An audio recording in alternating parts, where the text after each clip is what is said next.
deep square just behind. That's Neil Wagner, and Williamson's at fine leg. As he bowls into the hip of Root, who'll just nudge him around the corner, get one, sprint hard, thought about coming back for a second, decides against. Not sure that's the length you want to bowl, Michael, with this field. They have set 131 for 3.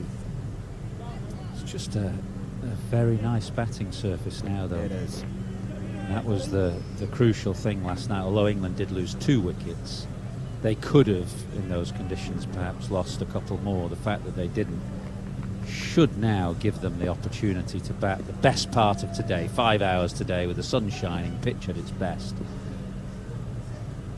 Kugelheim from over the wicket, and bowls a beauty to Pope that stands tall, beats him past the outside edge. He's looking to fend from the crease line. That race past and through to Blundell. It's a good ball. It's quite wide of the crease, Kugelheim, and it just maybe straightened up, because you'd imagine on the angle and the way that he slightly falls away and slings it down that the ball will keep coming in, but it just straightened up enough to go past the outside edge. It tends to bowl into the wicket. A lot of New Zealand bowlers bowl along, try to get some swing. He pound the turf as Pope advances and limits the distance. Potential for the ball to move, and works him nicely to backward square for a run. And 150 partnership. Scrambling around trying to figure out why everyone's clapping. A 50-run partnership in 28 minutes. Test cricket.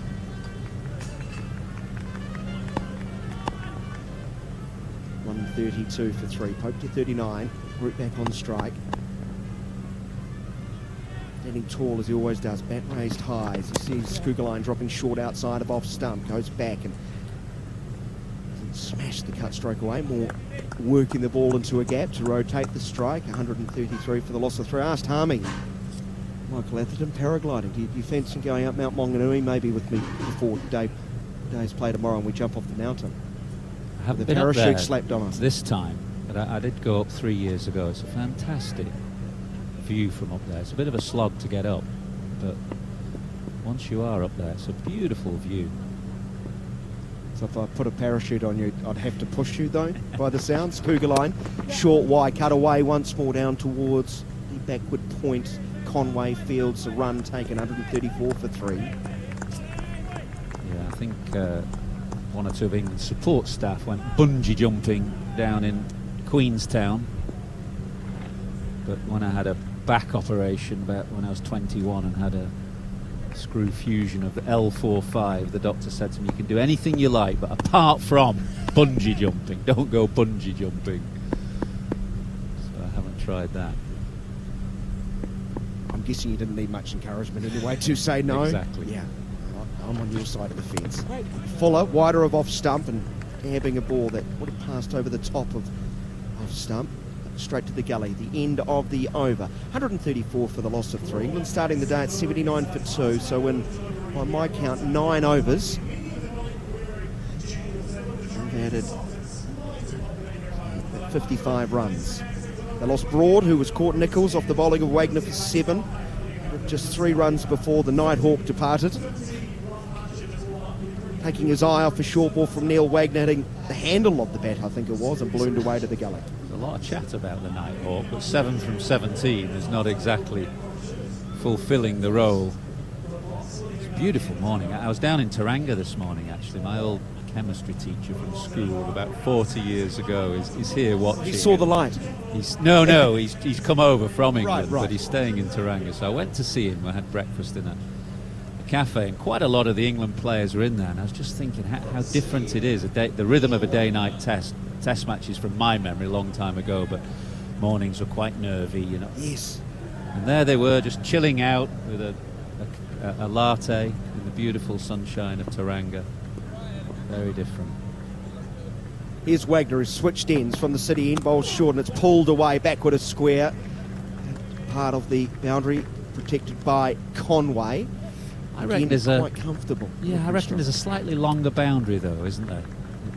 The pitch is quite central to the block, but I reckon Wagner having just switched ends now, if he bowls this short stuff, which you imagine he will, if England want to take it on, it's a slightly longer boundary, I would say, now to the side they were hitting than previously. I think you're right, straight. It's a bit shorter at this end. Longer hit required as Wagner does bowl short, but very comfortable. Root in position outside of off stump to hit the ball from high to low, down towards the backward square for another run. Yeah, he plays it so well, and he's in complete control, and that's in contrast to young Harry Brook, who tends to hit down to up and hits that ball in the air, and I reckon that's one area that New Zealand and then certainly Australia in the English summer will have a dart at Harry Brook with some short stuff. Backing away outside of leg stump and accessing a vacant offside through extra cover, sort of a tennis shot, ran around the forehand and hit it cross court out to the fence for 4, 140 for the loss of 3. He races along to 45 or 44. Well, it's an incredible shot, really. There are so many men on the leg side, 2 men out in the deep, 1 3/4, and then 3 men saving a single. There's virtually nobody on the offside, and that's why Pope decided to just step away and flat bat it, really, through the offside. Totally premeditated, and that's forced a change now. Southey aiming to bring another man over. Blair Tickner's come to the offside, and a man out has gone to deep point. Wagner continuing from over the wicket. This one is hit through mid-on off the back foot from outside of off stump, fetching it and sending it to a very safe area. There was no one through mid-on, and Latham just has to trot after it from mid-wicket to collect another boundary. 144 for the loss of 3. Wagner going at nearly 10 runs and over. How long can New Zealand persist with this plan as the lead advances to 163? Well, that's a real problem for Southey and Wagner. This is Wagner's go-to tactic, and Pope is just saying, I don't care where your fielders are, square on the leg side, I'm just going to flat bat you straight down the ground. In again, short again, leg side, bigger pelt for caught behind. Wagner celebrating as if it's out. The umpires are coming together. I think the question is, has this carried? No, the batsman's wandering off. No hand went up. Umpire Gaffney and Dar having a chat. They are going to go upstairs and check. The soft signal is out. But the batsman is, what, 2/3 the way to leaving the field, so there's no doubt about he's got something on it as far as he's concerned. And he will have had a good view of the wicketkeeper as well, because the way that he was playing the shot, he was looking to play it to leg. He got inside the line, so he'd have had a good view, I reckon, of the wicketkeeper as he caught the ball. Pope was through the shot too early. It came off maybe glove, top edge or glove. I reckon it carried through to the keeper. Pope thinks so as well, because he's now, 5 yards from the boundary edge as we're looking at the replay. I reckon Blundell's taken a good catch. Low down. Yeah. Straight in the right hand. Pope will have to go. No doubt about it. Michael Old depart. John Norman's going to come in more from you. I'll pick you up at about 8:30 tomorrow. We'll jump off that mountain. Well, Wagner's really just bought a wicket. I mean, you usually use the term buying a wicket to a spinner who might just lob a few up, get hit occasionally, and then smack one in the air. And that's pretty much what Wagner's done. He's going at around 10 and over this morning. He's been hit for, well, from memory, 4 sixes, 3 sixes from Pope and 1 from Root. He's going round the park, really, but he's persisted with the short pitch ploy, and eventually it's brought a reward, because Pope, in looking to hit another 6 to the leg side, has glove 1 through to Blundell, and that brings Harry Brook to the crease. Now, Brook is somebody, if there's one area you said that Brook might show a little hint of vulnerability, it's to this short ball ploy. So I reckon Wagner will continue with the short stuff to Harry Brook as he comes to the middle with England's lead, 163. Yes, thank you, Michael Atherton. Harry Brook, who's just 5 test matches, what an average that is. Over 81. But they do work you out pretty quickly in cricket. Something that Ben Duckett was saying in an interview before this game. He really burst on the scene as a youngster. He's had an extraordinary breakthrough year. elevated to England duty, and he said the problem was that people worked him out very quickly and he had to go back and then kind of come again. Brook readies himself, and Wagner is in short and pulled confidently enough. No run though. 144 for 4, and we're talking about buying wickets, Athers. That's the end of Wagner's 7th over. You know, how much are you prepared to spend? Well, the lead is 163, so it's quite a significant lead now for England. And Wagner's conceded already 4 sixes and 6 fours in just 7 overs. But he has got a wicket. If they can get another one and keep chipping away, then they're still in the game because it's still a very good pitch. But going at 9, 10 and over, it doesn't take long before that lead stretches then to 200 and beyond. And England would find themselves in a strong position. And after Wagner and Southey, you've then got 2 debutants, Kuggeleijn and Tickner, who are very expensive in the first innings. I just wonder whether Darren Mitchell will have a bowl. He was bowling in the warm-up today, he was yesterday. He bowls a much more consistent length. I thought he should have bowled in the first innings, actually, very early on when the ball was just nipping around a little bit more. Well, you and Steve Homerson share the same belief. That's exactly what he said prior to the game getting underway today. Scott Kuggeleijn it is, though, and it's at short. Swivel pull from Root. He'll get off strike. He moves to 25. He actually came into the side as a replacement for Colin de Granholm, so you know he was selected initially because he brought both facets to his game, to the game, but hasn't really been used too much. I think there's perhaps less argument for using him now that the pitch is very dry. Although he'll tie up an end, but on that first day when there was a bit of dampness there, they needed an accurate bowler who would just nibble it around a bit, and there was certainly a case for giving him some overs then. Kuggeleijn past the umpire, really short bouncer. And a little look to the ump. That was very, very short indeed. Brook made no attempt to play that. Well, he's got 2 men out as Kuggeleijn, one at right on square, deep square, and then a fine leg. So I think he will, not as regularly as Wagner, but he will test out Harry Brook with this short ball. Brook just taking a peek over his left shoulder to have a look where those 2 fielders are. Mid-on has just gone a fraction wider, but yeah, deep square leg and long leg.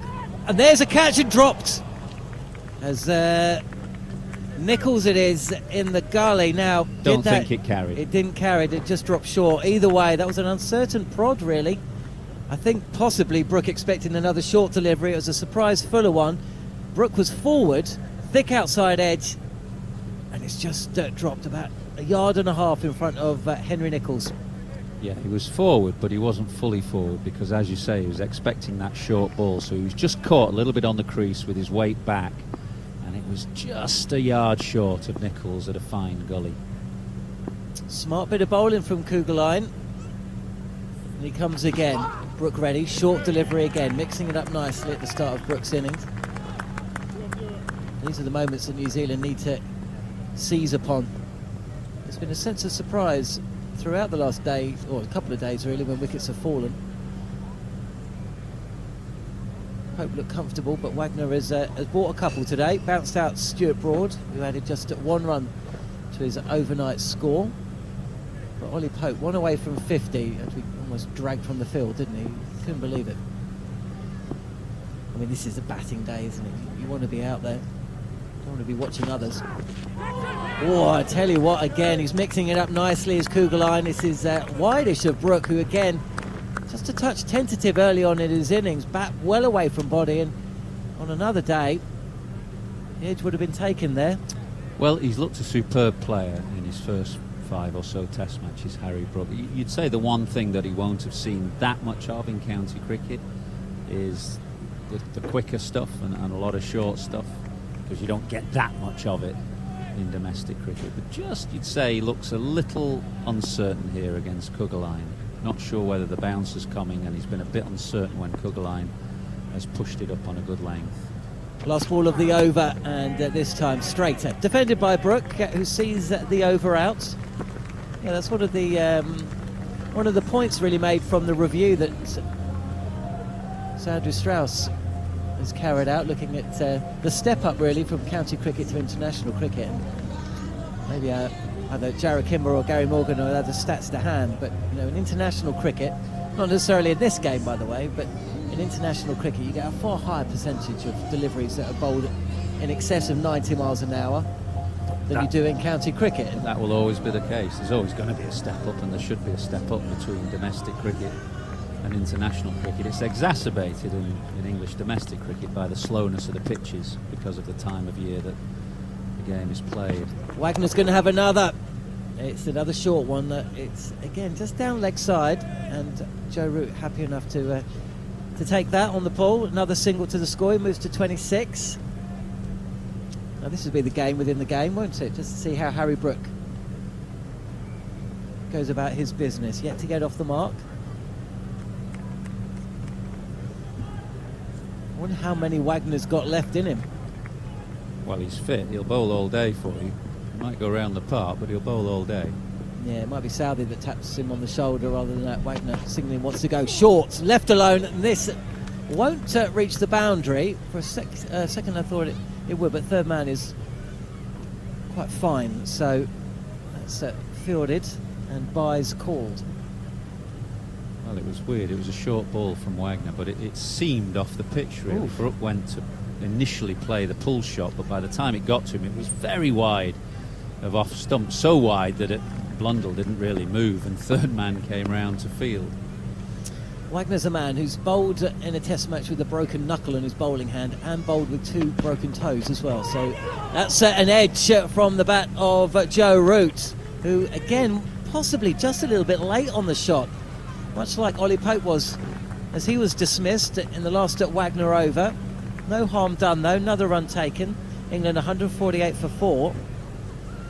And the lead now 167. I mean, I suppose part of the question is when will New Zealand have to bat, but what kind of total do you think that they would feel they could rein in? Even the most optimistic New Zealander would expect at least 250. Short again, swatted really from Brook. This is all along the ground, fielded at deep square leg, and Brook calls for a quick second.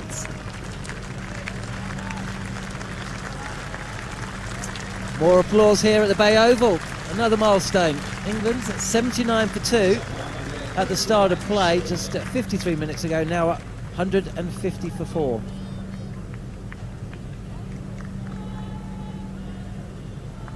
There's a touch of the old school about this ground. There's nothing old school about the cricket that we've been seeing this morning. Again, short, and there's a diving effort from the fielder at short mid-wicket. It looked like an extraordinary piece of fielding. I'm not sure if Latham, I think it is, got a hand anywhere near that. It is Latham, and he's one of the shortest players in the New Zealand team, and that ball was hit hard by Harry Brook, but only just over Latham's head. Had it been anybody else, maybe a little taller than Latham, they might have got a hand to it. That would have been an extraordinary grab if Latham had pulled that one off. Another little moment going the way of England as Wagner is in again, short again, dug in, and Root aborts the shot. A little bit too high on this occasion, and that's the end of the over. It's all going on out there. I don't think we've had one session of play where, I don't think we've had a wicketless session. We've had 5 of the 6 sessions where 100 runs have been scored or more. Let's cross over to Jarrah Kimber. Yeah, you were talking about before the difference between first class and test bowling. One of the other big things with England, of course, is just the percentage of spin that's bowled. I think Taunton has the highest percentage of spin in England, and it's something like the 50 highest in first class cricket in the world. So there's a huge difference between that. I just wanted to talk about Daryl Mitchell's bowling, because you're right, John. He came in that first test match, it was against England at Hamilton. He bowled 22 overs. He's managed another 78 overs in the rest of, 68 overs. 58 overs, I'll get it right eventually, in the rest of his career combined. So he really hasn't bowled that much since that first game. And he bowled 22 overs in Hamilton, and then he bowled 10 overs in Karachi. They would probably be 2 of the flattest surfaces that anyone has bowled on at all. So when the ball has been nipping around, New Zealand never give him the ball to actually bowl in the first place.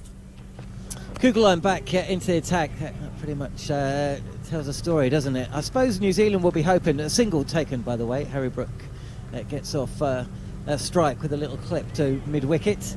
I suppose New Zealand will be hoping that they don't have to call upon Daryl Mitchell, but they didn't really call upon Michael Bracewell in the first innings. I'm not sure he's going to get too much assistance today. So, if Kugelheim and Tickner aren't successful, then maybe they're going to have to call upon Daryl Mitchell to bowl a few overs. Joe Root readies himself, 27 not out, faces Scott Kugelheim, and this is played into the turf, fielded at gully by Henry Nicholls, no run. Well, England are in a great position, really. The lead is 171, and if you think of the rhythms of day-night cricket when you want to be bowling, which is the final 90 minutes tonight or an hour tonight, that they're in a perfect position to have a really significant lead by the time that good time to bowl comes later on this evening. Yeah, this New Zealand attack doesn't look like one that's just going to dry out the run scoring as Root is forward and plays this into the covers. Root comes through for another single. I mean, possibly it would have been a little bit different if Bolt was playing, but at the end of the day he's not.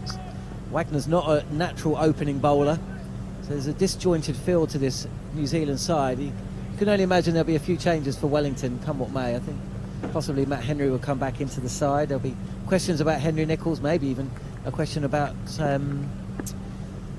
Michael Bracewell as well. New Zealand do have Ish Sodhi carrying drinks in this first test match of two as Kugelheim is in. This is a fraction wider, angling into Harry Brook, who's happy to help this to square leg and comes through for another single.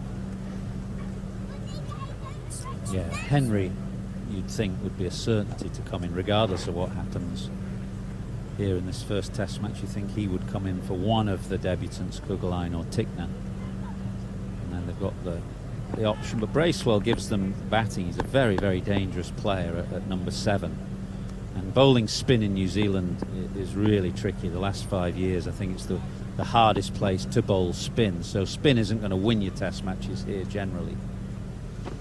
Kugelheim, fraction fuller, and again played into the covers.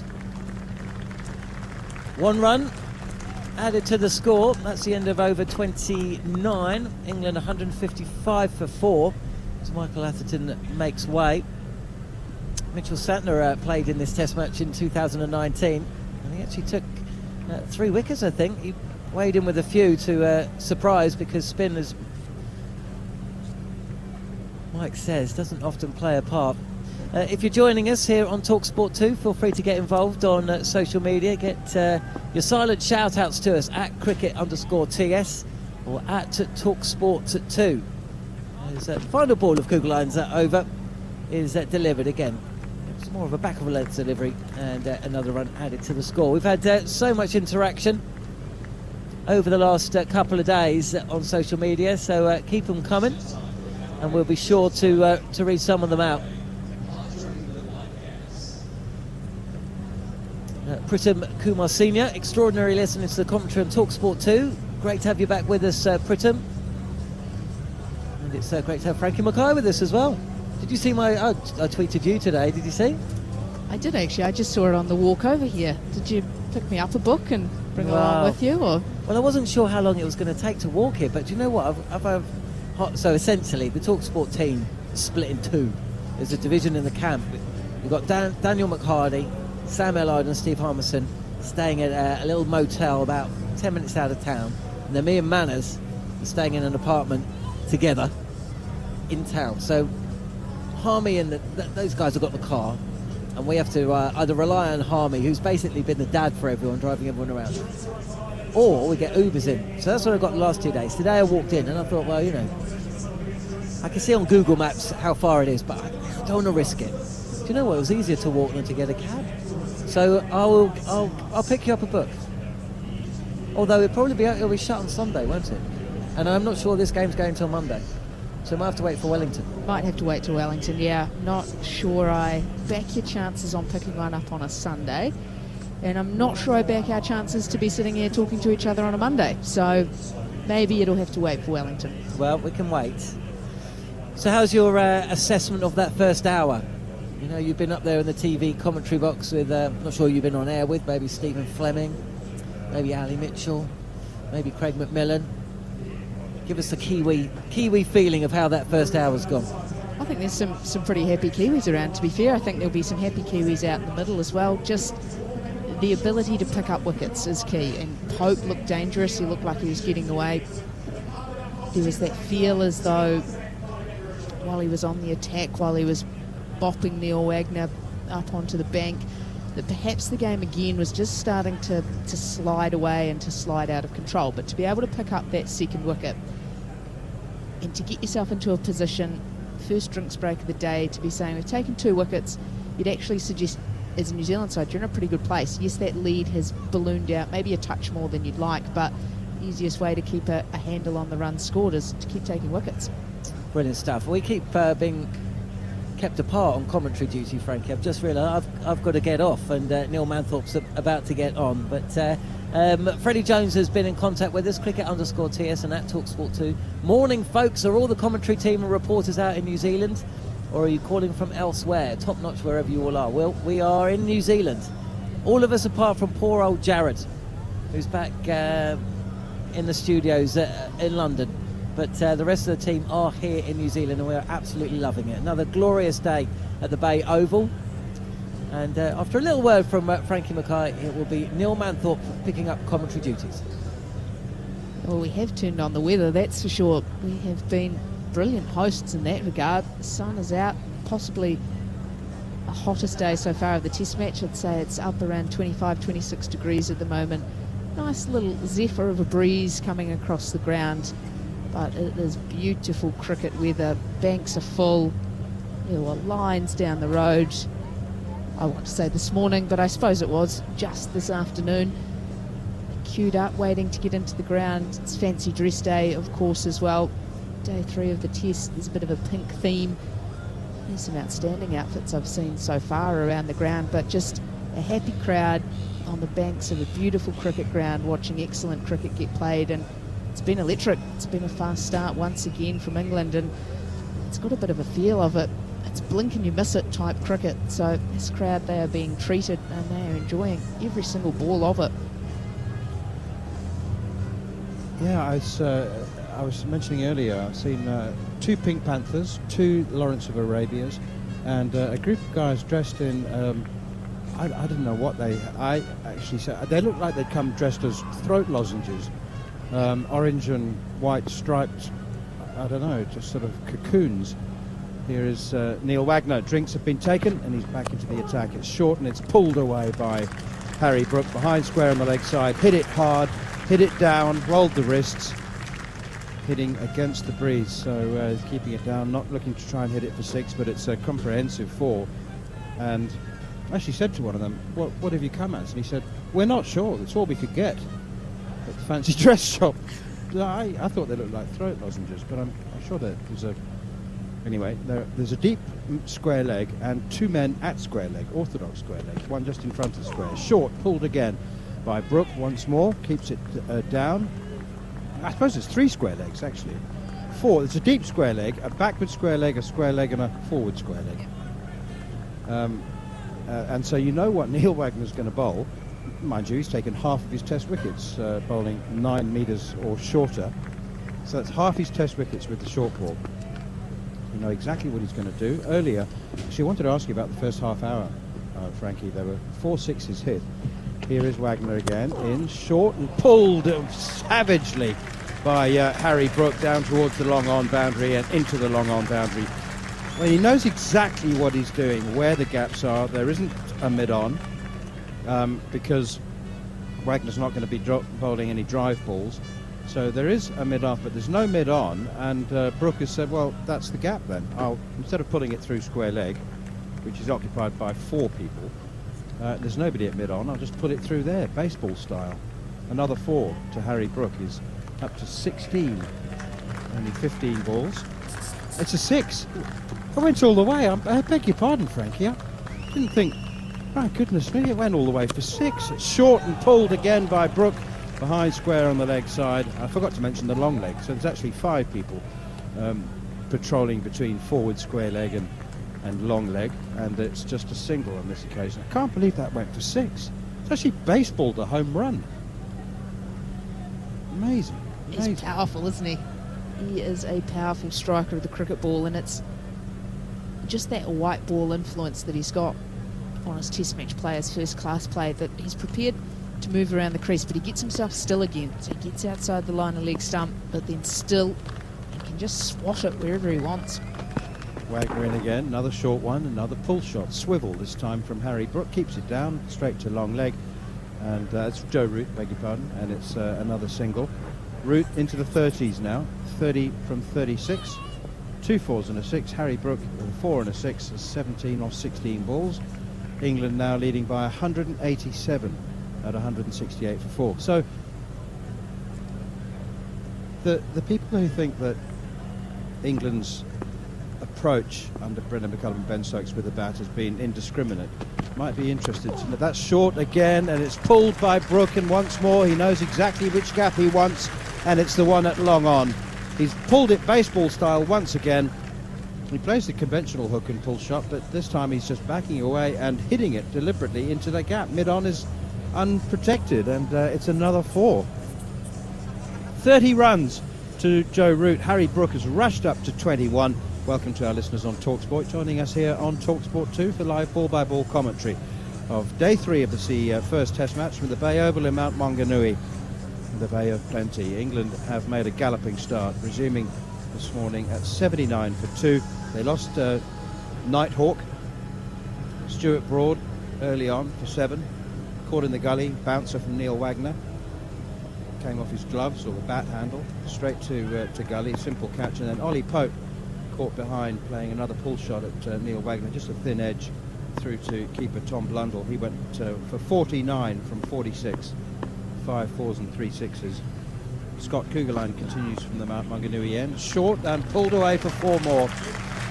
This time Joe Root steps inside and just helps it on its way, really. Didn't try to hit it too hard. So in that first half hour, 4 6s were hit. Neil Wagner's bowling short. There were 2 men back at long leg, and all 4 6s went over fielders' heads.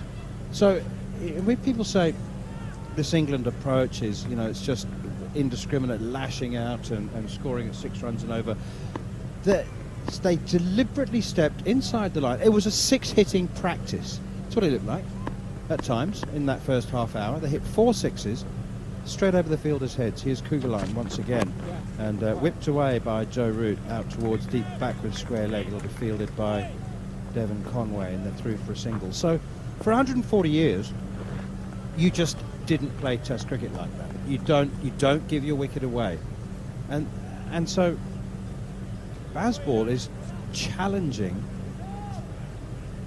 tradition, if that's the right word, or convention, and so they've said we know what he's going to bowl, and we should back ourselves to hit it for 6. They're hitting it in the air, 2 men out, 3 men out actually, waiting for the catch, and that first half an hour it looked like 6 hitting practice.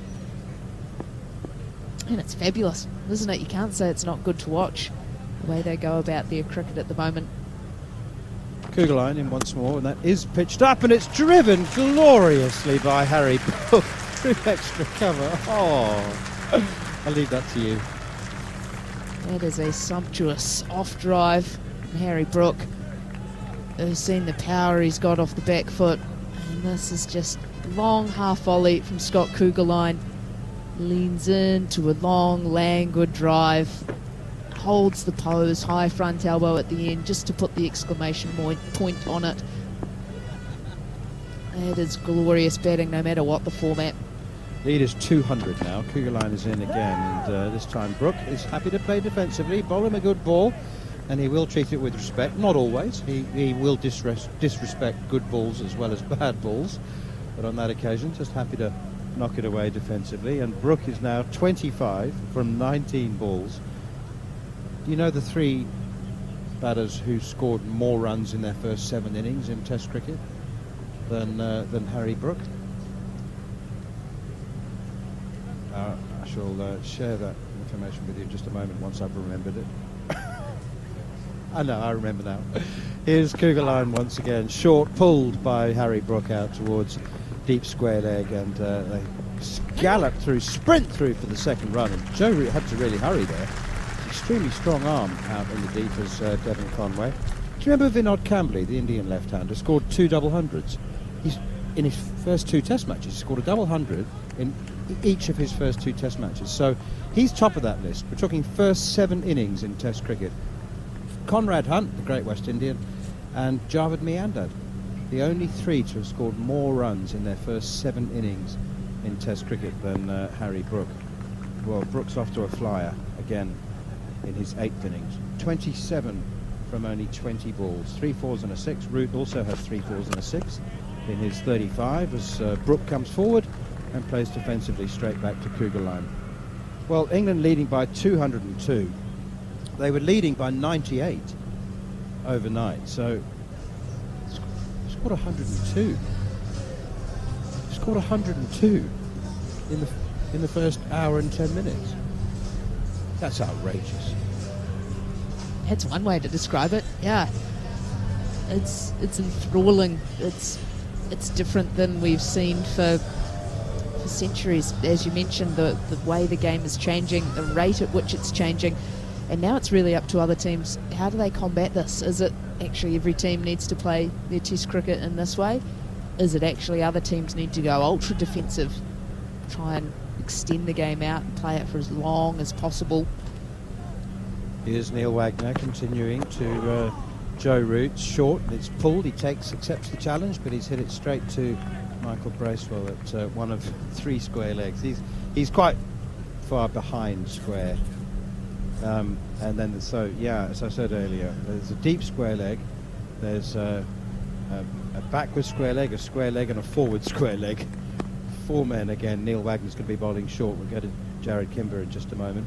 It's also almost a fly slip, a very straight third, a gully cover, deep cover, short again, pulled this time by Root, evading all the square legs, apart from the deep square leg, who does the tidying up.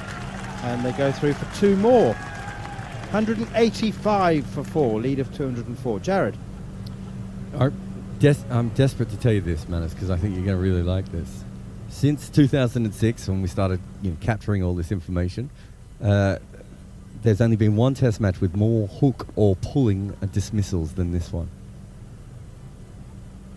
It was New Zealand, South Africa in Christchurch in 2022. Wagner in, wide of off stump, left alone by Joe Root. Do carry on, Jared. So that was 10. So in that game, so 10 dismissals from the pull shot and the hook shot. We have 16 wickets to go, Manners, probably, and we currently have 9 in this match. So of all the obscure records that I know that you really like, we are looking at potentially the world record for the most pull and hook shot dismissals ever recorded in a test match. Here is Wagner once again up to the crease, short and pulled once more behind square on the leg side, and they're through for a single. Jared, you absolutely knew how exciting I would find that, just because of its obscurity, and you know how I admire the data and analysis capture and the way the strides that it's made. That's absolutely brilliant. Sorry, just mention the previous or the current record holder. Current record holder, New Zealand, South Africa, and Christchurch. So that would have been a few months back, was it, or was that earlier this year? I'm trying to remember when they played. It was in 2022. Down the leg side, and it's left alone. Look of disdain from Harry Brook. Yeah, well, they played 2 test matches in Christchurch, didn't they? Back to back, South Africa, during COVID. So that would have been March last year. Yeah, no, you're right. Yeah, so that was the test match. So England averaged 2.1 wickets a game, in innings at the moment from the short ball. So chances are they're going to get one. And you've got Kugelheim and Neil Wagner both basically banging the ball into their foot every delivery. Short and pulled once again, this time by Brook, straight to the fielder at mid-wicket at Tom Latham. And there's no run. Well, the favoured warm-up method for batters before test matches increasingly around the world is for them to stand with the net on the leg side, just a single net on the leg side, and somebody to underarm full tosses at them, and they just pull them. That's pretty much all. They don't have a standard net these days. They just pull full tosses into a net on the leg side, and that looks like very appropriate warm-up for these bowlers. Yeah, I did watch Joe Root actually for quite some time today. Before the start of play, just had his underarm throws from the assistant coach, worked through an array of some front foot, a little bit of defence mixed in there, and then a little bit of sweep work, and then for an extended period of time it was all about the short stuff, all about getting into positions, and a lot of the time he was really focused on being able to get his hands over top of the ball and play it down. So he's trying to play it down almost into the ground where the net meet the ground. So yeah, an interesting way to prepare. Obviously knew what was likely to be coming his way and likely to be facing a lot of it today. Here's Blair Tickner into the attack for first time today, and it's a false start. He had got about maybe 3/4 of the way through his run-up, and Joe Root backed away. He wasn't quite ready. I don't think there was any movement behind the bowler's arm, but he just wasn't quite ready. Neil Wagner's figures are pretty eye-watering, to be honest. The best part of them is that he's taken 2 wickets. He bowled 10 overs. Here is Blair Tickner again, and that one is steered towards gully, where it's fielded by Henry Nichols. Neil Wagner's gone for 86 in his 10 overs. He's been prepared to buy his wickets, but they've been costly. There's been 8 4s and 5 6s in those 60 balls that Neil Wagner has bowled as well. He's definitely been prepared to spend a few to get a few.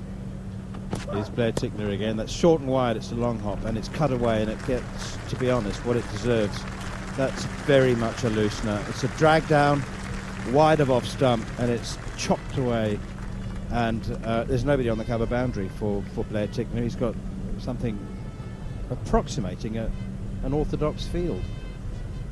Just looking around for anything bizarre. Well, he's got the long leg, he's got the deep backward square leg, mid-on, mid-off, cover, or mid-wicket, cover, slip, gully, and a wide backward point, or wide third. Tickner, slightly quicker, similar delivery, but slightly quicker, back of a length, outside the off stump, this time left alone by Joe Root, who's up to 42. Harry Brook has 27. And England, I said earlier that they'd made a galloping start and they were flying along. Well, they're sprinting in cricketing terms. The run rate is just breathtaking, but not unprecedented. They scored at 6 and over for 3 test matches against Pakistan in Pakistan. So actually 6 is being made to look pedestrian. I think they're scoring at 8 and over at the moment. Absolutely amazing stuff. Blair Tickner once again from the Mount Maunganui end, and forward comes Root, plays a classic cover punch. Bat alongside the pad, but it's gone straight to the fielder. Brendan McCullum and Ben Stokes said at the beginning of their partnership, their leadership partnership, that they wanted to regenerate interest in Test cricket. They wanted people to want to go and watch Test cricket, to be excited by it, to be entertained by it. I wonder what their next goal is, because that's been achieved. They've done that. Here's Tickner again, and that one kept a bit low actually. Oh my goodness me, it did. And Root was hurried into a little inside edge, down into the ground, bounces past leg stump, so definitely a false shot, and he's got 4 runs for it. Oh, he somehow managed to play that so late, chopped down on it at the very last second. It's gone into the surface, misses the stumps and goes over the head of the wicketkeeper and races away for 4. He hasn't played too many false shots, Joe Root. He did actually made a little bit of a stumbling start, didn't he? Right at the beginning, played a couple of false shots before he'd scored and before he got to 10. Here is Tickner again, and that's punched by Root once again. Not quite timed, driven towards mid-off, a tumbling stop from captain Tim Southey, and there's no run. Dot balls have been few and far between in the first session so far. England have galloped along to 194 for 4, sprinted along, leading by 213. More from Francis Mackay, and it'll be Daniel McCarty. Well, that lead up to 213 now. There'll be a few alarm bells going off for the New Zealand side. Able to pick up 2 wickets before drinks the first session of the day. They really need to either be able to curb the scoring rate or stop the scoring rate altogether by bowling this England side out. 213 the lead, and there's got to be an eye, Dan McCarty, to just how many can we chase and how many are we comfortable chasing. I'd say they've still probably got 100 runs that they'd be okay playing with, and then it starts to get into some dangerous territory for there. Well, you know me, Frankie. Good afternoon to you. I'm already at panic station at 213. In all seriousness, I think 275 gives England a good chance of winning. 350 and beyond. Definite, utter, complete victory. There you go. I'll stick my neck out. 350. Here is Wagner getting one into the midriff of Brook, trying to pull. He's through the stroke, might have even got a bottom edge, and it's a stinging blow to Brook. He's smiling, one of those awkward smiles when it does hurt. From over the wicket, up and no bat, just straight into the bottom of the ribs.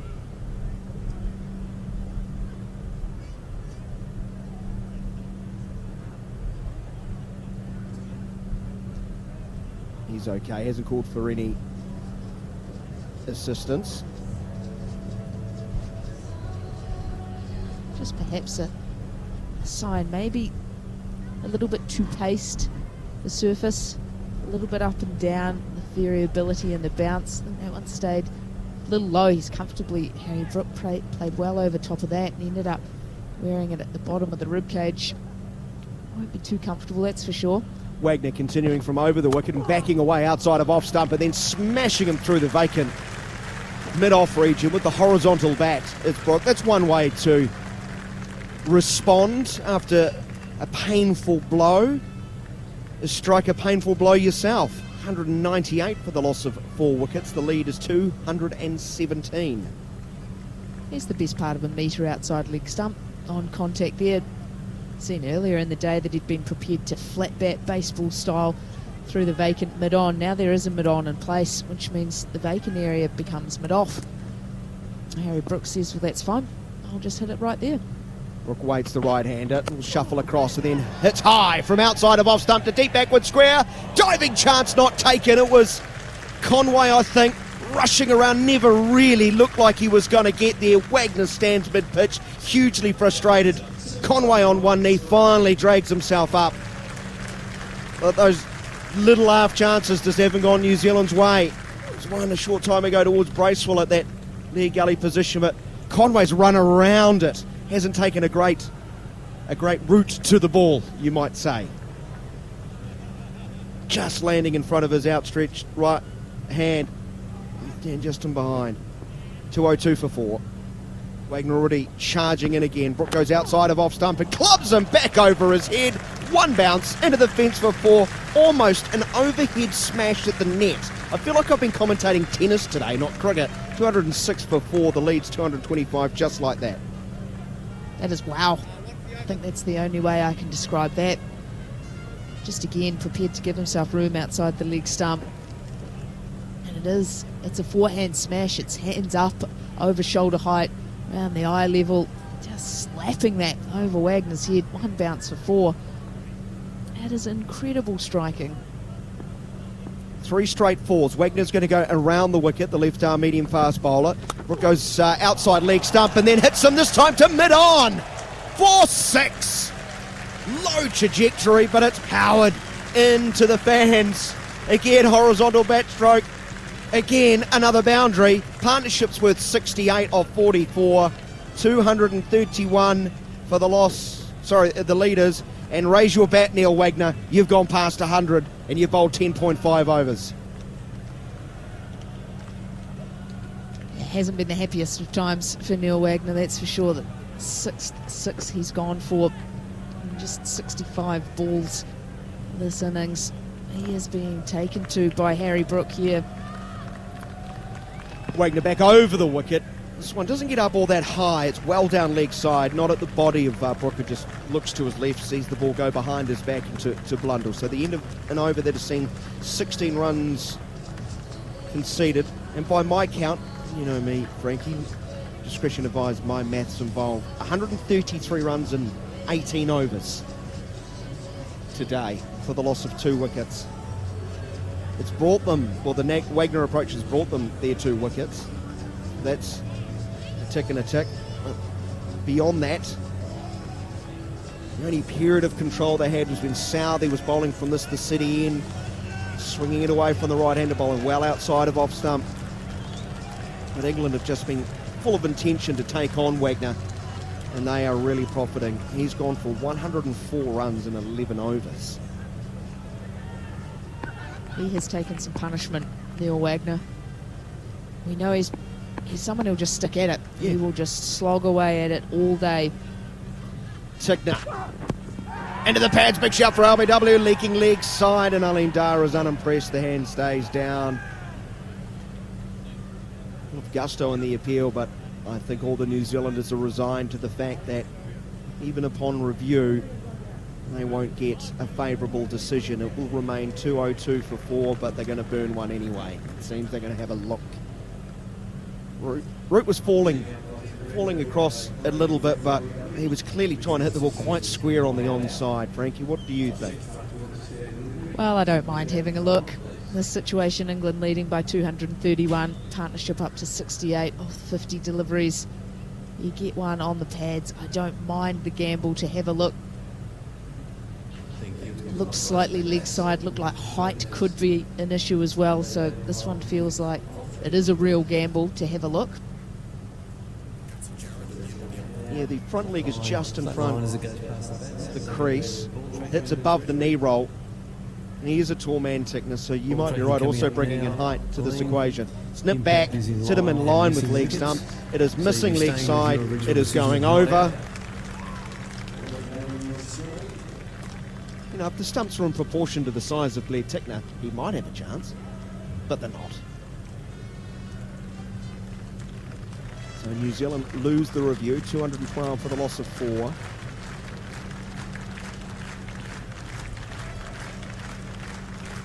Also doubles, just perhaps as a chance to get everyone together again. There's been a little onslaught from the English batters, and just the ability to get everyone together. A couple of deep breaths, get yourself clear on what the plans are, where they're going from here. Because as much as we say Neil Wagner's happy to just slog away all day bowling short stuff, he has bowled 11 overs for 104. So yes, it is a plan that has brought about 2 wickets, but is it a sustainable plan? The way it's going at the moment, probably not. Probably need to look at plans B and C, maybe even D and E after that. Here is Tickner from over the wicket, bowling reasonably full on off stump, defending from the crease line as route. There is no run. Well, there's that runs, wickets, and time. Let's get into the time element of things. The way England are rollicking along today, they could easily declare and their full allotment of overs that they possibly could at night under lights. I think New Zealand at the beginning of the day was, well, wickets up top is going to help us no end, control that scoring rate, and maybe only get 30 minutes under the lights. Tickner goes down as he releases back of a length into the hip of Root, works him down towards deep backward square, and another run taken, 213 for the loss of 4, seen a lot of players fall over. I really shouldn't laugh as I deliver that. I just find it a little bit mirthful, but only when they get up and they're fine. But the way they're going, Frankie, they scored 134 runs in 23 overs in the first session on day 1, and that was 5.8 runs an over. They're basically at that now. And still half an hour to go before the first interval. And I'll use day 1's numbers. So they got 280 in those first 2 sessions. They add that to the lead heading into the day. Very full again from Tickner, pushed up towards mid-on, no run. And if you win at that scoring rate of 5.5, 280, add that to the 98 run lead, there you go, there's 380 there. But they're going to be at 380 halfway through second session, lead at this rate. Yeah, and then it's really dangerous, isn't it? Then they can just really put the foot down, go hell for leather and see how many they can get. If that lead gets up over 400, well, you're not happy. If you're a New Zealand fan, if you're a New Zealand black cap out in the middle, you surely don't want it up that high. It is a good surface. Very good surface. Here's Tigner.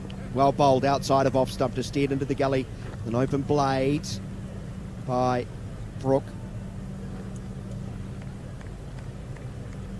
But that would be an incredible ask, wouldn't it? Even though the surface is reasonably placid, you could just get in and grind away. There's some players in this New Zealand top order that could bat for a couple of days. But you have to think as soon as the number 400 starts getting bandied about, a fourth innings chase, that's too much work to do, surely. Here is Tigner in his 6th over. Long half volley leg side, pitching outside of leg, so it's worked very fine down towards fine leg. Wagner fields a run taken, 214 for the loss of 4. 35 overs have been bowled. The lead is 233. Frankie Mackay will depart our commentary position here on TalkSport 2. We can welcome in Jared Kimber, hiding in his shadows in his mansion. I mean, TalkSport Towers, Murdoch's mansion. Peter Lawler has just tweeted from the India-Australia Test match that David Warner has been ruled out with concussion. So he was hit several times all over the body yesterday, but one of them was kind of just on the back of the ear. Obviously, he continued to bat after that, but he didn't look particularly good. So he's been ruled out with concussion. So Matt Renshaw has come in there. And as we speak here, Dan, this is currently the 7th quickest innings in the history of Test cricket. Of any score over 200. So if they manage to score any quicker, we'll be looking at a world record in Test cricket. Was that 7th? 7th at the moment. Yeah, so the 7th fastest Test innings for any score in Test cricket over 200. Yeah, that's right. And England have got a few of them now, but this one's right up there. Baz ball on roids at the moment, isn't it? 6.11 the run rate, 214 for 4. 233 is the lead. Root 47, Brook 46. And the last option New Zealand had was, well, second to last option. There's one more I could probably bring up, but Michael Bracewell, lone spinner in the attack, to go along with Daryl Mitchell, medium pacer. That's an option they could consider. Steve Harmison. I'm not smiling. Why aren't you smiling? Are you not entertained? Are you not happy? Here is the first ball as Bracewell bowls well wide of off stump, and Brook immediately tries to set a tone. He comes down the wicket, not at the ball, and that's why he's got himself in a bit of bother. He's dragged it to the onside, straight to mid-wicket. No run. Afternoon, Harmy. Good to see you. Yeah, afternoon, evening, everybody at home. Yeah, I am smiling on the inside and smelling on the outside. This has been a fantastic effort by England. Wide outside of off stump, too short, and that will allow Brook just to go back and ease the ball through the cover region and come back for 2 runs, 216 for the loss of 4. You can smell blood too. You can, yeah. I'm looking at Brook, and I think he's been a little bit more cautious than what he was yesterday. And I just looking across, he's got 48 off 34.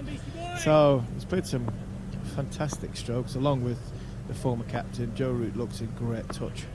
Bracewell, Fuller, straighter towards off stump, but punched away through the vacant mid-on, who's back on the boundary at long on. Kugelheim fields another single. You have to feel a little bit for Neil Wagner, because Neil Wagner could go for 200 here. He really could. And 20 overs. And I'm not sort of trying to sort of take the mick or anything like that. It's just Neil Wagner looks as though he's the only one that looks like taking a wicket, because when he's bowling, England are having a go at him. He's bowling short balls. They're hitting the ball in the air. But unfortunately, he's gone for 104 in 11 overs. But he's got the 2 wickets and that's the sort of conundrum I'm sure Tim Southey's had at this moment in time. That I won't say he looks dangerous, but he looks likelier to take a wicket. Bracewell, here's a reverse sweep from a Root. It's a low full toss, so that's easily manufactured down towards the third man region. Sliding, fielding, stopping is Conway, but will not prevent the 3rd run being taken. Excellent running. Good cricket all around. Over the ball aside, but Joe Root chalk up another half century. 50 off 52. 5 fours, 1 6. The Rolls Royce is purring today. It is. The Rolls Royce is purring, and what a 9-10 months that he's had. Joe Root spoke at the top of the show about what my admiration for this young man. I played with him as an 18-year-old when he was 18, 19-year-old at Yorkshire, and what a special talent he looked then. He spoke to Sam Allard before the game, talked about how much he's really enjoyed the last 10 months playing under Ben Stokes. He had a tough hand. He was dealt a tough hand the last couple of years of his captaincy, what with COVID and things not going for him. And to see him, he's always scoring runs, but to see him, that cheeky chap with a smile on his face again, it is brilliant to see for England fans. Bracewell drags this one very short, punched off the back foot to the bowler. There is no run.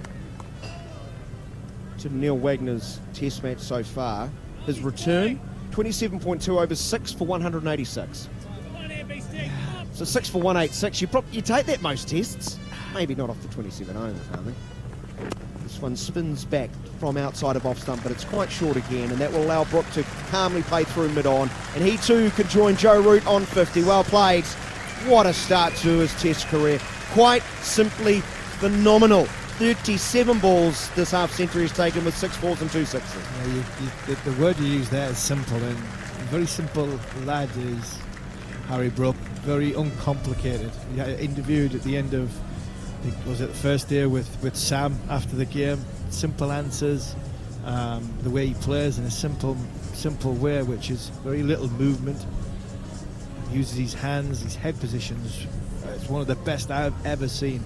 I think junior coaches out there, if you're going to teach kids how to play cricket, get many videos of Harry Brook playing cricket shots, and just get the kids to look at his head position. His head position's it's brilliant. It's still, his eyes, the eye line's perfect. He's bowled upright, and he gives himself the best chance to access the ball. Well, it's very still, bat raised high as he comes forward and plays late. That's the second option for him, defending. He's trying to play with real purpose. He wants to come, you present a little bit of width, he'll play a stroke. That one was well bowled by Tickner, tight, decent line and length. But he's in great position to then defend, under his eyes. He's in a great position to defend, you're right, and it comes back to, I've always believed that if you're in a positive position to access the ball and hit the ball, you can change right at the last minute and defend it. As long as you're being positive in your weight transfers going into the ball. Tickner continuing for the Mount Maunganui end. He's driven, but with no real power up towards mid-on, no run. 20.2 overs we've had this session, Army. 142 runs. It's been a great session for England, and just to sort of finish off on Harry Brook, and because he's in such a good position to access to hit the ball, if it is a good ball and he respects it, he just drops his hands and lets the ball come to him. And when he defends it, more often than not when he plays a defensive stroke, it bounces right on the popping pitch, right under his nose. It literally just goes bang. He can nearly catch it with one hand. Tells you he's in a great position to defend it as well. Shuffle across his off stump, and he cuts away uppishly between Mitchell at first slip and a very fine gully. He's lined up at fourth slip, who is Tom Latham. Would have been a worldie if he took that. Not even sure if it's carried. It passed him before he can really react. Down to the fence for 4 more. 225 for 4. The lead's 244. Runs in it. You talk about Neil Wagner. What was it? 6 for 160, and you'd say 180, and you'd take that. You would take that in a Test match, but unfortunately for Neil Wagner, he could go for another 80 runs in the Test match that's to come.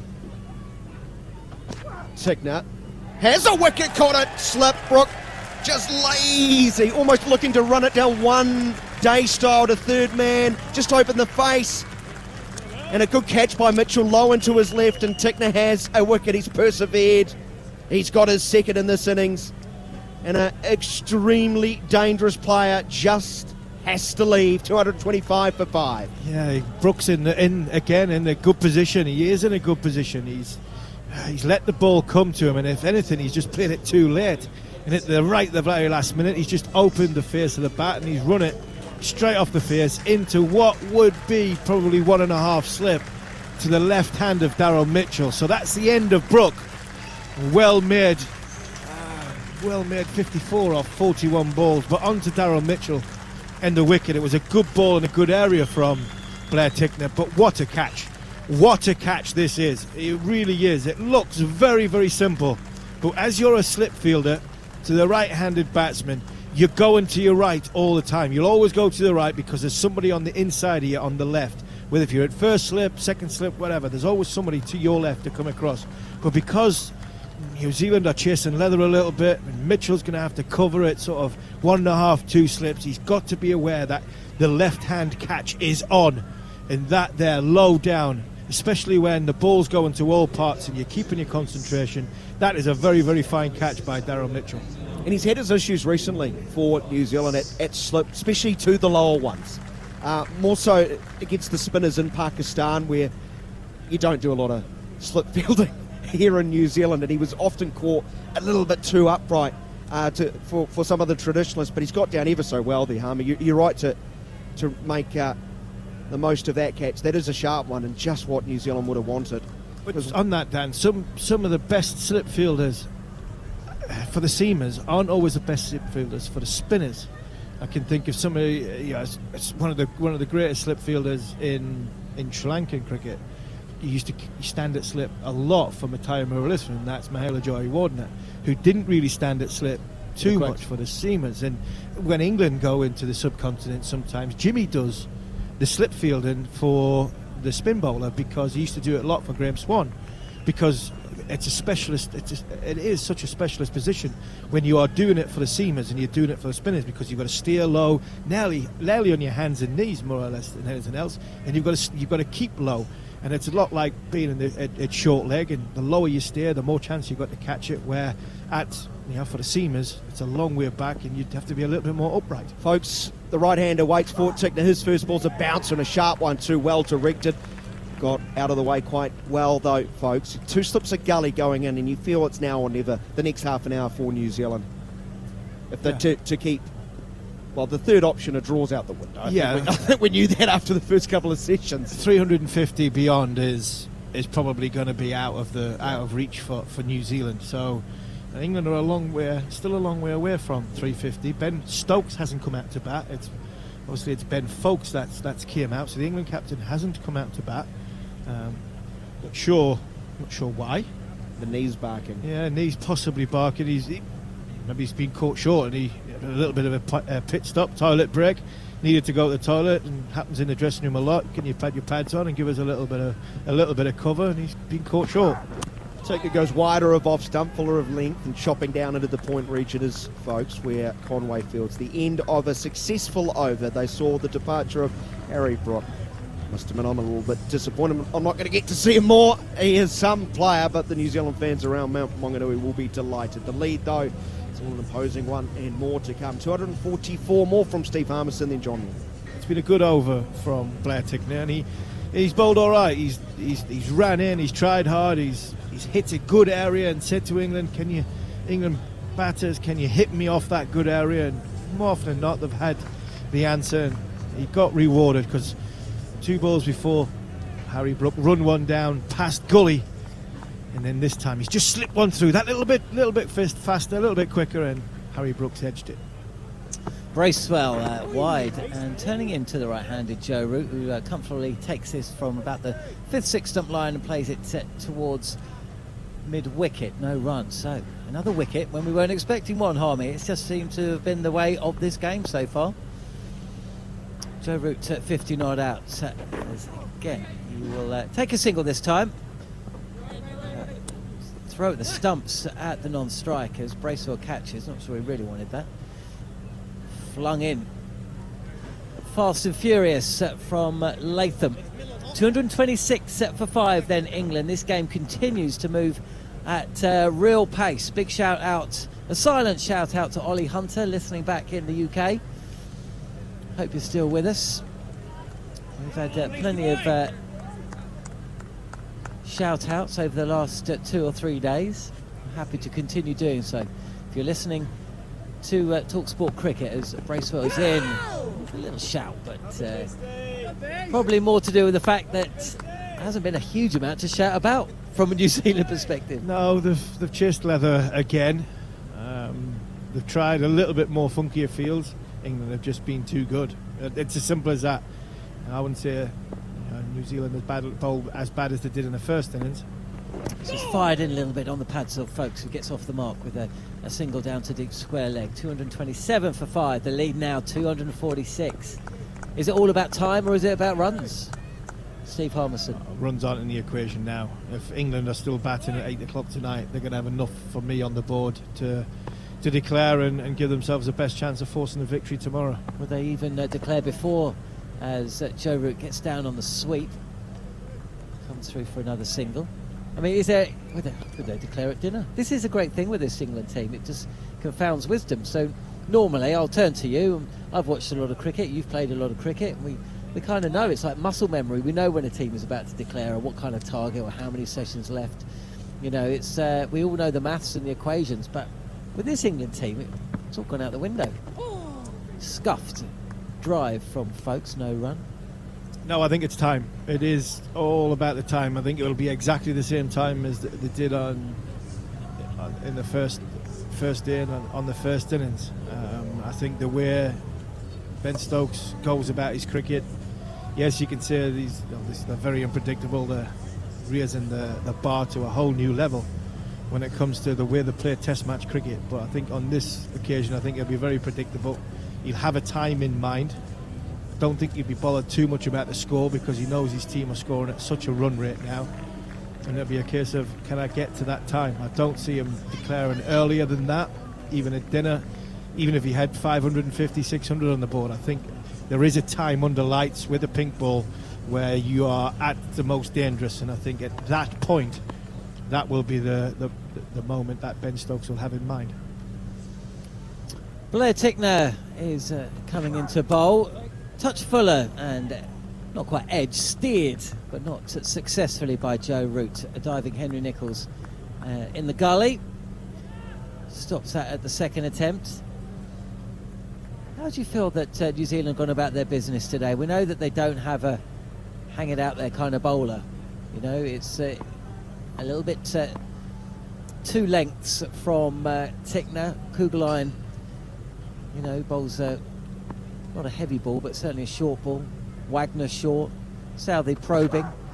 Cut away nicely from Root down to third man where it's fielded for another single. Yeah, Southey tried to bowl wide of off stump, but because he was bowling wide of off stump, he had to bowl that little bit fuller. Because he could bowl that little bit fuller, the pace he was bowling at, both Joe Root and Ollie Pope could come across the stumps and out of their crease to access the leg side where the gap was. And if he bowled it a little bit shorter than that, well, then it was an easy cut shot, and then he obviously opens up both sides of the wicket. So that's why Southey probably took himself off and took him out of the equation. Tickner again really does leap at the crease, doesn't he? This is played back to the bowler, no run.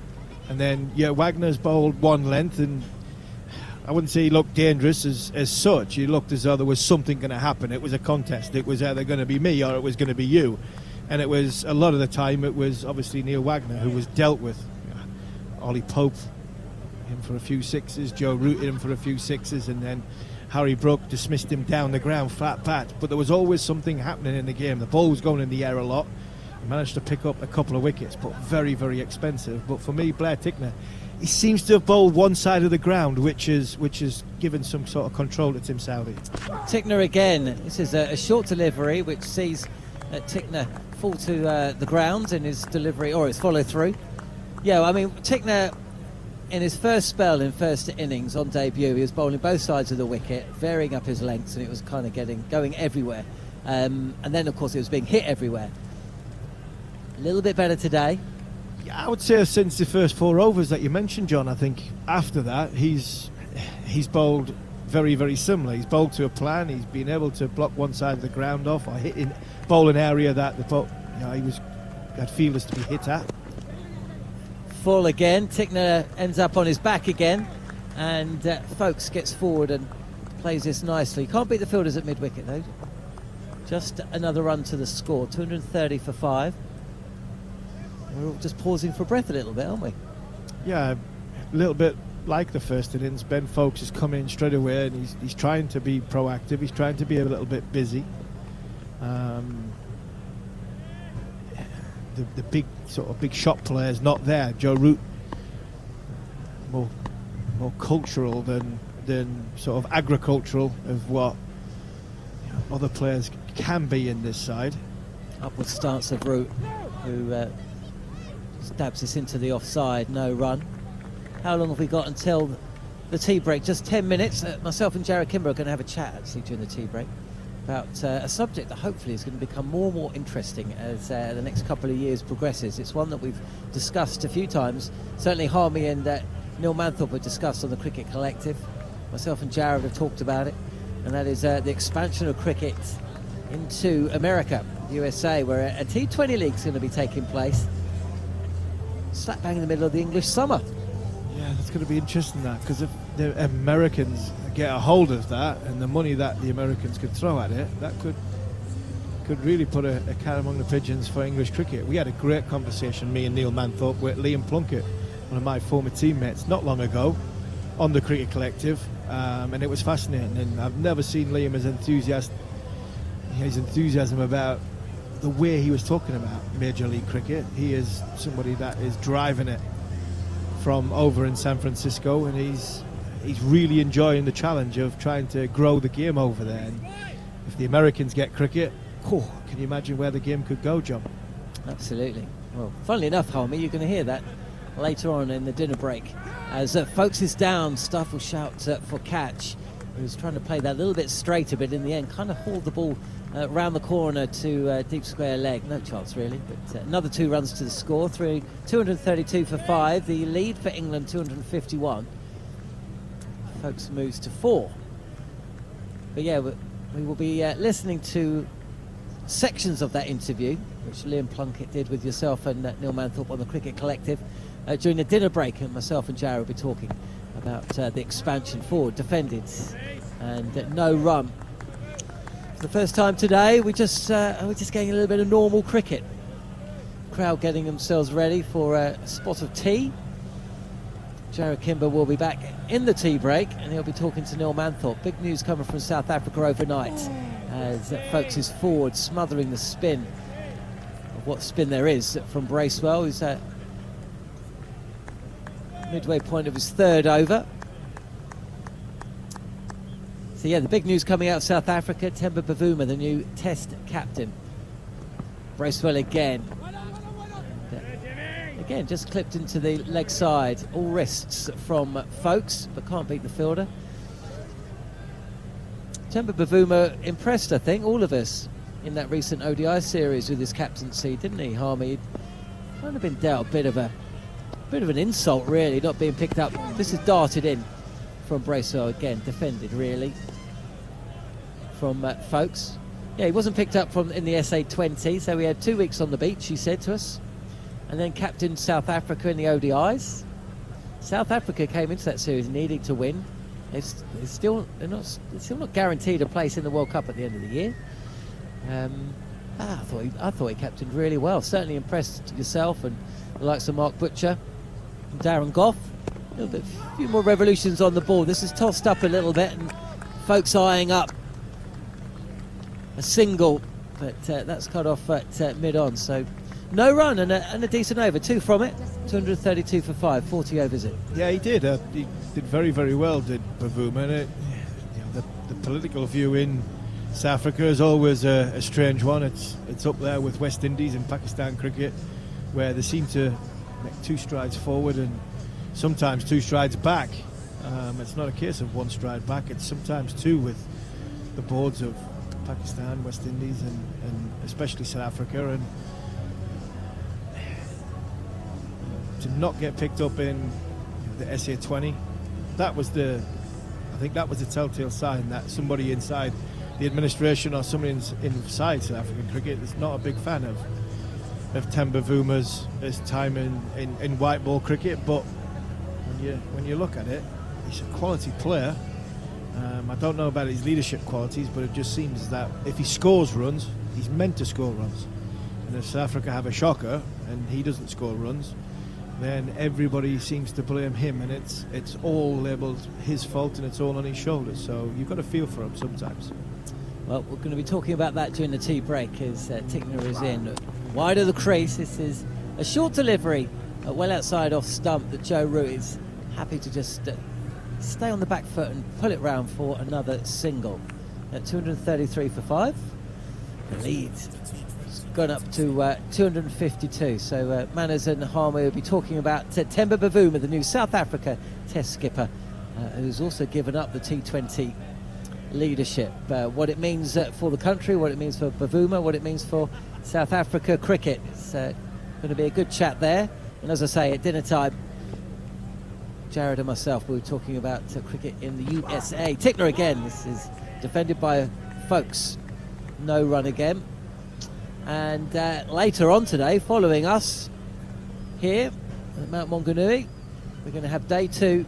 I'm not sure if you saw any of that or heard much of that yesterday, Harmy, but we caught the last 10 overs or so when we got back. And I can't see that game going to the 4th day. No. The 2 of the deliveries from Kuhnemann, the new spinner for Australia, we got his cap yesterday, opened the bowling with Pat Cummins. Do you remember that LBW that got rid of Nasser all those years ago? On the pads of Folks, the line not quite there for Tickner, and that's a comfortable signal down to fine leg Wagner Fields, 234 for 5. Who's the West Indian umpire again? Is it Buckner? No, it was a little fella. What was he? Somebody's going to tweet in and tell us, and tell us who the umpire was. I can't for the life of me remember. I'm sure he's West Indian umpire. And when his finger went in the air, it was hilarious. It was even more hilarious because it was Nasser. Well, there were 2 of those yesterday. They didn't get a batter out. This is clipped into the wide expanse in front of square on the leg side by Joe Root. Lovely timing, but won't reach the boundary. Another couple of runs to the score. Yeah, there were a couple of balls like that late on in the day, and Australia actually got one of those scores where you think, well, they're going to be in the game for the rest of the day. We'll wait and see whether their 4-man attack, comprising a debutant in Kuhnemann, Todd Murphy, who must be playing his 2nd test. Durham's Todd Murphy, and of course Nathan Lyon, 100 test man. Tickner's in and forward, Root, outside portion of the bat, single taken, 237 for 5. And Pat Cummins. We'll see whether that works for the Aussies. They've certainly adopted a different strategy to the one that India did. Mohammad Shami picking up 4 wickets. Mohammad Siraj, very unfortunate not to pick one up himself. So 2 different styles going into that 2nd test match, but Adam Collins and the SEN team will be bringing us live and exclusive coverage to the UK from about 9 a.m. Saturday morning through to about 11:30 a.m. Tickner again, effort ball, bouncer, left alone. A couple of minutes before the tea break for New Zealand, just to get one more over in. It's been another heavy scoring session of Test cricket here at Mount Maunganui. Yeah, absolutely, John, and you're marvelling just how good Joe Root is. You see him in the flesh and you see him close up. It's a privilege to commentate on an artist at work, because when New Zealand were having a go at him and bouncing him, and he had the weird fields, his ability to still find the boundary was at will, at ease. And now they've gone one side of the wicket, and his ability to run the ball around the ground and keep the scoring rate is just brilliant. Last ball. There's a catcher there. Yes, there is. It's Joe Root on the reverse sweep, and for the 2nd time in the match, it's proved to be his undoing. Bracewell with the wicket. The ball, I think, deflected off the keeper, and 2 first slip. We'll see it again, but Root's got to go. It was a toe edge from the bat that slapped into Blundell's chest and diverted neatly to Daryl Mitchell at first slip. Joe Root's got to walk off. Ben Folkes is going to follow him. New Zealand strike with the final ball of the session. England 237 for 6 at tea. Just telling everybody how good Joe's been at manoeuvring the field and getting into the gap. Now they've got the main boundary riders there, and he was unlucky. It's just hit the toe of the bat. It's looped up in the air off Blundell, and Bracewell. Mitchell just takes an easy catch. And how's your luck? Watching it again. How's your luck, Joe Root? Because that could have literally gone anywhere. He was reaching for it. Bracewell's just held it back. It's a big blow for me from England's point of view to lose a wicket right on the lunch break. England have been 100% control of that session, but that wicket there, you know, just might give New Zealand some hope that they can bowl England out for less than a 350 lead and feel as though if they can get in before the lights can take full effect, Kieran Williamson can be the anchor that New Zealand backed around and have done so many times, that they'll feel they're still in this game. Again, England lose a wicket just at the wrong time. And with Stokes, the only recognised batsman to come after this, 256 on the board in front, I think this game is still in England's favour, but don't rule New Zealand out just yet. I still think Tim Southey's men have still got a big part to play in this Test match. Well, it's been another engrossing session of Test cricket here on Talk Sport 2. How fortunate are we to be sitting here at the Bay Oval, commentating and bringing it to you as you lie in the darkness back in the UK. It was a session which really had the game in the balance. 79 for 2, England, a lead of 98 when we started out. Stuart Broad was dismissed early, bounced out by Neil Wagner, and then Ollie Pope and Joe Root just took upon the short pitch deliveries that were coming their way and peppered the spectators on the grassy banks with 3 or 4 meaty catching opportunities, one of which was taken actually. Nearly all the boundaries, sixes, were hit down between fine leg and long leg really. The kids who were getting their bats autographed had to keep one eye on the cricket for sure at that stage. England off to a lightning start, but much like in the first innings, lost wickets every now and again. Pope went for 49, gloving a short ball behind. Harry Brook came in, hit a 41 ball 57 before he departed. And just a few moments ago, Joe Root, last ball of the session, a first wicket for Michael Bracewell, and he's gone on the reverse sweep for the second time in the match. The match itself, well, continues to be finely poised. England's lead, 256. If that was to be the target, you'd say it would still be a struggle for New Zealand because they'd have to bat for a good hour and a half of that in darkness. England have got 4 wickets in hand though. Stokes yet to come to the crease. Ben Foakes will come back out 5 not out. But once again, we find ourselves looking forward to a session of cricket, knowing that whoever comes out on top is going to take a big step towards the destination of where this match is going to end up. Play is underway. Michael Bracewell's bowling the first delivery, and it's to Ben Stokes, who comes forward and plays it defensively. And for the next 20... Thank you very much indeed, Jared. We'll come back to you shortly, no doubt.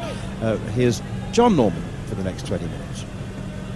Cheers, Manners. Thanks for doing that delivery as well.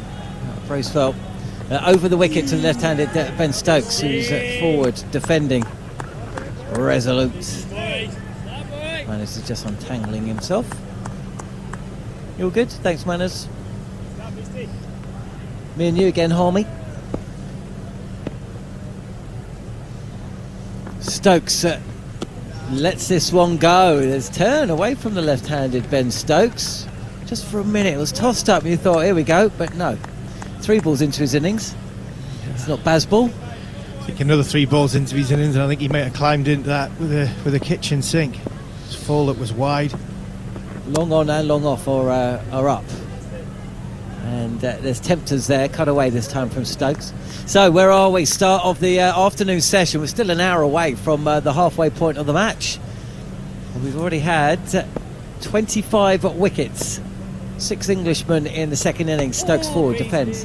237 for 6 as Bracewell finishes up the over he started before the tea break.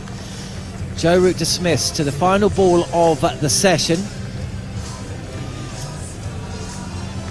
And it's just kept New Zealand. I tell you what, Al, we've got a New Zealand contingent. Mark Kelly, our producer, and also Daniel McHardy, of course, part of the commentary team. They were bouncing around when that Joe Root wicket went. They still believe, Steve Harmison, that New Zealand can win this game. I think they should still believe as well. I think talked about England's approach. It was, I wouldn't say they could have had a potential of a blow up and letting New Zealand back in the game. They had a decent lead this morning. always going to come out with a foot on the accelerator. They've done that very well. I don't think New Zealand bowled as badly as they did in the first innings. I think they had a plan, they had a set field. I just think England played some very, very good cricket shots. The deliveries that were dished up. Neil Wagner looked as though he was getting England to hit the ball in the air, but unfortunately for Neil Wagner and Tim Southey, the ball was going out the ground and it was going for 6. So I think England will probably want about 50 or 60 more runs. Folks forward, and no run there. Kugelheim taking the ball at the Mount end. 4 wickets falling in that session. 158 runs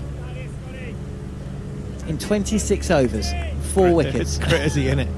Just been downstairs and had a chat with Mike Gattin, who's here with one of the touring groups, and he was saying how much obviously the game's changed and how great it is, and he was mentioning about bounces, both teams' tactics, bowling 5 and 6 bounces and over. He said he played against the great West Indian side. He said he wouldn't like to face 6 bounces and over from that side, but I think the way they're playing at this minute in time. Folks aborts the attempted pull. This climbs appreciably wide of the right-handed Folks though, and he ducks out. No run. 237 for 6 England. The bounces that were delivered up this morning, when I said to Gat, when 4 bounces and over are getting hit straight back over the bowler's head, flat batted for 1 bounce, 4 or 6s, then I don't think the umpires are thinking the bouncer is in danger of endangering the batsman anymore. It just shows again where this England cricket team's taking the game and how much the game's evolving. There's a Kugelheim is in, and this is played into the turf as Folks defends really. There's a wideish first slip. Daryl Mitchell, who took that catch via a deflection from the chest of Blundell of Joe Root from the spinner Michael Bracewell. We've got a gully, Henry Nichols, got a point, and you've got quite a deep short leg, short mid wicket, mid on, mid off.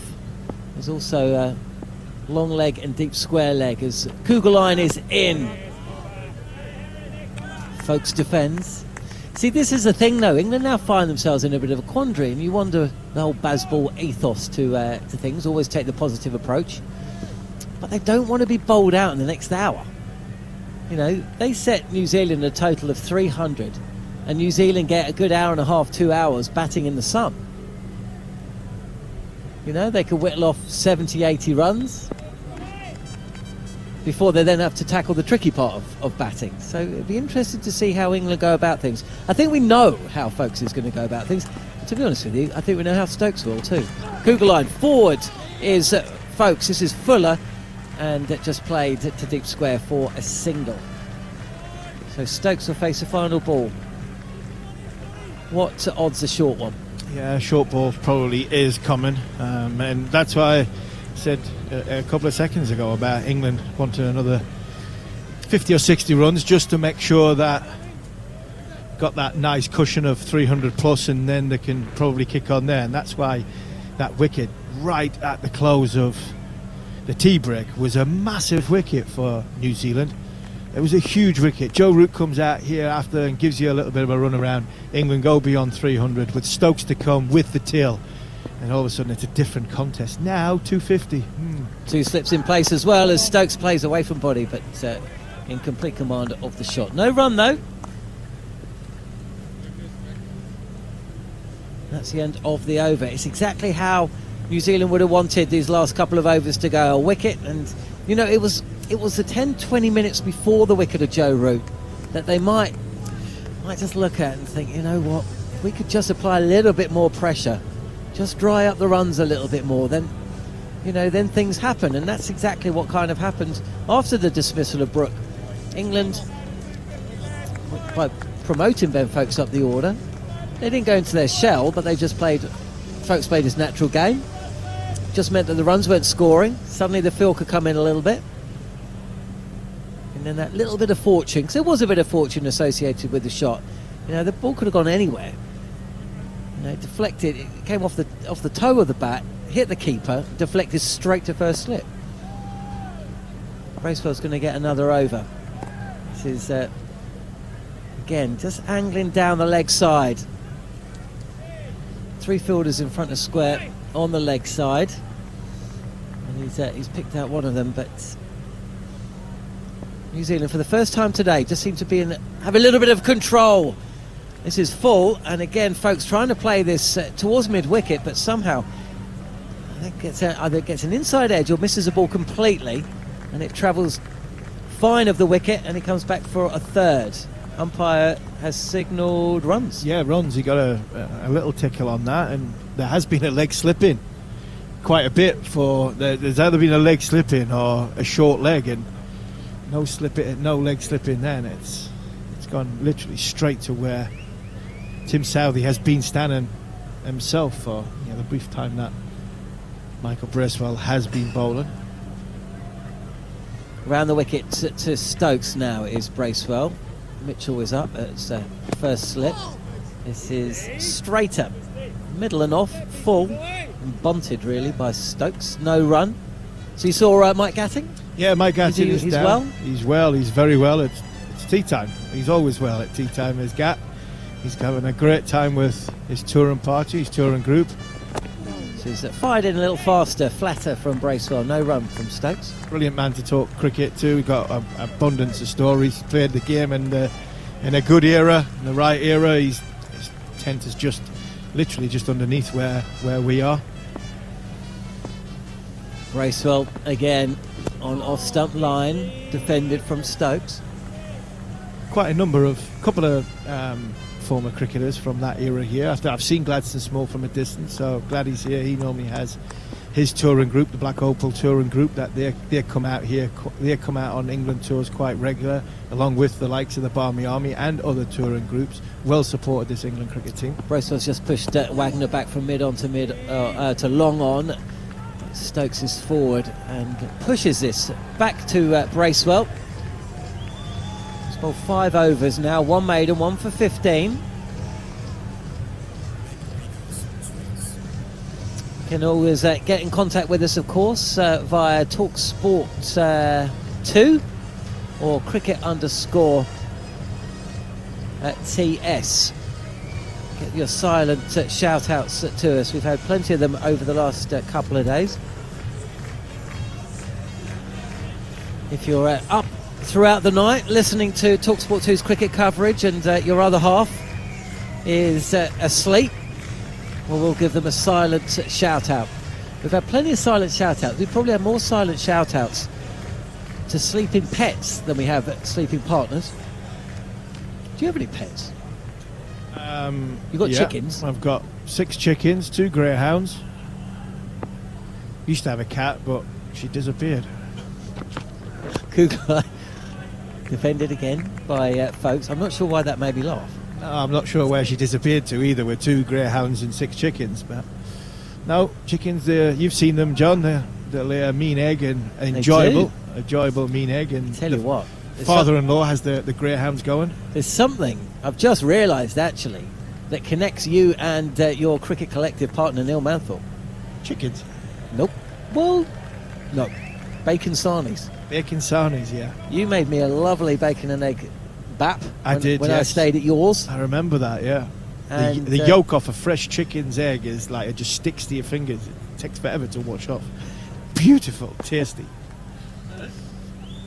I tell you, Frankie Mackay was on comms duty earlier. She's describing a shot from Harry Brook, and it was almost like a meditation podcast.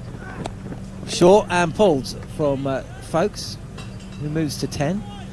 I'm going to get Scott Taylor, the producer, to clip it for me. And if I'm ever in need of, I do get a little stressed at times, Harmy. Not on air, but some things get me going at times. That's Sam Ellard. And if I'm ever in a position where I just need a little bit of zen, I'm going to get that clip of Frankie Mackay just describing that Harry Brook cover drive, and I'll be all right. Nice and calm. Wusa has. Was it the Chris Rock in Bad Boys? Working with Will Smith. He's a psychologist, telling them to say these 2 or 3 words just to calm him down a bit. Just exactly what you do when Sam turns up. Stokes readies himself again on the front foot, playing straight, no run. Manners, I think, made me the best bacon sarnie I've ever had today. Did he? It was incredible. He offered me one as well, but I'd already had breakfast with a good family friend who's over here, his daughter Catherine, who's on her 30th birthday, so happy birthday to Catherine. I think it was yesterday. I went for breakfast while Sam was otherwise engaged, and when I came back in, Manners asked if I wanted a bacon sandwich, but I just had eggs Benedict with bacon, so I missed out, John. I've missed out. You did miss out. So it did mean I had 2 of them, left alone by Stokes. No run. 242 for 6. You're not missing a great deal. It's a bit of old school cricket. It's good to see, actually. You can have a bit of a breather. Yeah, the thing with Stokes is, and we've talked, me and Manners have talked about it many times, and me and you, John, about Ben Stokes being a great situation cricketer, and I think he understands this situation at this minute in time, that England possibly need the comfort of another 30 or 40 runs, and I think him and Ben Stokes are going to try and get England to that point, and then you might see England start to go through the gears again. We shall see. Stokes yet to get off the mark. He's just going to smash him for 6, isn't he? Kugelheim, he's in, and he does go for the pull. He'll get off the mark, and he'll split the field as well. 4 runs from the bat of Ben Stokes. Square leg and also long leg couldn't get around quick enough. And this has travelled at some pace as well. Stokes moves to 4. The score 246 for 6. The lead's up to 265. That's a fantastic cricket shot. It really is. This is a very, very well directed short ball.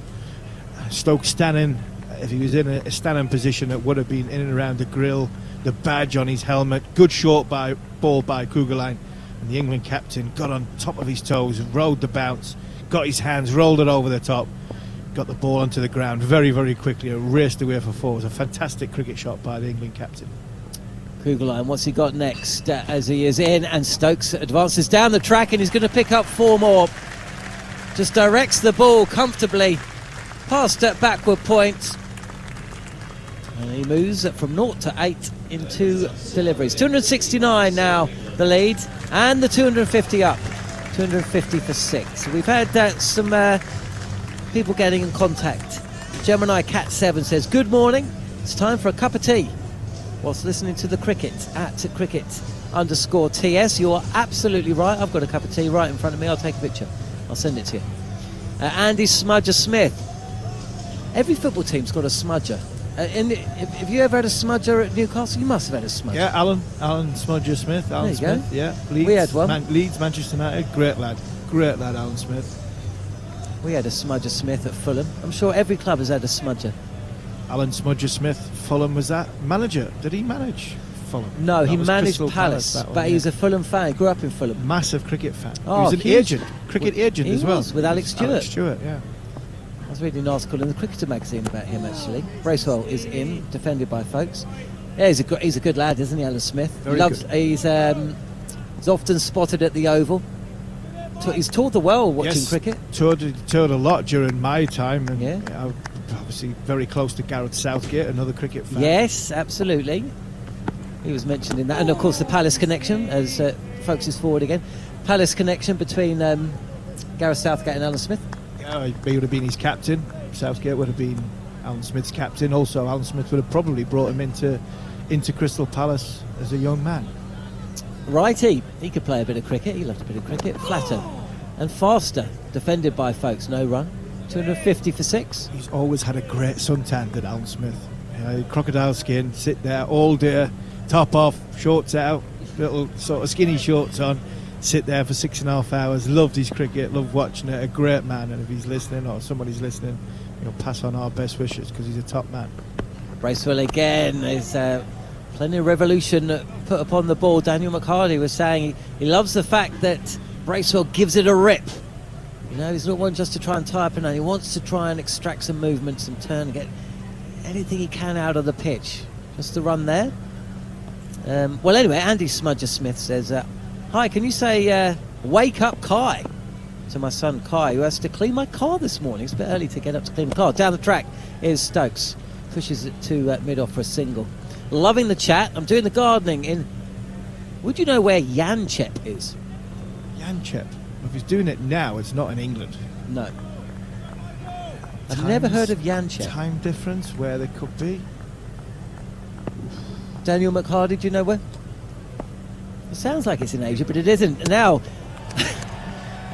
Folks has been bowled, but essentially it's going to be signalled a dead ball because something's happened. There's been some movement behind the umpire, the bowler's arm, and he withdrew from playing the shot. So despite the fact that Bracewell carried on with the delivery, a lovely off break that took the top of off, he's going to have to bowl it again. Yeah, I think Southey was changing the field, and I think Ben Folkes has just caught in his eye line. The field are moving, so rightly he stepped away.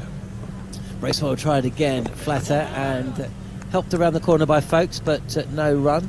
It's actually in Australia, Yanchep, near Perth, and apparently he's getting him to do the carb before it gets too hot, and it can get very hot. Do you know Alan Brazil? I was out in Perth in 2010, and Alan Brazil flew out with Ronnie Arani and Darren Gough for the Ashes, 10-11. And Alan stepped off the plane, and it's a good 20-hour flight, isn't it, via wherever they were flying, Singapore maybe.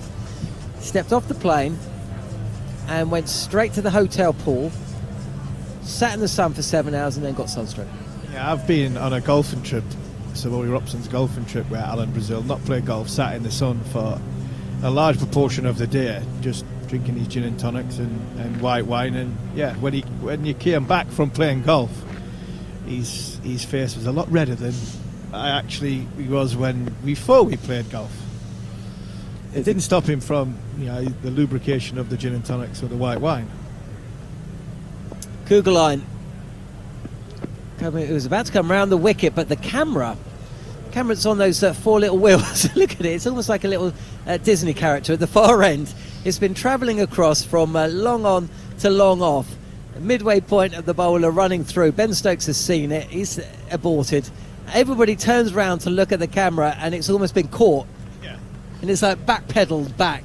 Stuart Broad's best friend has decided to pop in again because Brodie wasn't too happy with the cameras in Australia when they were encroaching on his eye line, and yeah, that was right behind the bowler's arm.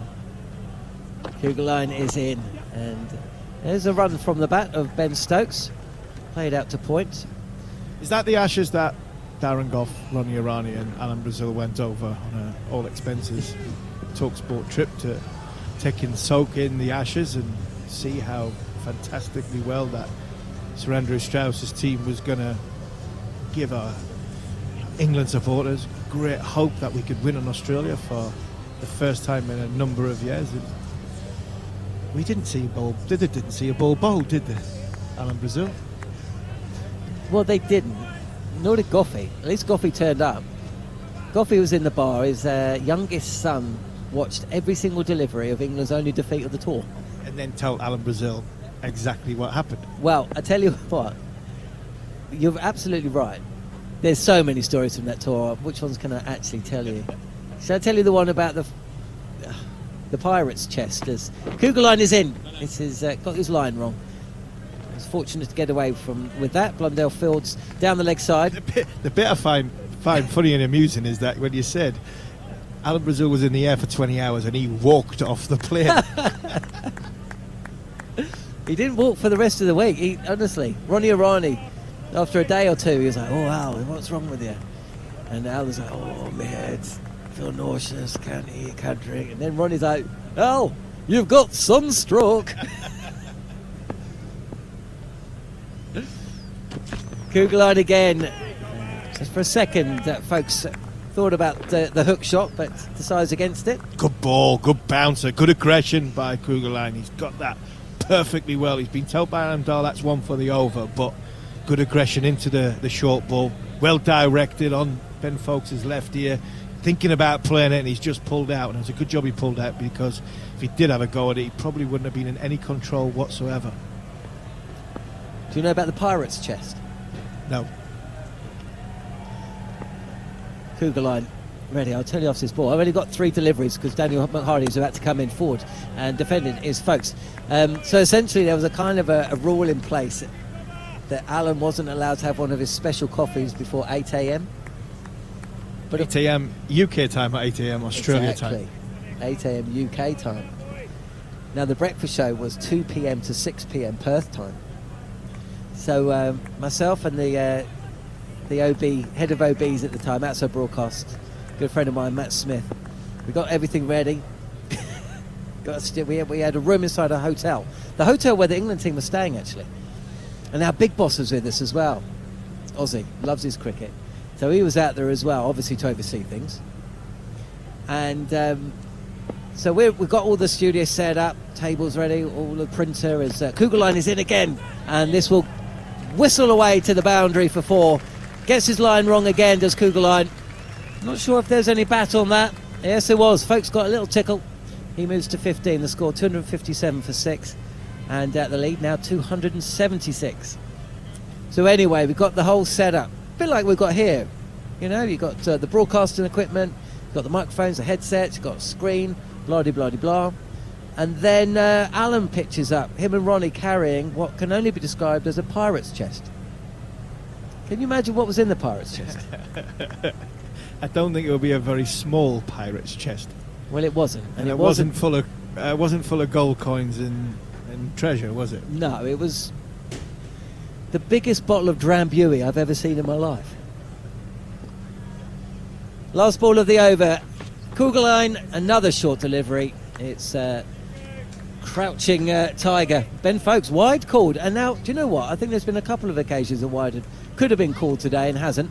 But Alim Dar's had enough and he's called that one. Yeah, he's had enough. They were quick on it, both Chris Gaffney and Alim Dar, over the course of the last 2 days to call wide if it was over the shoulder height. And I think they were right to do so. And that one there was definitely a wide. It was a high bouncer. But I don't mind that. It's better than being not short enough and getting pulled for 4. I'd rather give a run away for being a wide where you're getting it high. If the batsman has a go at it, he's not in control. So will this be the last ball of the over? It is a good length delivery, defended by Folkes, and England find themselves 258 for 6. Folkes 15, Stokes 10. The partnership now 21. England lead by 277 after a word from Steve Harmison. And this message from John Boy Brady, who's contacted us to say he's made the missus switch side of the bed, so I was closer to the radio. It'll be Steve Harmison, the thoughts of, and then Daniel McCarty. Very good, John. I hope you're enjoying listening to this enthralling test match, which has just gone into a little bit of a lull, and I think largely down to the fact that I think the England captain has realised that this next passage of play, the next phase of play, is so crucial in the game. And if England were to lose a couple of wickets, you bring New Zealand back into the game, and I've always believed, I've described Ben Stokes as the best situation player I have ever seen. I think the situation at this point is to try and get 30 or 40 runs without losing a wicket. Well, Bracewell continues from around the wicket and beats him outside of the off-stump and arm ball, but Quicker shoots on a couple of inches outside the top of off-stump. He's trying to cut, and he's missed. Bracewell doing an excellent job here for New Zealand. 1 for 17 in his 7th over. I said last night, Army, I hoped he had a big part to play. I felt like he always could. I was sceptical. New Zealand and spinners in New Zealand tend not to go all that well. He drops a little bit shorter this time, nudged up towards mid-on, and there is a run taken. He's just been able to apply the brakes, and the bonus was the wicket just prior to that lunch break, of course. Got another silent shout out. Lucy Langley Palmer. She says, "Hi Talksport, I'm up listening to the test match while feeding my 2-month-old." Silent shout out to my snoring partner. Obviously, I've been one of them partners. Lucy, I do apologise on behalf of your partner. And my 3-year-old, obviously snoring next to me.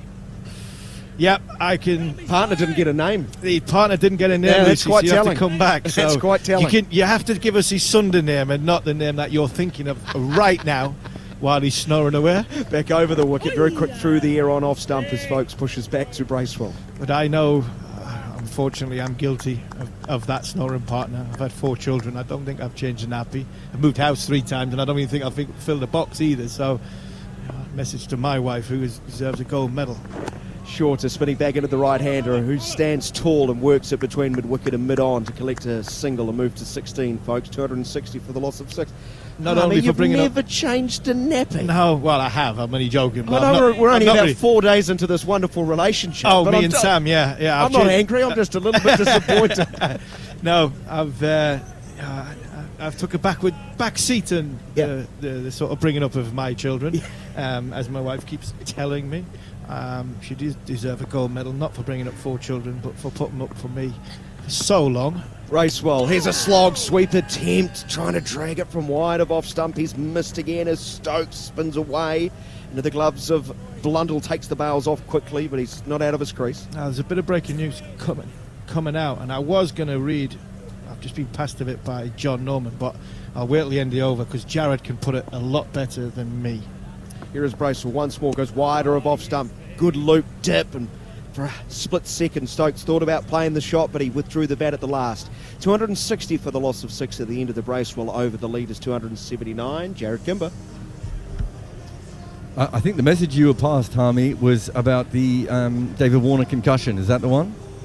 Yeah, so that's the one. Yeah, we reported that before. So Peter Lawler had the tweet a couple of hours ago. So he was hit just behind the back of the ear by Mohamed Shami. He was actually hit everywhere, if we're being honest, but he was also hit in the head at one stage. So he's failed his concussion test the day after, which is something that happens quite regularly, of course. He's been replaced by Matt Renshaw.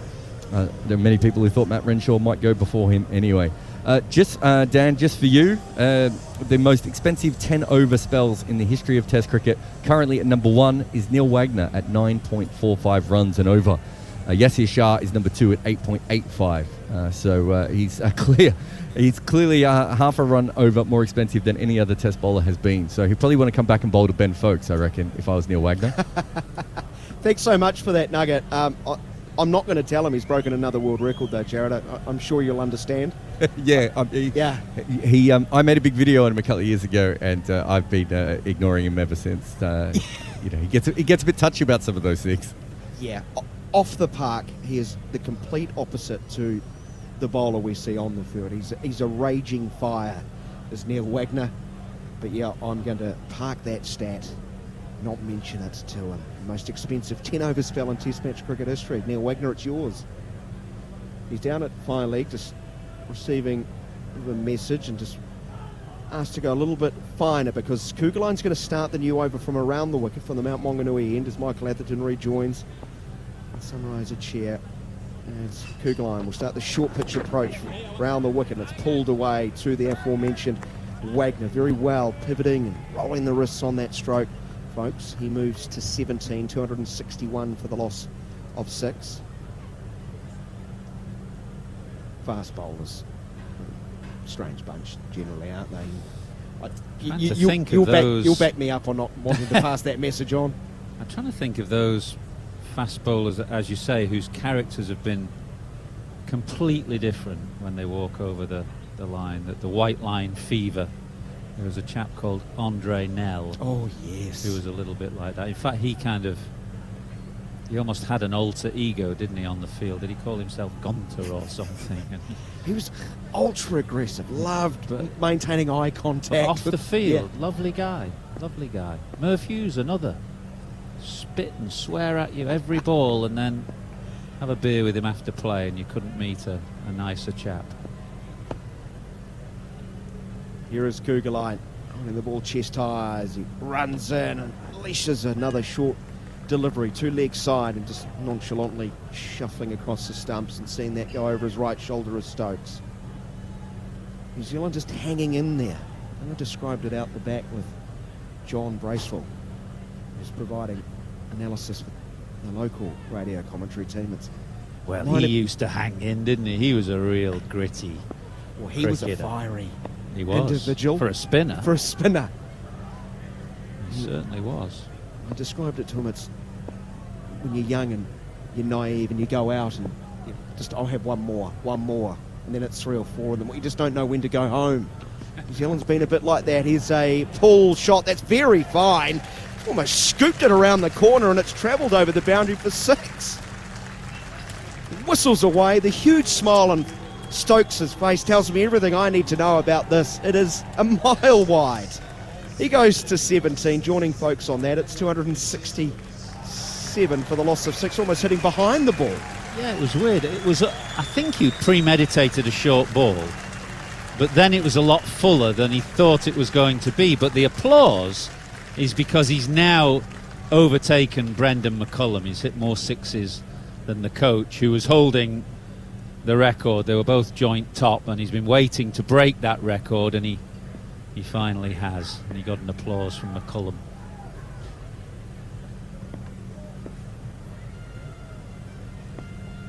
His first of the innings. Back over the wicket, Kugelijn. Gets inside the line, he pulls away to fine leg. Wagner! Well, you can add another 6. He takes the catch and trips over the rope and falls over. This game that has just been so entertaining. There is another moment New Zealand fans will not want to remember. Shades of a Cricket World Cup final. Trent bowled on that occasion, and Neil Wagner, well, that fire will be burning even brighter now as Daryl Mitchell risks life and limb as he trots on over, I think, to give him a high five, but no, they're going to swap positions. Mitchell's going to go to fine leg and Wagner will go to third man, but that is a huge moment, Michael Atherton. I was just thinking of the World Cup final then, when he trod on that rope, as you say. It was Trent Boult, wasn't it, at Lords in 2019 when Stokes eventually got England over the line. It was a little bit more dramatic there, Wagner, because he kind of fell backwards rather than just stepping on the rope, but nevertheless an important moment. So consecutive sixes. Now he glides the ball from around chest height over top of middle stump into the gully, no run. I've done it to myself. I've taken myself back to Lords. So most sixes. Stokes rushing past McCullum, now up to 109 in just 90 matches, 107 to McCullum and 101. Adam Gilchrist, the only other player to get more than 100 sixes. Big smile on Brendan McCullum's face as we see a replay of the applause. Gee, that's some trio up top. Kugelijn beating Stokes as he tries to ramp it over the keeper. It was well past him before he got the bat up, and slippery bouncer from Kugelijn to end the over. 273 for the loss of 6, 13 runs off it. Not an easy chance for Wagner. But it wasn't high, was it, over his head? It was almost chest height. And it was the pace at which Stokes hit the ball that seemed to knock him backwards. It was the second of the 2 sixes. And I think it was just the velocity of the ball, and Wagner just couldn't keep his balance and stay inside the rope. And we've got, well, they call it that little Toblerone thing that's about 5 yards inside where the natural boundary would be. And of course that means more sixes get hit these days because the boundaries are much shorter than they were. 292 is the lead for England. Still 4 wickets in hand in the second innings. But just when you think they're running away from New Zealand, Kiwis keep coming back at them. Here's Bracewell. Bit of bad as it balloons to the onside, well in front of the short leg, who's blocking a bit away on square. There has been a little bit of spin and bounce for Bracewell. I think Leach has a very important part to play, Michael, in this game in the 4th innings likely. This one spins back from wider and off stump and in a tangle Folks gets as he defends to the onside. There's quite a large footmark developing, which would be lovely for the left arm finger spinner into the left-handers from this end. Yeah, I guess Bracewell has got a bit of Wagner's follow through as well to aim into. And again, he's a flick shot over mid-wicket. Scooped over high, and it's 1 or 2 bounces before it thunders into the advertising boards. Wasn't quite there, but stayed true to the stroke. Centred away to the mid-wicket fence for another boundary. 277 for the loss of 6. It's a good shot. He's essentially playing with the spin. There's nobody out, so it's a pretty safe shot for Folks to play. A leg slip man under the helmet. Leaning forward, pushing up towards mid-on and stealing a run. Come on, Cougs is the cry. He was a little bit sleepy at mid-on. And Folks steals the run to move to 22. 278 for the loss of 6. What's the magic number as far as New Zealand are concerned, you think? I was just going to ask that. Yeah. 350, I think you'd feel you could chase that on this pitch. Bracewell bowls to Stokes on off stump. He defends on the front foot. That number has now, I think that's the third time I've heard someone suggest that number, so it seems to be consensus. I think the scores which teams are comfortable chasing in the fourth innings have gone up a bit in recent years. Little paddle sweep, he's missed. He's hit right in front of off, maybe just outside of.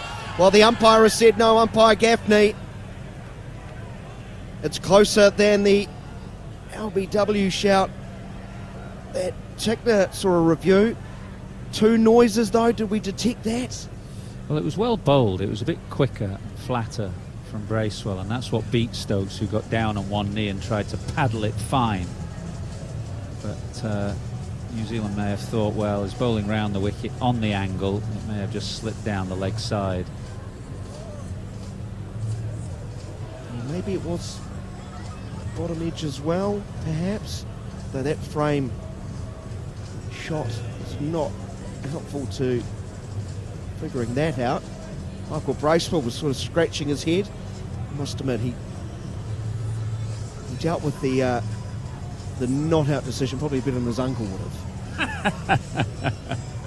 Which uncle though? How many Bracewells are there? There's about 7 of them. There's a lot. Which one are you referring to? John Okay. next door. Yeah, okay. Who's providing radio commentary. It was a fine, aggressive off spinner. Maybe the 2 noises I heard with pad then onto thigh pad. I'd really like to see that one again. 278. My apologies. 278 for 6. He's not a dissimilar bowler to John as well, Michael. He's not as good yet because he's not been bowling off spin that long, but he gives it a rip. He really does. Here is Kugelheim from around the wicket, bowling short, pulling to the man on the 45 degree angle from the stumps is Williamson, straight to ground. John had big hands, big long fingers, and really wrapped his fingers around the ball and gave it a rip. Under edge, do we think, from that Yes. Stokes LBW? Yeah, hence the 2 noises. So wise for New Zealand not to review. Bit of bowling though, he's done a very good job, Bracewell. Had overs 1 for 24, Kugelheim 1 for 52. Yeah, John Bracewell. New Zealand's history of spinners, I've described them over the years as more rollers than anything. Here is Kugelheim bowling short into the ribcage, but that's expertly played. Standing nice and still. Hitting again down, up to down, past Williamson out to the fence for 4. And finally, 282 for the loss of 6. Well, England have played the bouncers today in a variety of ways. Some, like Pope, have deliberately tried to go up and take the boundary on, but Folkes was very controlled there. Kugelheim's round the wicket, he's quite sharp, and Folkes just really helped it around, rolled the wrist, helped it around, and was a very controlled shot. Kugelheim ready, top of his mark, will continue from around the wicket. The lead is over 300, 301, and another single. His leg stump line, so got inside and helped it around the corner to the fine leg. That is Daryl Mitchell. 283 for the loss of 6. Yes, John Bracewell did. Tall man, gave it a great rip. How many Bracewells have played first-class cricket then? There's 3 that I can think of. Is that it? There's a lot of fans who would have liked to have seen 2 Bracewells play this test. Right, yeah. Yeah, because Doug Bracewell must have been in the thinking. And was there a Michael? No, Michael's here. Michael's There's here. one more as well, isn't there? Brendan. Yeah, Brendan, John. Fast bowler. Yeah. John Bracewell right And the up Hadleys, there. so the Bracewells and the Yes. Hadleys are the kind of 2 great Absolutely. families of New Zealand cricket. No doubt about it. Back over the wicket to the left-handed Stokes. That should be a wide. That is a shocking bouncer. He's got that one hopelessly wrong. As Kugelheim, 284 for the loss of 6. This partnership worth 47. So again, I've described it almost like a middle distance race. England started at such a great pace and sort of stretching the field. He's going to come back. England go again. I had the sense that Stokes is just playing quite responsible. He's obviously hit those 2 sixes that have taken him up to 23, but until that point, quite becalmed for him. It took him 13 balls to get off the mark, and he probably knew coming out to bat. He came in behind folks. Not sure why. He probably just needed the loo or something, but I think he probably sensed that at that point New Zealand had a sniff, so you can't just play in completely gung-ho fashion. He's got to try and play with a bit of responsibility to get that score up beyond 350 and towards 400. Well, he reads the scenario better than most. And seemingly, I'm not sure if he wants those situations, but deals with them when he comes into those tricky scenarios. Another wicket straight after that break, in New Zealand are probably thinking for the first time, well, we're really, really in this.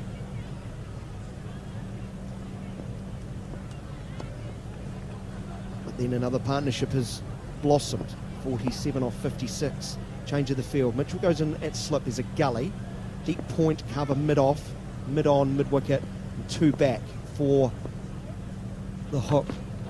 Stokes comes down the wicket and gets to it as a half volley and then slices a drive forward of point into a gap, and will get 2 runs.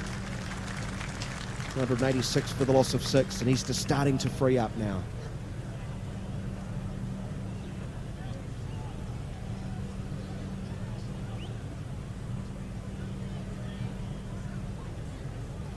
.286 for the loss of 6. We're in the 51st over. 5.64 runs per over in this innings for England. 5.57 in the first, of course. Fairly consistent. Here's Kugelheim, heck of a length, but Stokes just shuffles a fraction outside of leg stump, opens the blade and flips it away down towards backward point to get a run and take the partnership past 50. 50 off 58 balls, and came together when Root went out last ball of the first session with 237 on the board. Now England 287 for the loss of 6, and the lead is 306. More from Michael Atherton, and then Neil Manthorpe. No, before that, here's Jared Kimber.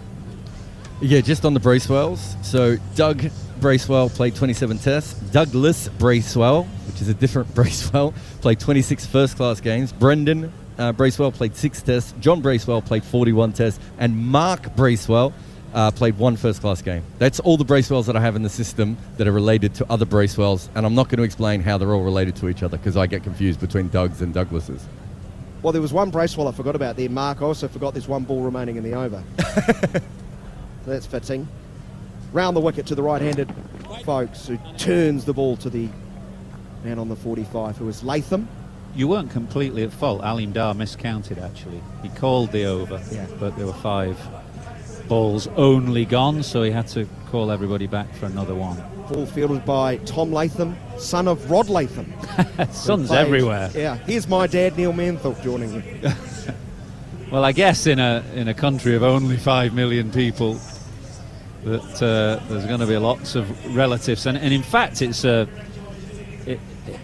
factor in cricket wherever you go, because the game is it's an unusual game. It's a harder game to take up, I suppose, than something like football, where you just get a ball and kick it around. So you tend to get a lot of father-sons or families that are involved in the game across generations. Down the wicket comes Stokes, gets to the pitch of it and lashes it beautifully and firmly past mid-off. It was quite wide, actually not that wide, but Scott Kugelheim was no interest whatsoever in attempting to get behind that. It's a lovely shot from Stokes. Put a bottom hand and just swatted past mid-off, and his slow start is now very much a thing of the past. No run for his first 10 balls. He's now 30 off 30. Bracewell in again. Stokes comes forward and plays defensively out on the offside. There's no run. 291 for 6. The lead is 310. I said before a ball was bowled this morning to Steve Harmison that if England were batting by 8 o'clock, still batting by 8 o'clock this evening, they would have enough runs, more than enough runs to declare. That's chopped away by Stokes once again out towards Kugelheim, long off now, and pick up another single. I'll revise that and bring it forward to about 7 o'clock. He might want to wait till 8 o'clock though, because that's the That's the witching hour as far as the bowlers are concerned. When the lights are on and the clouds roll in, or the darkness comes, dusk falls, that's when you want to be bowling.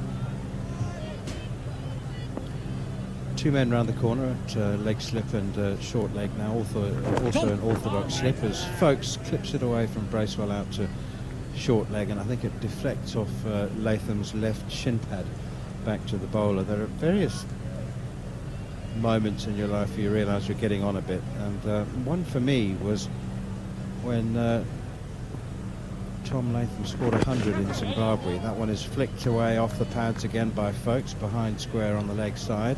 It was 4 or 5 years ago now. New Zealand toured Zimbabwe and Tom Latham scored 100, and I was doing the post-match interviews for television, and I couldn't help mentioning to him that I had commentated on his father scoring 100 in Zimbabwe in a test match. Down the wicket comes Stokes and is stumped. Down the wicket, looking to thump it over long on, and smart work from Tom Blundell, although he will have had much smarter stumpings. Stokes was a yard and a half out of his crease, but nonetheless good work from Blundell, and Bracewell has a wicket. He turns it, he turned that one quite sharply, and you give him credit for that. Absolutely, this is a lovely piece of bowling actually. It's not so much that he turned the ball, although it did turn and beat the outside edge, but I think he saw Stokes coming because he just held it back.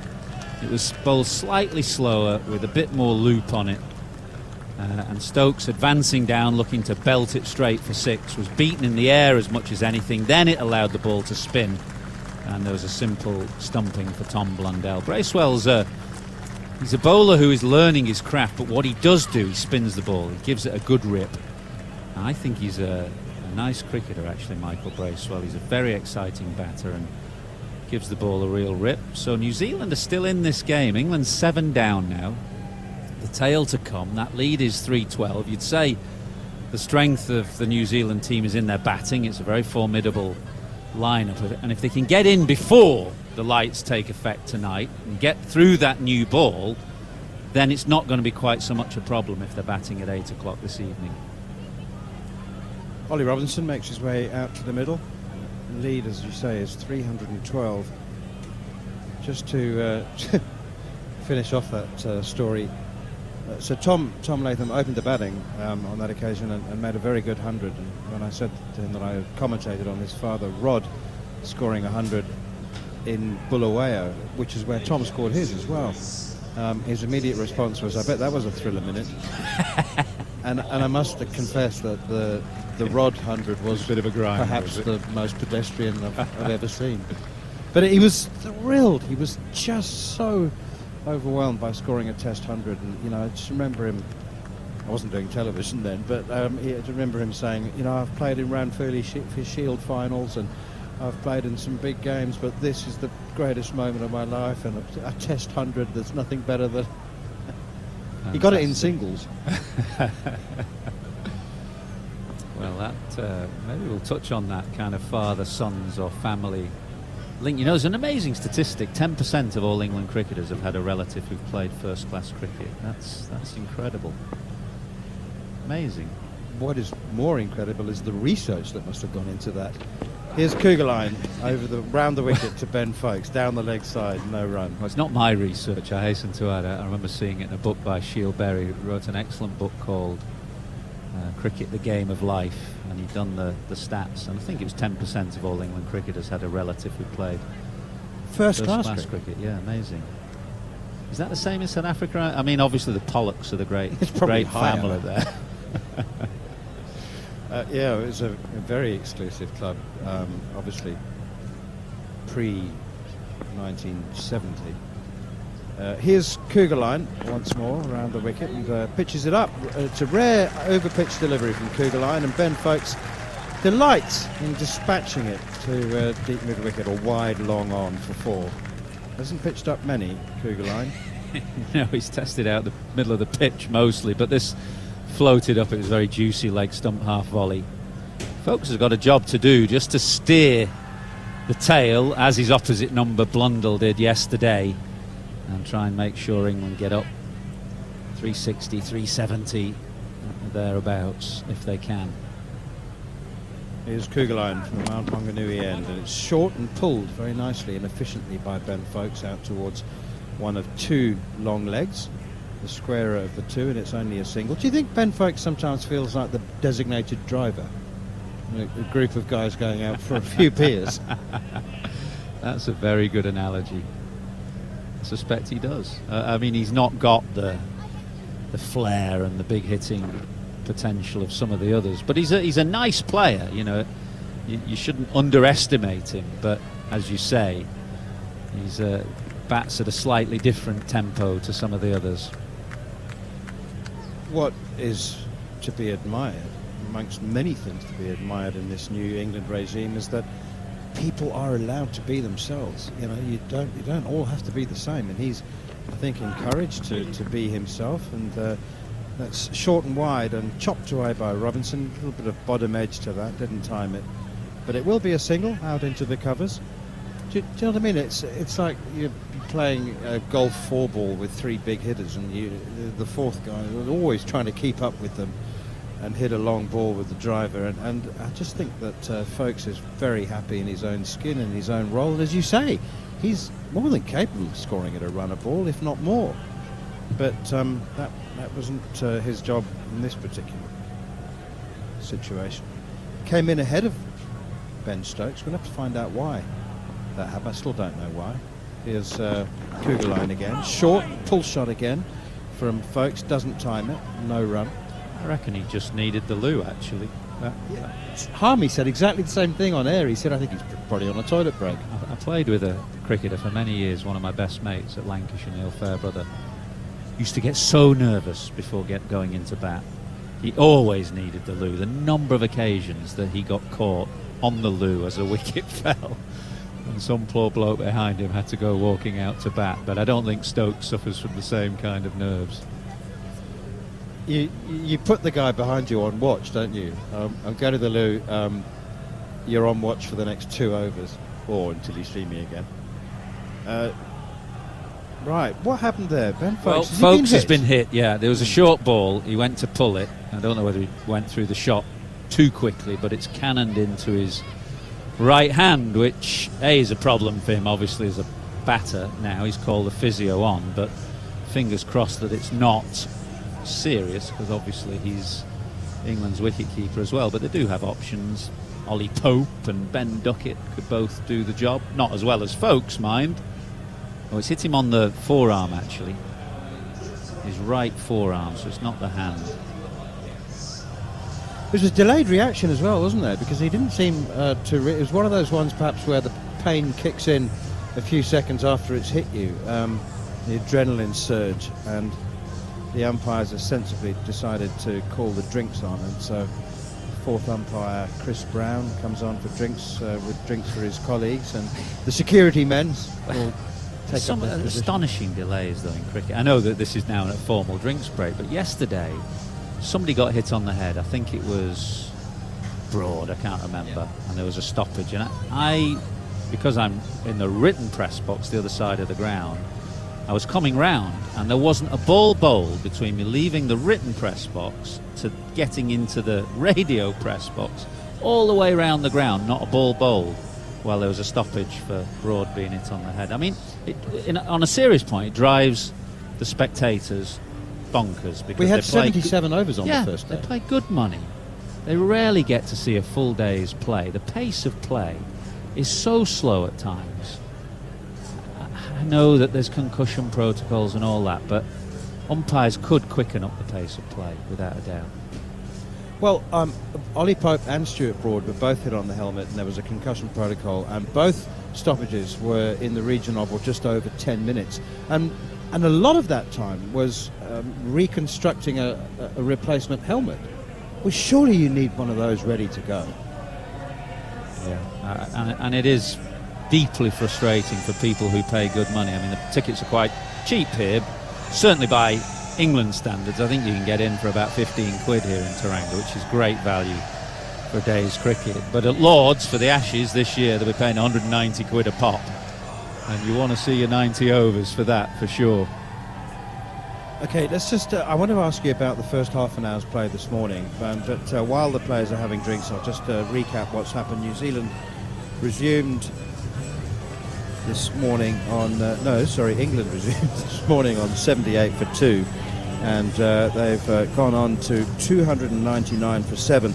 Some thrilling batting, astonishing for a afternoon session. The first session, they scored 158 runs. For the loss of 4 wickets, with Ollie Pope making 49, better than a run a ball, Joe Root 57 off 62, and Harry Brook at times mesmerising 54 from 41 deliveries, 7 fours and 2 sixes. So the first half an hour this morning, Neil Wagner set his leg side field. He's taken half of his test wickets with short balls. 230 wickets, 117 of them with short balls. So England knew exactly what he was going to do. They set the leg side field. He had 3 men on the leg side boundary catching, 1 just in front of square, so it was actually 4. And so he ran in and bowled bouncers to Ollie Pope and Joe Root. And they stepped outside off stump, and it was 6 hitting practice. For the first half an hour of day 3 of a test match, they were 6 hitting practice. And people say, well, what is this Bazball? Is it, there's people who think there's a sort of sense of indiscriminate attack about it. But they've just gone. So 4 sixes hit in the first half an hour, all 4 of them over fielders' heads. It's not indiscriminate, is it? There is thought behind what they're doing. First of all, you have to say England had won 1 in 17 test matches before Stokes and McCullum took over, and they've won 9 in 10 since. So the transformation has been remarkable, and there has been thought and strategy behind it. Firstly, that England feel their best chance of winning games is to play attacking cricket, because that's the best kind of players that they have. The likes of Brook and these guys are attacking players, and they've given them their head in test cricket, and it's certainly worked. I mean, you'd have to say, for example, you could certainly pick out the Root dismissal on the point of lunch and say sometimes discretion is the better part of valour, and there was a point there where you get to lunch and just come out after lunch and play in the afternoon sunshine. But you cannot argue with the results so far. That was my point, that it's not indiscriminate, they've developed a strategy. Here's Kugelheim continuing. It's another short one, it's another pull shot from Folkes, and it's another boundary.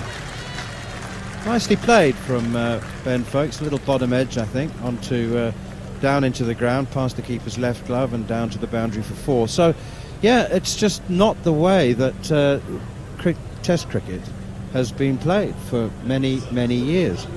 And in fact, I was speaking to Frankie Mackay about exactly that in the afternoon session, the first session.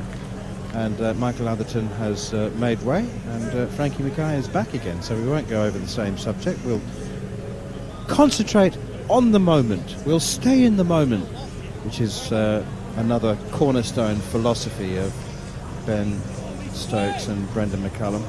Stay in the moment. That's what Joe Root said this morning when he spoke to Sam Allard. We had that in our build-up. Joe Root Sam was asking about how the game might go as throw it forward onto day 3, and Joe said, no, we stay in the moment. Focus on the now. Don't look too far ahead. Here is Bracewell with his off-spin. Reverse sweep, nicely played by Ollie Robinson.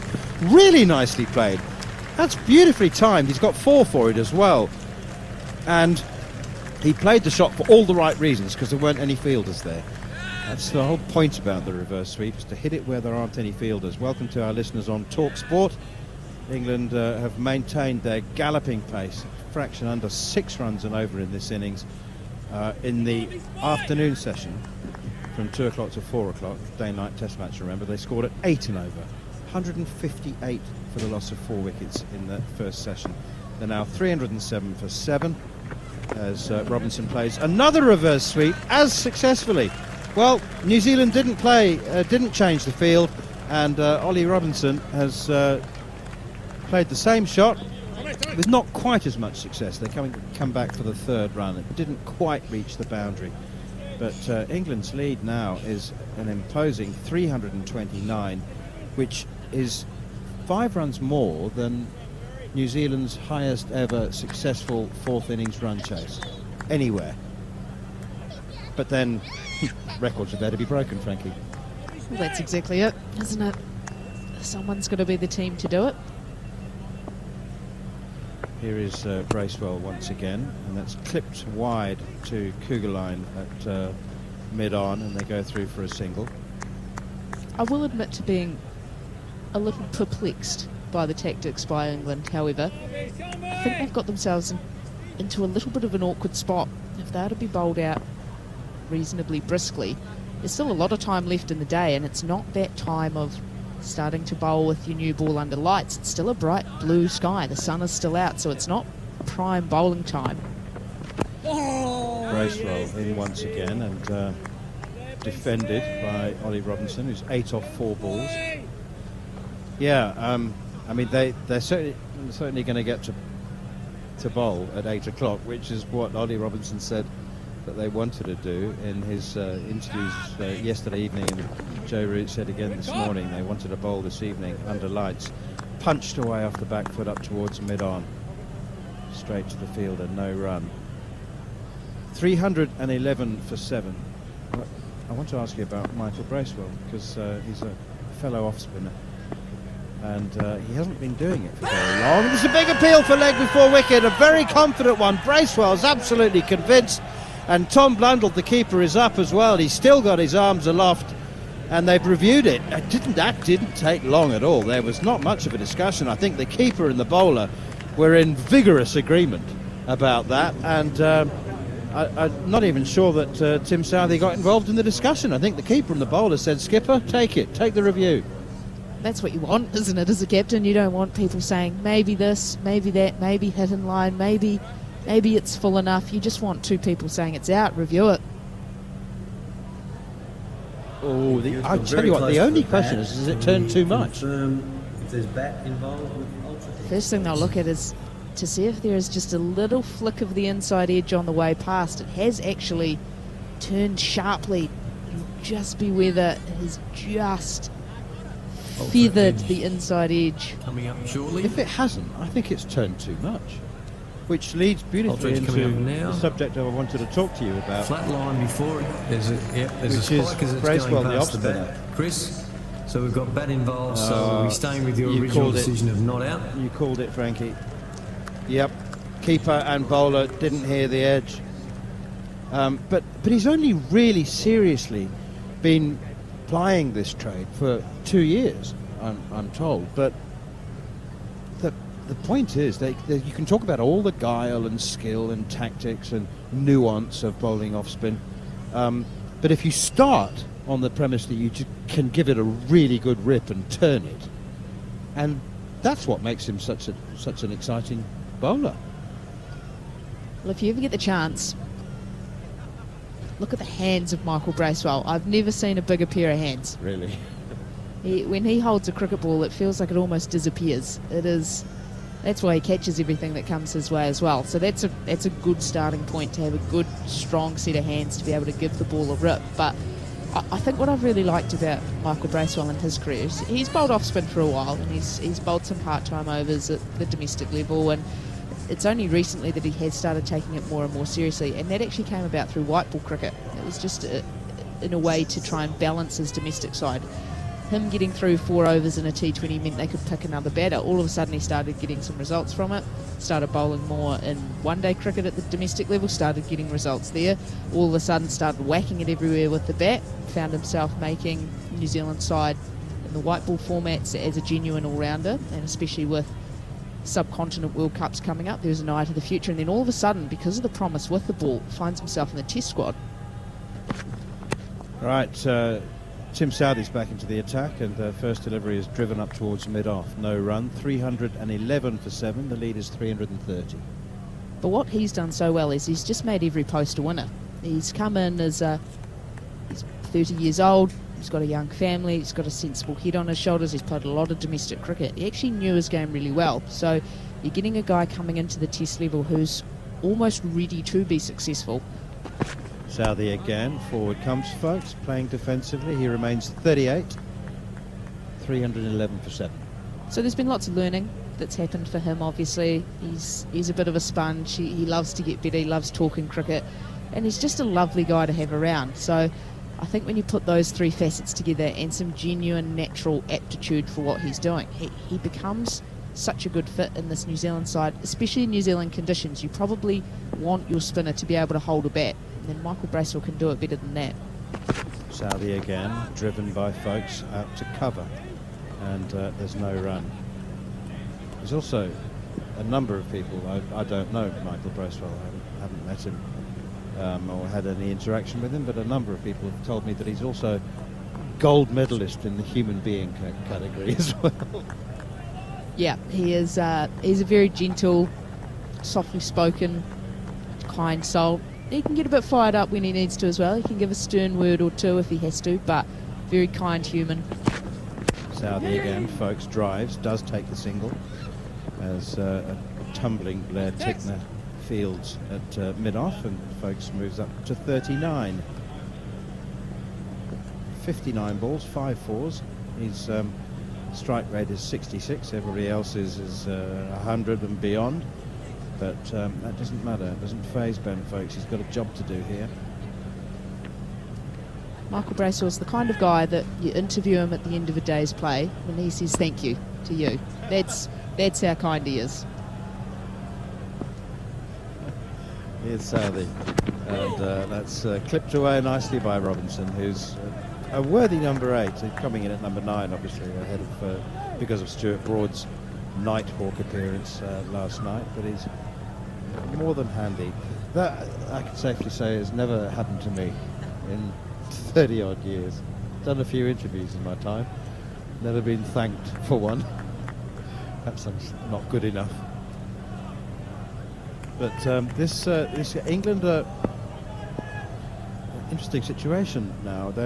It's almost like the sort of the old-fashioned third innings syndrome, where they're just batting time to take some time out of the game. Folks forward again to Southey, plays defensively, but not because of the time in the game, but the time before they want to bowl. 55 overs gone, 313 for 7. They want to bowl, we reckon, at about 8 o'clock. Give themselves 90 minutes when the floodlights are just beginning to take on full effect. But they are not out of sight. I'll leave that thought with you, Frankie, because I just think New Zealand, on a pitch that doesn't seem to be deteriorating, might fancy 350.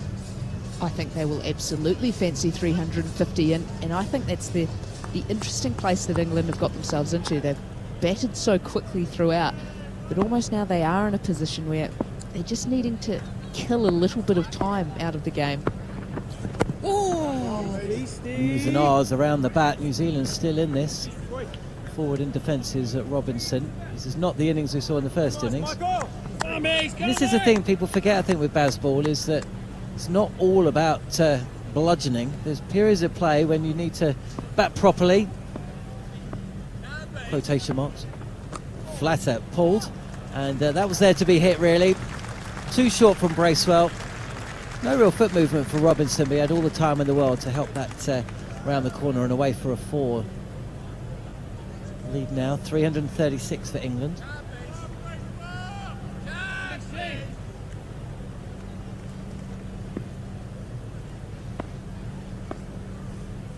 Bracewell has picked up a couple of key wickets, and this one just zips through a little bit more. No foot movement from Robinson.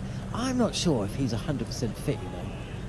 He got a little bit of treatment when he was bowling, was on and off the field a little bit. I mean, he took 4 wickets, he bowled wonderfully well, but just doesn't seem to be freely moving in the field or whilst batting. Sets himself, does Robinson. Little step forward, then back. Plays it defensively. Plenty of time in the game. We're at the halfway stage. And New Zealand are continuing to cling on, as they have been since the start of this match. Width given and an inside edge. That could have gone back onto the stumps. Instead, it kind of deflects past the keeper, Blundell. And it's fielded by Daryl Mitchell at first slip. Robinson at 13. Another canny innings from Folkes. He does weigh in with some unspectacular but crucial knocks. He's 39. So again, and Robinson tries to come forward, or at least his arms and bat does, but again his legs stay resolutely behind the crease. So another good over there for New Zealand. England have batted 56 overs. They couldn't have batted too many more than that in the first innings when they declared. How many? 58.2 overs in the first innings, 325 for 9 when they declared. Not even Brendan McCullum would call his team in here, though, would they, Frankie? No, absolutely not. I think he's probably one of the people in the ground that's happy with the lead of 336. I think he would back his charges to get the job done from there, but it's all about that time left. 8 o'clock seems to scream out as the magic number tonight, 8 p.m. So to get to that stage, there's a lot of work still to do. Yes, there's the big dinner break still to come, but got to get yourself in that position first. Southey again, yet to take a wicket. Short ball, a swing and a miss really, folks, on the pool, no connection. Yeah, I mean, England are going to have to bat for another hour, nearly 2 hours to get to 8 o'clock. I'm not sure they're going to still be batting at 8 o'clock. I'm not even sure a declaration is going to happen now.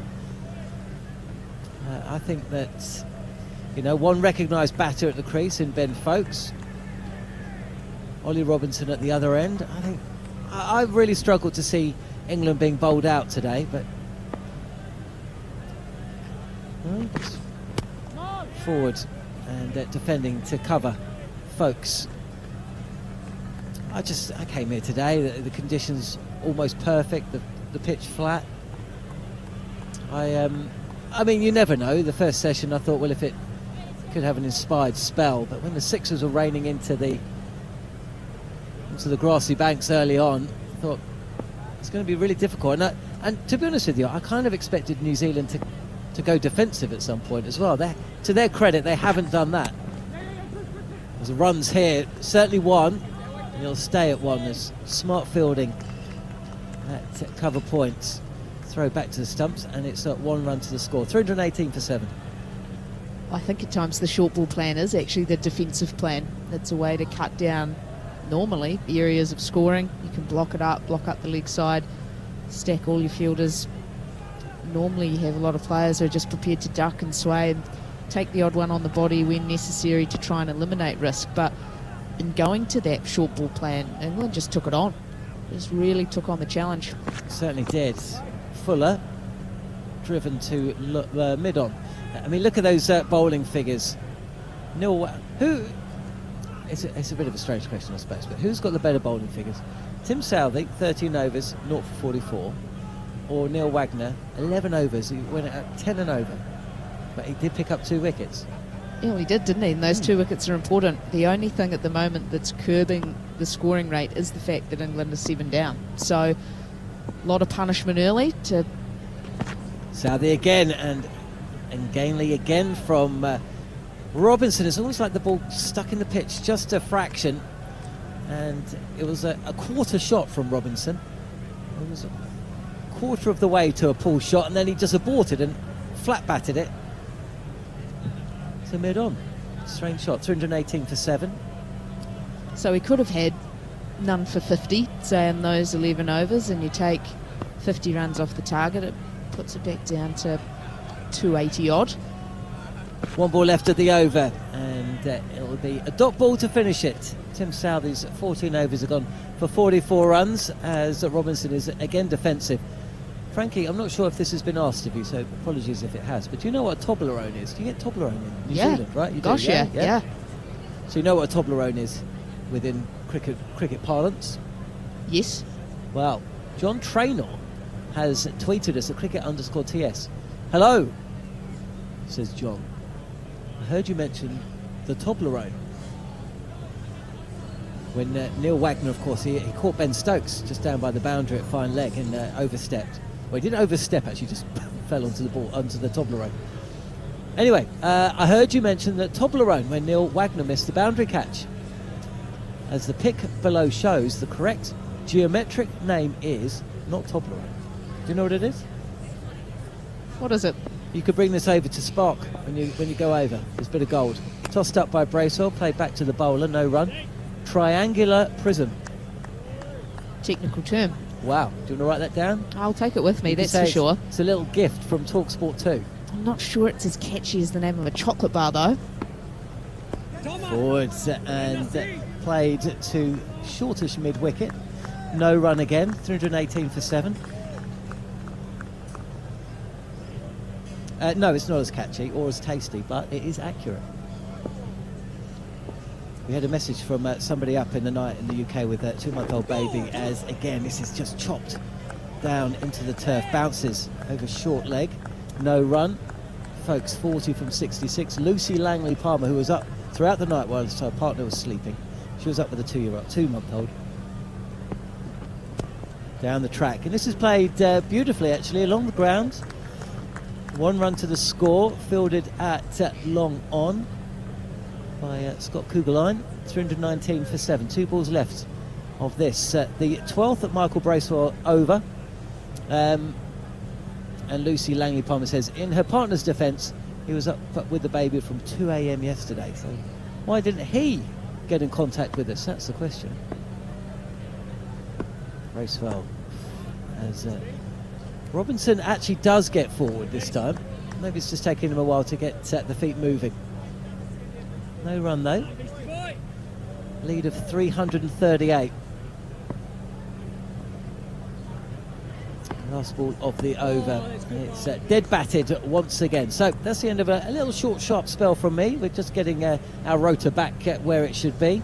I'll be back for the dinner break as myself and Jarrah Kimber will be discussing about the changes really, and the finances and the investment that is taking place in the USA with the cricket there.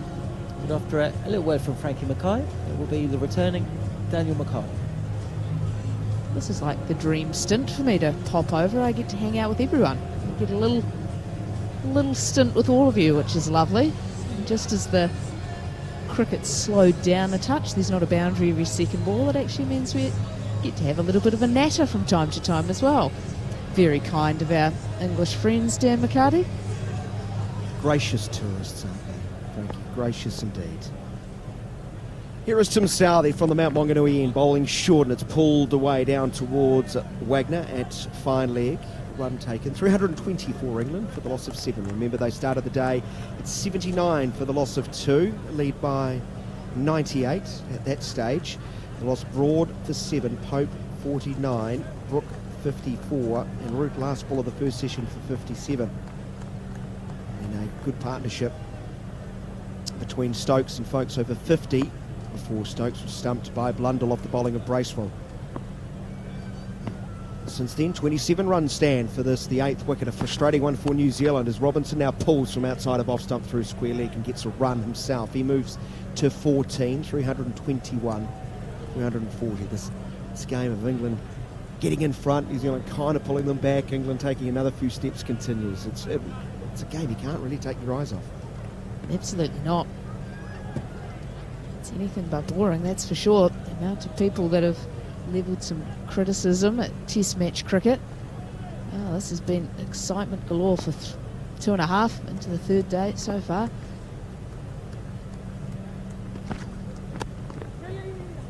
Onto the back foot and punching nicely through just, to the onside of the stumps, straight down the ground as folks really has looked so composed, well organised. That's a nice stroke, and in the ball at the top of the bounce, back past the bowler. He moves to 44, 3-2-3 for 7. It's a really elegant shot, that. Up on the toes, punching back down through, straight mid-on. It's glorious to watch. Southey closer to the stumps. Bowls Fuller on off stump, defending into the onside as folks, there is no run. Glorious setting in Mount Maunganui. You can hear the trumpet in the background.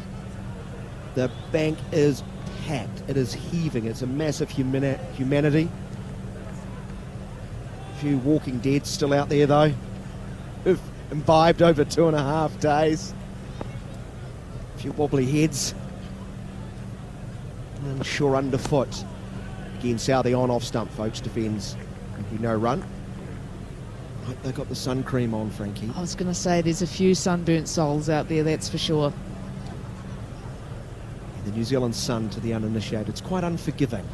Yeah, when you've arrived shirt off at just after midday, and now just over 5.5 hours later, just been pickling yourself in the sun, there's going to be some sore bodies tomorrow. Southey gets leg side, and it's worked away backward of square down towards Bracewell in the deep. Another run to the right-handed wicketkeeper batsman. Oakes is 45 at 324 for the loss of 7 at the end of the over.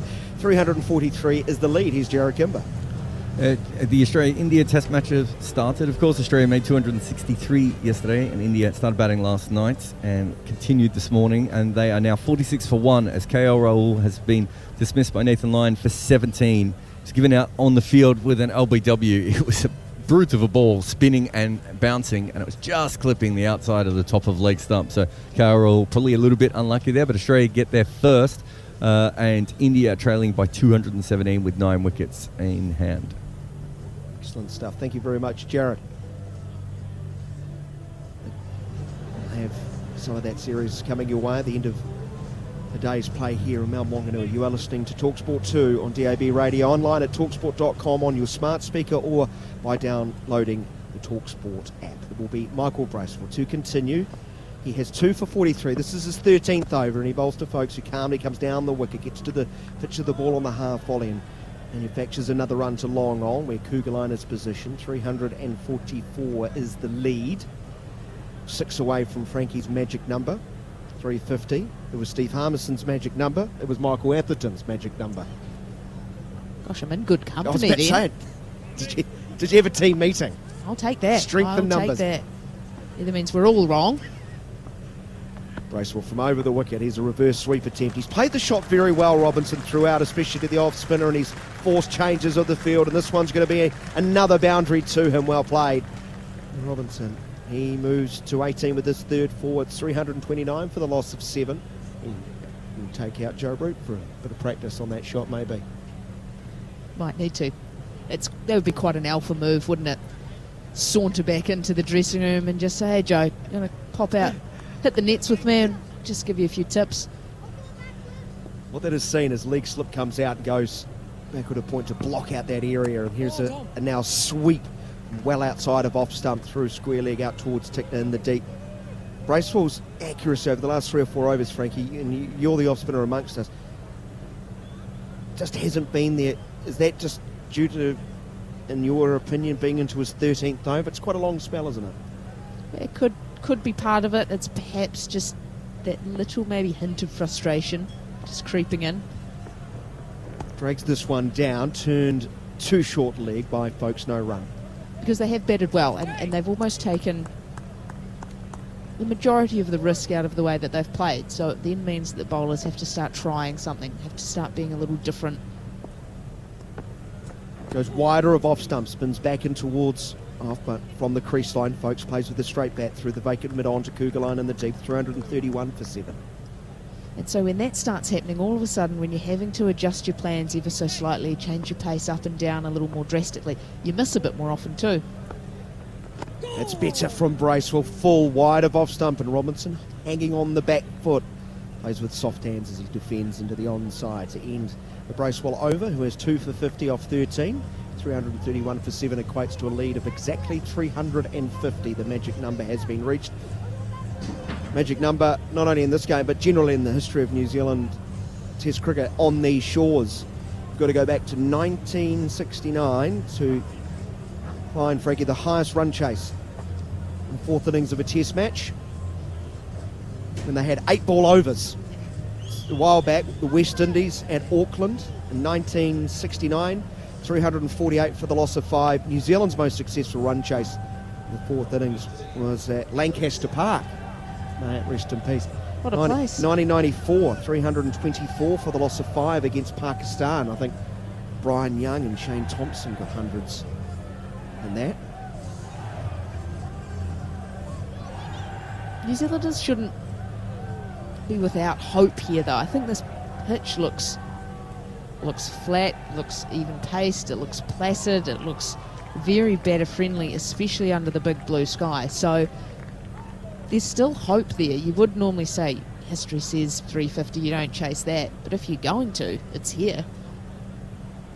Here's Tigner back into the attack. He starts short into the ribcage, and Folks plays a really inventive stroke. He sort of half presses and then jumps and punches wide of mid-wicket into a gap. Really well manoeuvred.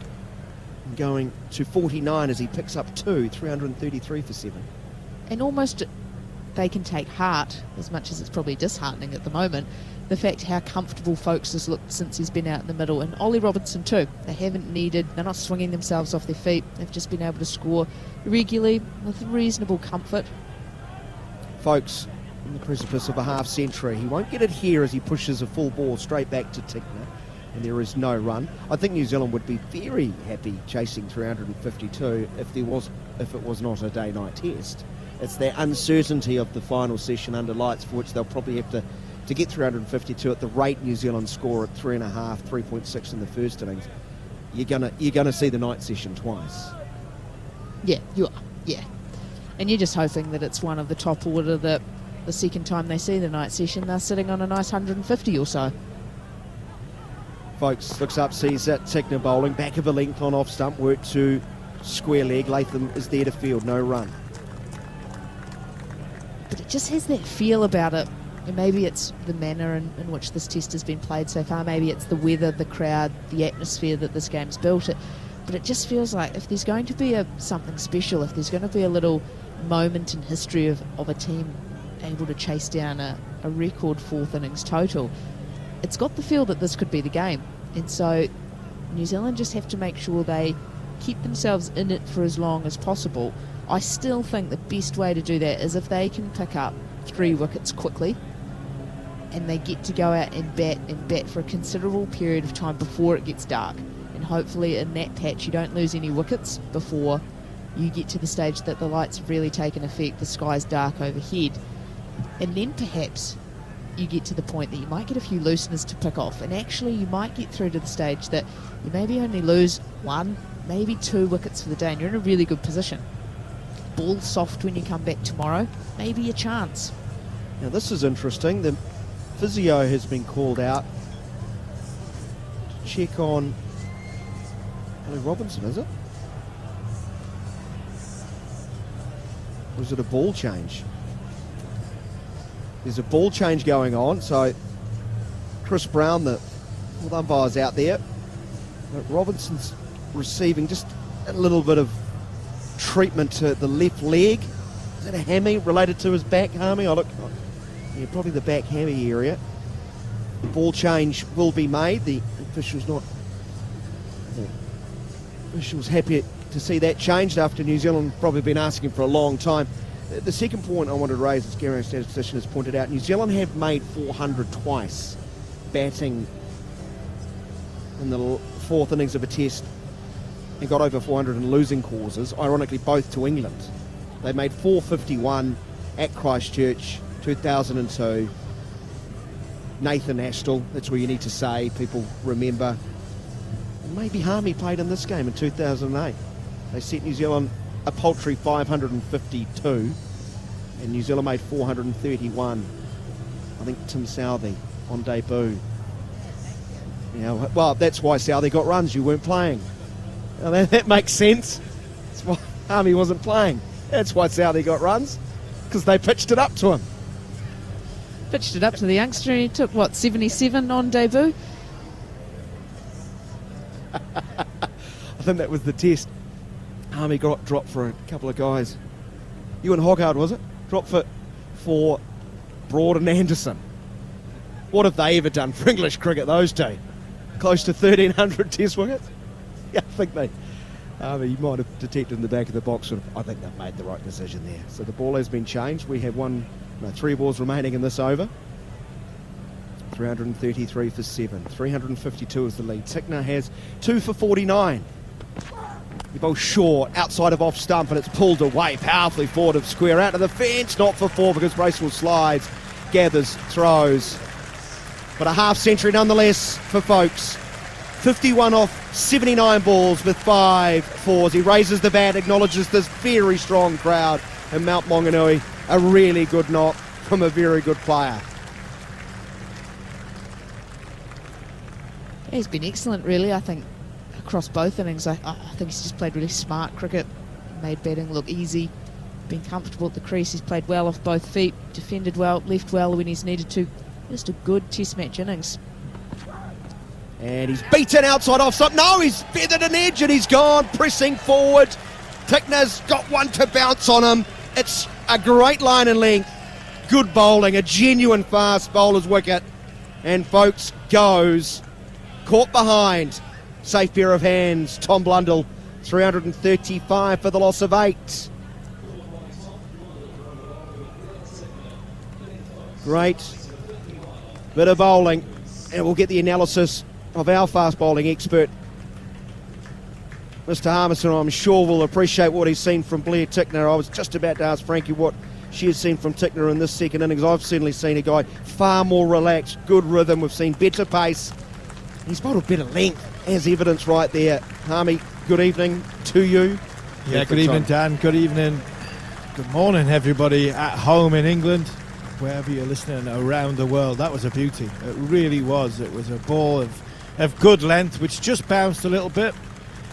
Tickner's release point is a high one, possibly similar to Ollie Robinson, and he's just getting Ben Foakes to feather one just behind. And I think if you were saying there, Dan, just a second ago, if you take his first 4 overs away, where he got to have been nervous making his Test debut, if you take his first 4 overs away, he has bowled. I think he's bowled probably the most consistent with a plan, other than Tim Southey, than anybody else for New Zealand. He's bowled off stump, just outside. He's dragged the odd one short, but that's, I think he's make-up. That's the way he bowls. But he's whacked it into sort of 6 metre mark, and said to the England batsman, knock me off that. And sometimes I have knocked him off it, and I've played him some good shots, but because of that, Tim Southey can set a plan to Blair Tinkner, and he got his just rewards there. So 335 for 8. Leach, the new batter, the right-hander thrower, left-handed spinner and left-handed batsman, of course. Here is Tickner from around the wicket, bowling to him, into the rib cage, and he deflects the ball to leg gully. We were talking about John Bracewell, the former New Zealand off-spinner, earlier, about comparisons to Michael Bracewell, quite cerebral. As Michael, his old man's quite a competitive guy, coached in England a fair bit. Thinking like a coach, I overheard him shout. It was almost shouting at Jeetan Patel, the bowling coach of England, going, Jack Leach, he should bowl right arm off spin as well. Why can he not? Oh, yes. Why not? Why not? He can throw right-handed, bowls left-handed.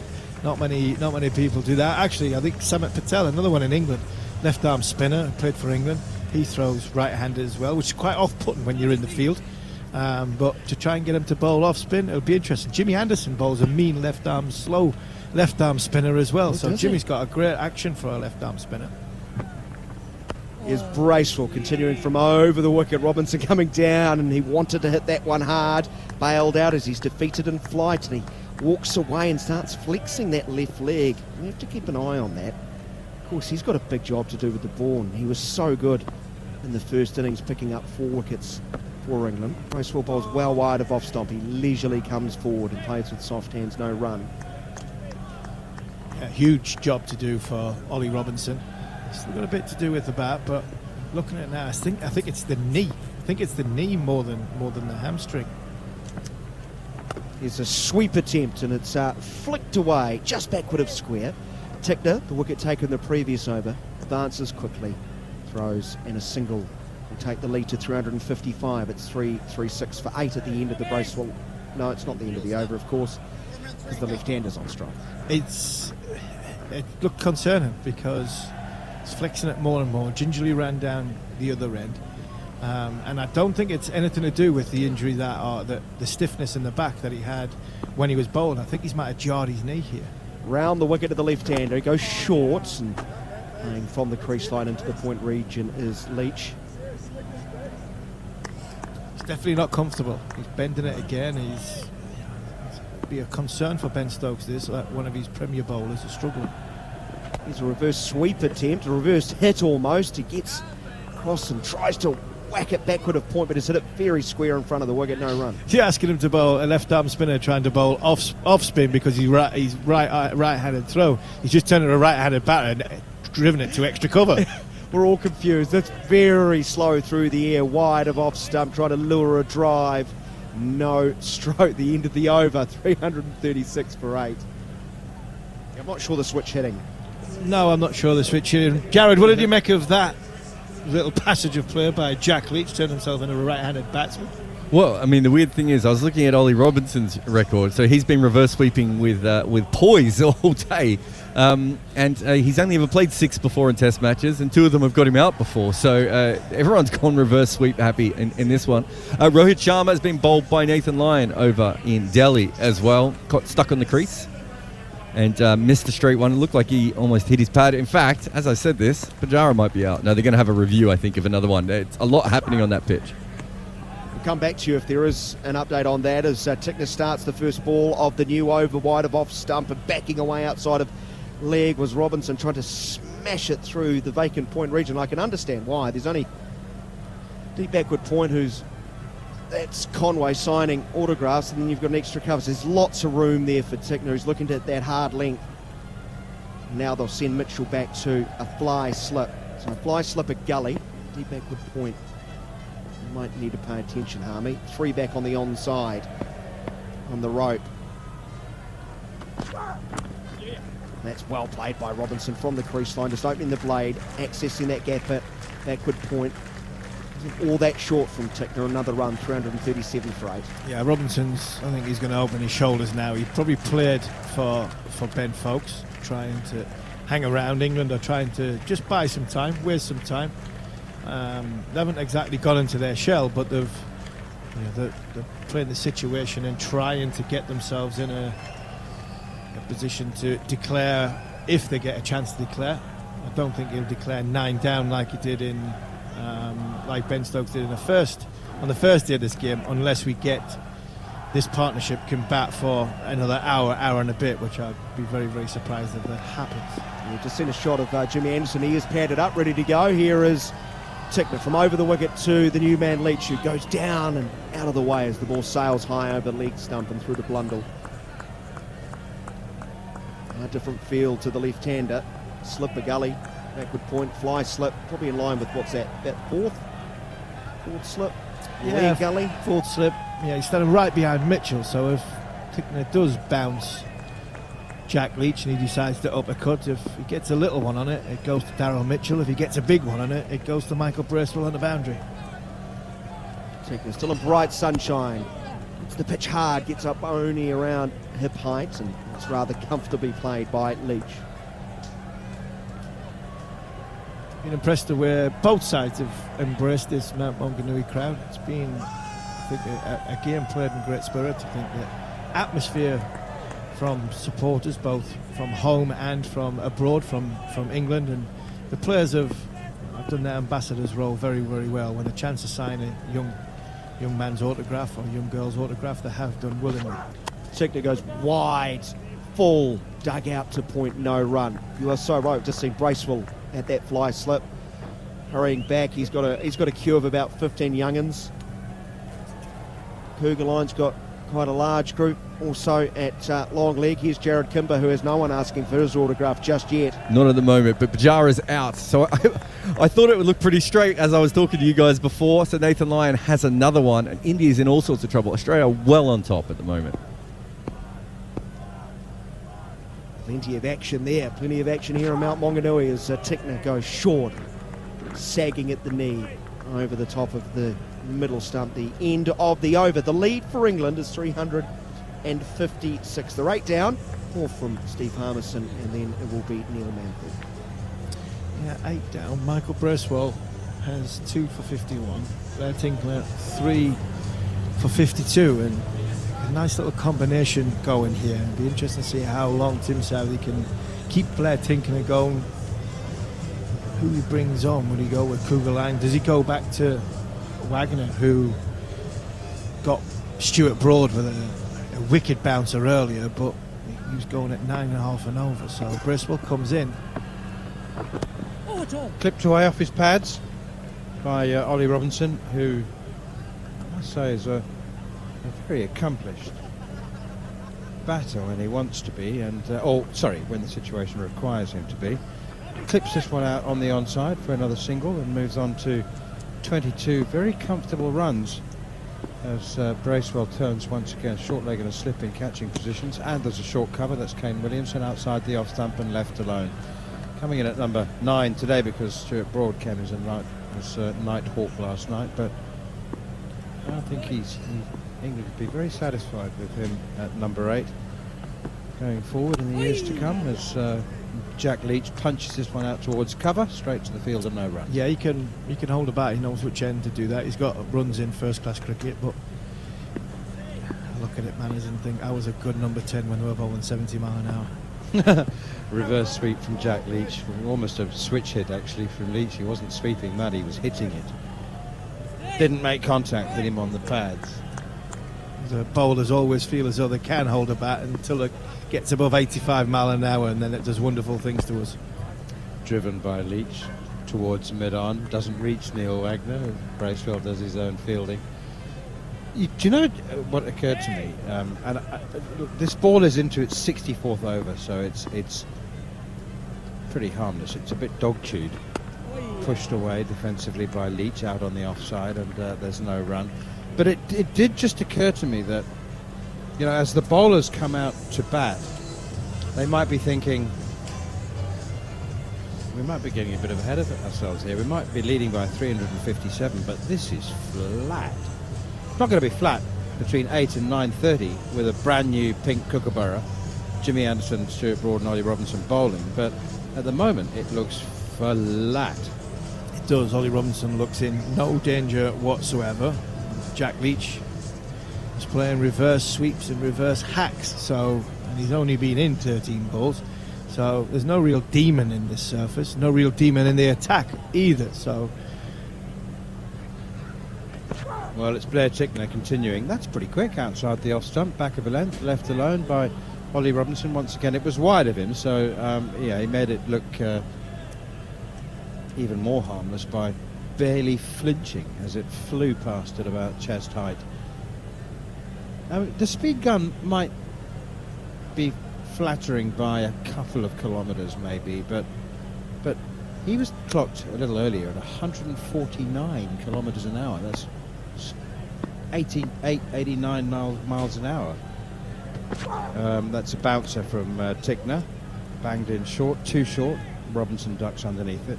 Actually, I think that was Kugelheim who's clocked at 149, but he was clocked at 147.7. Yeah, he was, and it wasn't exactly frightening, was it? And I think that's down to the surface that they're playing on. It's very placid at this minute in time. I described it this morning as probably a Tier 2 pitch rather than a Tier 3 pitch because of the amount of rain we've had before the Test match. I don't think the groundsman got the pitch fully prepared, and that's why it was a bit soft and there's a few indentations on it.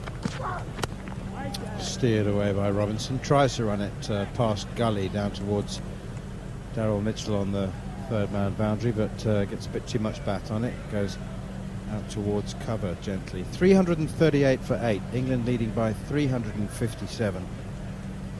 The scorecard reads a little bit like a benefit match, the most important rule of which is 50 and out. That's the way traditional benefit matches used to work. And England's scorecard does look peculiar. Nobody going beyond 50. Clipped away nicely by Robinson out towards deep square leg again. I mean, Pope 49, Joe Root 57, Harry Brook 54, Ben Folkes 51, Ben Stokes 31. Everyone got in, hit a few out of the ground and got out. Went back to the beer tent. They came for a good time and not a long time, didn't they? It was a bit like my batting. And when it comes to that, the way Brook and Root batted earlier on this afternoon was frightening, and you looked at that and how the gear they were in then. You're thinking if they keep going like that, they'll have a lead of 500 by the end of the day. But you lose wickets, and now England have been in the situation there. They're just trying to bat time, trying to get to that 7:30, 8 o'clock mark. Here's Tickner to Leach, and that's a half volley leg stump, flicked away very nicely by Jack Leach. Again, didn't try to hit it, didn't need to. pace of the ball onto the bat, just eased it through square leg. Kugelheim tidies up and they're through for a couple. Welcome once again to our listeners on TalkSport. Joining us here on TalkSport 2, live ball-by-ball commentary from the Bay Oval. Beautiful. Beautiful. Let's get that right, man, as it is a beautiful ground. It's a beautiful town, Yes, Mount Maunganui. it is. The Bay Oval is just one aspect of it. Tickner now around the wicket bouncer. Jack Leach ducks underneath it and allows it through to keeper Tom Blundell. England 341 for 8, leading by 360, and we've had 3 days of largely pulsating action until now, because we've just England have metaphorically put their foot on the ball. Yeah, they've taken the pace off a it. little bit of a lull. It's gone like fast forward for 60 minutes, and players are just getting their second wind to go for the sort of final last sort of 10-minute push, 1-1 in the middle of a game, and trying to work out a little bit of sort of feeling each other out. And at this minute in time, England are well in the boss seats. They're playing for a declaration of around about, or time to be bowled out around about an hour's time when the lights start to take effect. New Zealand will want to get that hour batting under natural daylight. Bracewell in, and it's at the leading edge, and it falls just short of Kane Williamson at mid-wicket, or straightish mid-on. Bracewell's bowled a horror delivery. It's a knee-high full toss. Ollie Robinson was trying to whip it away through the leg side and whipped a little too early. Presented a leading edge. It pops up into the air and just gets away with it. Nearly as bad as a passenger player that Stuart Broad was involved in, the Nighthawk last night. Wasn't quite as bad as that, but nearly. Bracewell in. Forward comes Leach, the left-hander. Nudges it behind square on the leg side. Yeah, there wasn't much good about that all round, was there? No. The ball was poor, the shot was average, and the Chuckle Brothers to me, to you, was even worse. The ball just dropped in the middle. Flicked away by Leach once again behind square on the leg side, straight to the field and no run. So at 342 for 8, England are leading by 361. And just to embellish what Stephen Harmison was saying, Leach forward again, plays defensively to the off-spinner. England would like not to bowl in natural daylight. They want to maximise the use of the brand new Kookaburra in the last 90 minutes of the day. That's about 8 p.m. through to 9:30 p.m, the close of the day, as Bracewell is in once more and Leach plays defensively out on the offside. They know that that's their best opportunity to take wickets, and so they don't mind a few more runs now. They're not disinterested in scoring runs. They've got 361 ahead. Bracewell in again. Leach steers it away behind square on the offside, and there's no run. But that's not the main issue. The main issue is just get through this next. Well, we've got the supper break, the long break coming 40-minute supper break coming up, and then we restart at 7 p.m. and they would like somehow to get through till about 7:30, 7:45. Yeah, they get through to 7:37. Yeah, around about that time. And Ben Stokes will get to his point where he was on at the end of day one, and that's his ideal point. And at the end of that day, England bowled the bowl. They bowled 18 overs and had New Zealand 37 for 3, and that's Ben Stokes' ideal plan. So it's not about the runs, and you look at the runs now, England are 361 in front. If it was 7:30, 7:45 now, I think even now Ben Stokes would declare we're 360 in front. Neil Wagner is finally back into the attack, and guess what? Starts off with a short one. His 11 overs have cost an eye-watering 104 runs. That's right, you heard that right, folks. 11 overs, no maidens, 2 for 104. Going at 9.5 and over. Well, I don't think England, if it was 7:45 now, I don't think England would declare. I think the signal would come out, smash it. Yeah, they would come out smash it, but I think if it was 8 o'clock and this was the prime time to do it, I think he would declare. I don't think Ben Stokes would have a second thought of declaring even 360 in front if the time was right, like he did on day one, and he thought, right, Broad, Anderson and Robinson, give them a spell each and they need a new ball now. Wagner into Leach down the leg side, a harmless delivery, and it's left alone. There are many Jimmy Anderson fans who really, really would like to see him back. Do you know why? Enlighten me. If he scores 3, he becomes the most productive number 11 in Test history. Does he? Very good. I bet you Jimmy Anderson would rather bowl than have a bat at this minute in time. Yes, that's right. Exactly. Wagner in, another short one. Leach ducks underneath it and only just manages to get underneath it. He had to limbo that one. It hardly bounced. I think he'd rather have the ball in hand.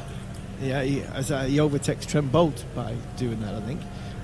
But I think he'd rather have ball in hand because one more wicket and him and Stewart can high-five each other for the 1,002nd time, and that will make them the leading all-time wicket takers of players played together in the same Test match, which is a phenomenal achievement. Been a few records set broken in this Test match, and a few might yet still be broken as Leach goes up onto his toes and plays a short one from Wagner out on the onside. So Kane Williamson needs 30 to go past Ross Taylor as New Zealand's all-time leading Test run scorer. And since Muttiah Muralitharan was usurped as the most productive number 11 in Test cricket, Trent Bolt and Jimmy Anderson have swapped that title on a couple of occasions. That's popped up into the air and it's just short of a desperately diving Michael Bracewell. It's a bouncer from Wagner. It almost brings another wicket, but not quite. It does just fall short. Tom Latham. No. Oh, it's Tim Southey. Tim Southey. Sorry, Tim Southey. I thought that looks like Tim Southey, and I thought it can't be under the helmet at Silly Point. Tim Southey, nearly identical to Stuart Broad's dismissal. Brody had hit the splice of the handle of the bat and just ballooned in the air. Bouncer again from Wagner. Leach knows it's coming, ducks underneath it, and through it goes to Tom Blundell. What is Tim Southey doing? It's not like he's got a shortage of under the helmet close in fielders to choose from. He's put himself in there. I think it's either that or field on the boundary. It's Bristol's on the boundary and Kugelein's on the boundary. Them two are the only ones that were on the boundary. So probably the only option was Southey to go under the helmet. Great effort to try and get there, and I said before it was Wagner who got rid of the Nighthawk and Stuart Broad, bouncer right in front of his face, handled the bat, and that one looped up to gully. This time it just looped short of. Bracewell continues with his off spin. Forward comes Robinson. He's 25 not out, playing defensively on the onside. Leach has 2 from 25 balls. Strike rate of 8. Most of his the top order striking at 108. 343 for 8. Lead is 362. Short and wide and cut away by Robinson, but only as far as Southey, the captain, who's the sole man saving 1 on the offside. The supper break is probably get another over after this one from Bracewell. Forward comes Robinson again, playing defensively out on the offside. So they are now. They're actually, this is an old-fashioned term. I haven't used this for ages. You used to say, well, he's playing for lunch or he's playing for tea. What has changed is that they're playing for supper. In other words, try not to get out before supper. There's a little sweep shot, paddle sweep from Ollie Robinson. Beats short leg, Tom Latham, and they do go through for a single. So that uses up 40 minutes. The light fades during the supper break. We get closer to the time where the floodlights come on and take effect. And so they will have done a job. It's not about getting through the next 2 or 3 minutes. It's about doing that and then using up 40 minutes in the supper break. Steered away, out behind square on the offside, and there's no run. Encouraging for Jack Leach that, because there's a bit of turn and there's a lot of left-handers in the New Zealand side, top order. So Bracewell's getting some turn out of the footmarks from the right-handed bowlers from the other end. Driven by Leach. Good-looking shot, actually. Not going to get a run for it, though. Kugelijn dives to his right at mid-off, and there's no run. We heard Michael Atherton yesterday telling us that the players had told him, the England players, the squad had told him that the catering was the best that any of them had ever experienced at any ground. hasn't been quite so good for the first 2 days up here in the commentary box, Harmy, but I can exclusively reveal that you will not be disappointed with tonight's. I'll not be disappointed with tonight. Pork belly. Oh. Sweet potato. Oh. I can taste it just now. It's outstanding. Oh, I just hope Sam Allard hasn't eaten mine. I've seen him before with gravy on the side of his face. So the last thing I want is a hungry lad like Sam thinking, right, I'm gonna have to have another meal, and if there's only mine left, man, he wouldn't hesitate. He wouldn't hesitate, and it sounds like you've already eaten yours by the way you've just described it, and that's why I was 2 minutes late. Saliva coming down the side of your mouth is, you've already eaten, so there might only be mine left for Big Sam to get a hold of. Last over before the pork belly break. Short and slapped away by Robinson through mid-off for 4. That was absolutely dismissive, and I, as I said, the ball is in its 69th over. It's very old, it's soft, it's tired, it's doing nothing. The seam it's a replacement ball, actually, so we can't be quite sure how many overs it might even conceivably be older than 69 overs old, because it's a replacement. The last one went out of shape. It's a ball of similar age, that's all we can say for certain. Wagner in, bowls short, bangs it in, and Robinson up onto his toes all the time in the world to nudge it away behind square on the offside. You can safely say it's not bouncing, because it's bouncing. Wagner's. It's bouncing like a cold squash ball on a winter morning. I was just about to say, and the way England have been seeing the ball out of Neil Wagner's hand, it's been like a beach ball, because he's copped it a bit. Looked this morning when Neil Wagner was bowling that he was creating chances because the ball was going in the air, but unfortunately for Neil Wagner, the ball was going over the top. And at one point this morning, I'm thinking, he's the only one that's creating any sort of contest. Ball going in the air towards the fielders, but if he continues the way he's going, he could go for 200 this afternoon. Wagner in again, bangs it in short, doesn't bounce much, as I said. It really is a very tired, soft bounce, and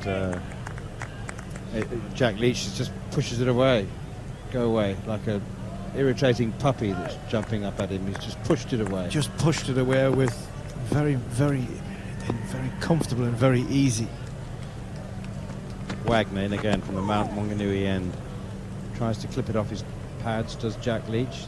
Latham's under short leg, but just hit him, the batsman, on the pads and popped out harmlessly on the leg side. And seeing this and watching this, it just shows you why England are so determined to get to that summer break, to get to the next point where the lights take a full effect and the bowlers can go. For the simple fact is, they don't want to be bowling with a ball on a pitch like this. That one bounced a bit, but left alone by Leach, and it's actually on its way down. If you just look over towards the playing area, Ben Stokes and Brendan McCullum are sitting together, and there's Stokes was actually almost leaning his head on Brendan McCullum's shoulder. Do you think he was whispering in his ear going, how many sixes did you hit, coach? Here's Wagner again, and Leach just stands up onto his toes and plays it away defensively, and there's no run. Of course, yep, that's another record. Ben Stokes became the leading six-hitter in the history of Test cricket with his 109th today, surpassing Brendan McCullum, his coach, who hit 107. 349 for 8, 69 overs gone. England lead by 368. Before we break for the supper break, we ought to, first of all, I apologise for not bringing Jared Kimber in earlier, but I shall do so now. I hope you've got pulled pork as well, Jared. Probably not, no. You've just missed perhaps the oddest review I've ever seen with Australia, where it looked like they were reviewing whether the ball was a leg by or not. 65 for 3 at India at the moment. Well, tell us about the review. Todd Murphy, he's finally got a bowl. He's been waiting a while, and he's pitched the ball on, well, what looks like leg stump, and it's spinning further down. And I was actually talking to our producer, Scott, and we were trying to work out what they were reviewing for. The ball must have missed leg stump in the end by 7 inches. It didn't look like it was ever going to be LBW, so a truly remarkable one. But the pitch is still playing up a lot, and India have got a long way ahead, but Shreyas Iyer's looked quite good since he's come to the crease. Sorry, the other update is from that game, is that David Warner, on top of having concussion matters, also has a broken arm. I said earlier that he'd been hit all over the body, and so he got a broken arm yesterday. So I would say he's probably out of the series now, and chances of him playing the Ashes have probably decreased a little bit as well. And Matt Renshaw is his concussion replacement. Yeah, quite handy that they've got a concussion replacement for a guy who also broke his arm. I thought he should have gone off when he got hit in the arm yesterday. It wasn't long after he got hit in the arm that he got hit in the head. Okay, well, thank you very much indeed for the update. Don't forget you can hear ball-by-ball commentary if you need or want more cricket, more Test cricket after the third day's play has come to a close here at the Bay Oval. You'll be able to carry on listening to the second Border Gavaskar Trophy Test match coming to you from Delhi. Just a reminder of the score at the supper break after 2 sessions. England are 349 for 8, leading by 368. Ollie Robinson and Jack Leach at the crease on 30 and 2 respectively. We've had half centuries today from Joe Root, Harry Brook and Ben Foakes, and 49 from Ollie Pope and 31 from Ben Stokes. 1 session to go on day 3, but as I said, lots of cricket coming up after the day's play, and also plenty to come during the dinner break, because we'll hear exclusively from former England bowler Liam Plunkett, who's been discussing his role in launching Major League Cricket over in America. You're listening to live and exclusive coverage of New Zealand versus England on TalkSport 2. Exclusive international cricket. New Zealand take on England. Live on TalkSport 2.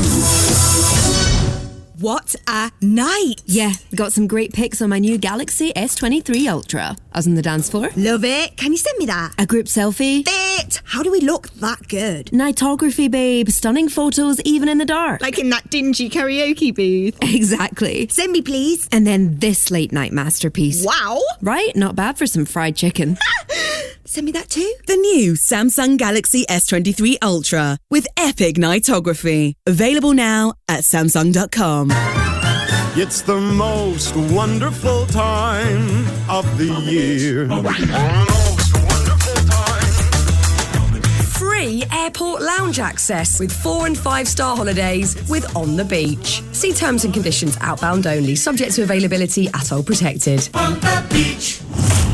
Warner Brothers have landed in McDonald's Happy Meal. Mix your favourite characters like Batman and Scooby-Doo and ignite your imagination. And now get a free World Book Day token with every Happy Meal. Some fun, some food, it's all inside this Happy Meal. Until the 21st of March from 11 a.m. while stocks last. Token valid from the 16th of Feb to the 26th of March. Terms apply.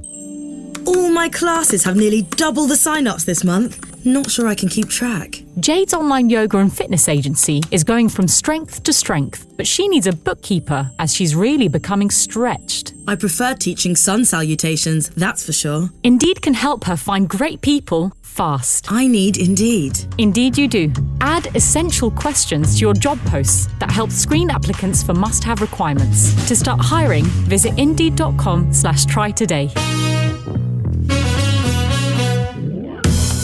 £1 million. Is this a wind-up? It has to be a wind-up. Apart from the birth of my children, this is the best phone call I've ever received in my life. This is what it sounds like when people win big with the National Lottery. Will you be next? The National Lottery. Your numbers make amazing happen. Rules and procedures apply. Players must be 18 or over. The award-winning Ioniq 5, 2022 World Car of the Year. Smart speaker. Search Hyundai. Hyundai, hairdressing salon, Didsbury. No, Hyundai. High-end pie, a food truck. No, the car company. Ah, do you mean Hyundai, maker of the award-winning Ioniq 5 and the streamlined new Ioniq 6? Okay, search Hyundai. If you think you know our cars and how to say our name, maybe it's time to think again. It's Hyundai, by the way. It's the dawn of a new Hyundai. Staying in tonight? Grab 2 Co-op stone-baked pizzas and 4 beers for just £6 at your local Co-op. Get a slice of this deal. Co-op, it's what we do. End 7th of March. Selected 4 packs of San Miguel BSC Shelf Edge for included products excludes Northern Ireland. Participate in stores subject to availability. Please drink responsibly. Live Gallagher Premiership Rugby on TalkSport 2. Tomorrow afternoon from 3. That's a brilliant catch. Hear tough tackling rugby union commentary as Leicester Tigers take on Saracens. Oh, great little pass. Billy Vunipola's on the run. Connects with Nicky Sequin. No, he goes to Maitland. Maitland for the right-hand corner and Maitland will score. Leicester Tigers take on Saracens. Tomorrow afternoon from 3. Live on TalkSport 2. On DAB+, online, via the TalkSport app and on your smart speaker. Exclusive international cricket. New Zealand take on England. Oh, he's caught to them deep mid-wicket. Live on TalkSport 2. Welcome back to the Bay Oval in New Zealand with England still batting at the dinner break, but they've lost 6 wickets today. They started out this morning 79 for 2, a lead of 98. Well, that lead has stretched up to 368, but there's been some moments along the way. Ollie Pope dismissed one shy of 50. Ben Folkes went at the ball after reaching 50. 50s for Brook and Root as well, 31 for Stokes. Robinson's still there at the break, 30 not out, and Jack Leach 2 not out. We're going to be speaking about cricket in America. And let's kick off proceedings by hearing the former England bowler Liam Plunkett, a World Cup winner, is part of the team out in America launching Major League Cricket. And he joined Neil Manthorpe and Steve Harmison on the Cricket Collective to discuss his role. Yeah, I think it's now or never with what's going behind the scenes and the money that's getting invested with the people that are investing. I feel like if it didn't work now, then it's not going to work going forward. But yeah, it's exciting, to be honest with you. Obviously, growing up in the UK and the cricket side of things, England's a great place for that. But you're always picking over the pond, looking at all the big NFL and Major League Baseball and NBA. America knows how to do it right when it comes to sport. So I hope we can jump on the back of that and follow suit in terms of the entertainment side. The structures that are getting put in place for Major League Cricket are also exciting. I was down in Dallas last weekend for the launch of Major League Cricket. The stadium's coming on. Hopefully that's going to be good to go early next year. And obviously we'll have the Major League comp that starts there. And Liam, I've known you since you were 12, 13-year-old. You obviously the career you had, World Cup winner. But there was something significant happened around about sort of 2010, 11, where you met girlfriend and now wife, and that's what's dragged you across to America and getting things going. How excited are you, and what's the role for Liam Plunkett in Major League Cricket? Yeah, as you said, obviously meeting Amelia way back when, to think that I'd be playing cricket in America at all in 15 years' time, never mind the Major League kicking off, and I'm a big part of that. It's unbelievable, to be honest with you. In terms of the role, I think everyone at Major League Cricket is like a Swiss Army knife. I signed as a player, a coach, logistics, manager. I'm a bit of like a Duncan Fletcher, Phil Neal, Michael Vaughan. It's like, no, honestly, it's so exciting because there's so much to do here in terms of cricket. So my role is I can coach at the local academy, which is good for me because Philadelphia is home now. So it's nice to see that infrastructure getting built. And then apart from that, I'll do a couple, like maybe 10 to 15 hours work there. And then I'll get taken away with Major League if they've got some launches or some whatever they've got going on. But my main role is like a national development coach. So the infrastructure here is not quite ready yet. You got pockets of facilities which you can use. There's more getting built as we speak. So in the winter, when there's not much cricket on, I'll try and get the guys together and find the best facilities. So I'll be in charge of the Major League players. I think there's 40 to 50 guys. So how do we represent or recreate like a good training environment?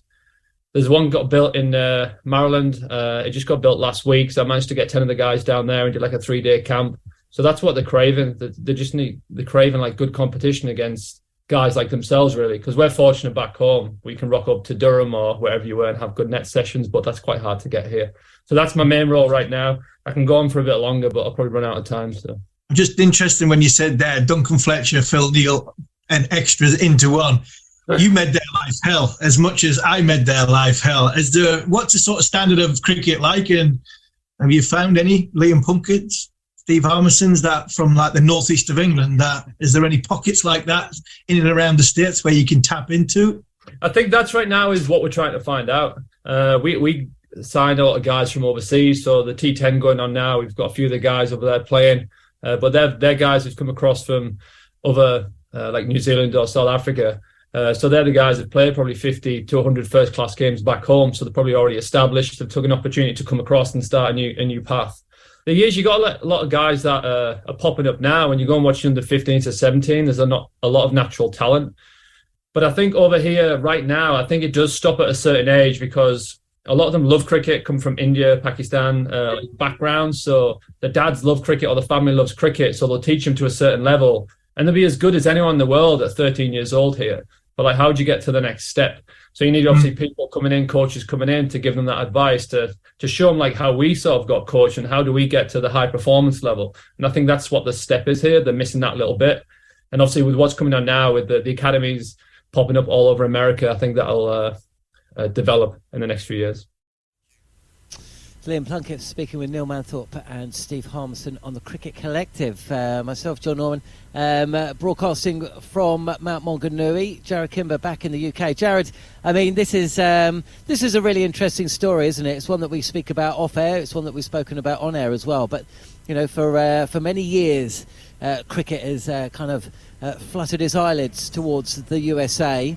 The appeal of making it there is obvious, but this is the first time where there's serious investment being put into the sport. Give us an idea of the changes really that have taken place over the last 12 to 18 months.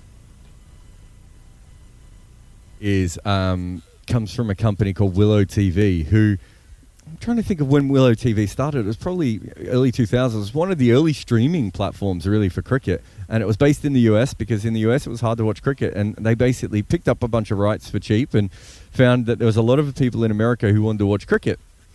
From that, they made enough money to get to the position to start this league, and it's already had more money promised to it than the CPL, I think, has ever had or ever earned from its entire run. So it tells you just how much money is over there. Like, one of the co-owners of one of the teams is Satya Nadella, who is the CEO of Microsoft. There's a lot of famous and rich people sniffing around cricket already involved. So much so that not all the teams have been owned by IPL owners because there's so many other very rich people who want to get involved, which is a huge difference, of course, to what we normally see. So, it's really interesting. I'd say this is about the fourth time I've seen someone try and make money off cricket in the USA in the last 20 years. So far, none of those occasions have worked. This one certainly looks like the best organised and the best planned so far, but there's so many structural problems with USA cricket. You could hear Liam talking about the off-field, the on-field stuff. The off-field stuff was even worse. They were kicked out of the ICC because of how badly their cricket board was run. So it's tough, and Major League Cricket have had to deal with that as well. So it's a really interesting time for American cricket. Yeah, when you consider the cricket boards that haven't been kicked out of the ICC. Yeah, exactly. Over the years. You've really got to want it, John. You've really got to want... You're looking over at Zimbabwe going, wait a minute, are we worse than them?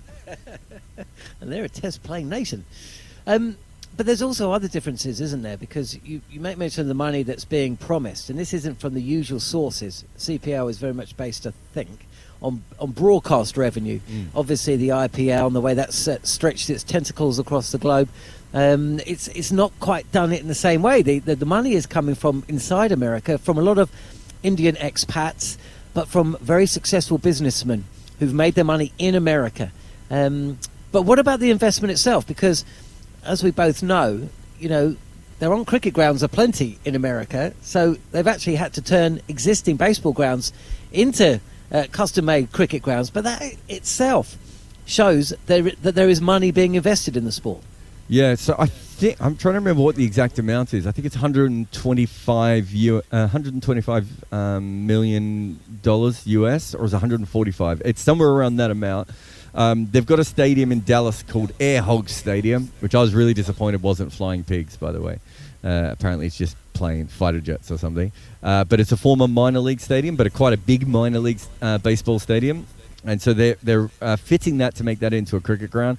They've got their eyes on some very famous baseball stadiums. There may be a baseball team in California who's looking at moving to Las Vegas. If you're a baseball fan, I think you know what I'm hinting at there. Someone's going to have to use that old ground. I think that's another place that they've been looking at as well. But yeah, that's what they've been trying to do. But you're talking about real money. One of the reasons there's so much money is because the investors in the teams actually own a slice of the league. So it's a bit different to what happens in the IPL and some of the other leagues around the world, where essentially you own a percentage of the rights, as you said, around broadcast and everything else, but you don't actually own the league itself. Whereas in this case, you're actually, the early investors especially own a bit of the league, which is good. I think it's a good situation to be in. So you're not just looking after your team, you're making sure that the whole thing is going.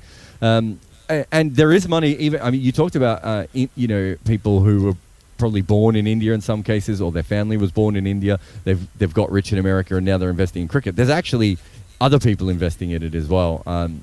And we're starting to see that more and more. The ownership of Manchester United. One of the brothers there obviously is involved in the international league in UAE as well. So there are people not involved or not from traditional cricket backgrounds who are starting to invest in it as well. And we're starting to see that also in Major League Cricket. Yeah, one of the Glazers who was interested in getting involved in the SA20. Of course, it's one thing to throw money at a tournament, but we've just seen the SA20 take place as well as the International T20 League in the UAE. Very different approaches to both. I mean, both have had a lot of money thrown at them, but essentially you've got one country in South Africa which has got a rich history in cricket and a population that is available to play in its own tournament. It's not quite the same in the UAE. And that's the problem that I suppose Major League Cricket will have. It's going to be launching in July, the first T20 tournament, and with the tournament clashing with the English summer, that's going to bring in an interesting dynamic, of course, because will English players be allowed to go and play over there? That's a discussion that's taking place right now. But Liam Plunkett has been discussing why it's important to have the best talent available, both on and off the field, to help with the franchise. You always want to have access to the best coaches in the world. I keep telling everyone here, England's the best cricket team in the world, so why won't they listen to me all the time, right? That's how it works. But you want people here for longevity. Sometimes you don't want people popping in and out for a month and then you don't see that coach and you don't build a relationship. But you can have times where they do come in for a high performance camp or a 2 or 3 week camp. But yeah, it'd be nice to get people who from UK or other countries who have an expertise in coaching or just the knowledge of playing international cricket to get them across, and they do buy into it and they want to do something in a lifestyle change and move the family here and invest in it. There's definitely opportunity and scope for that.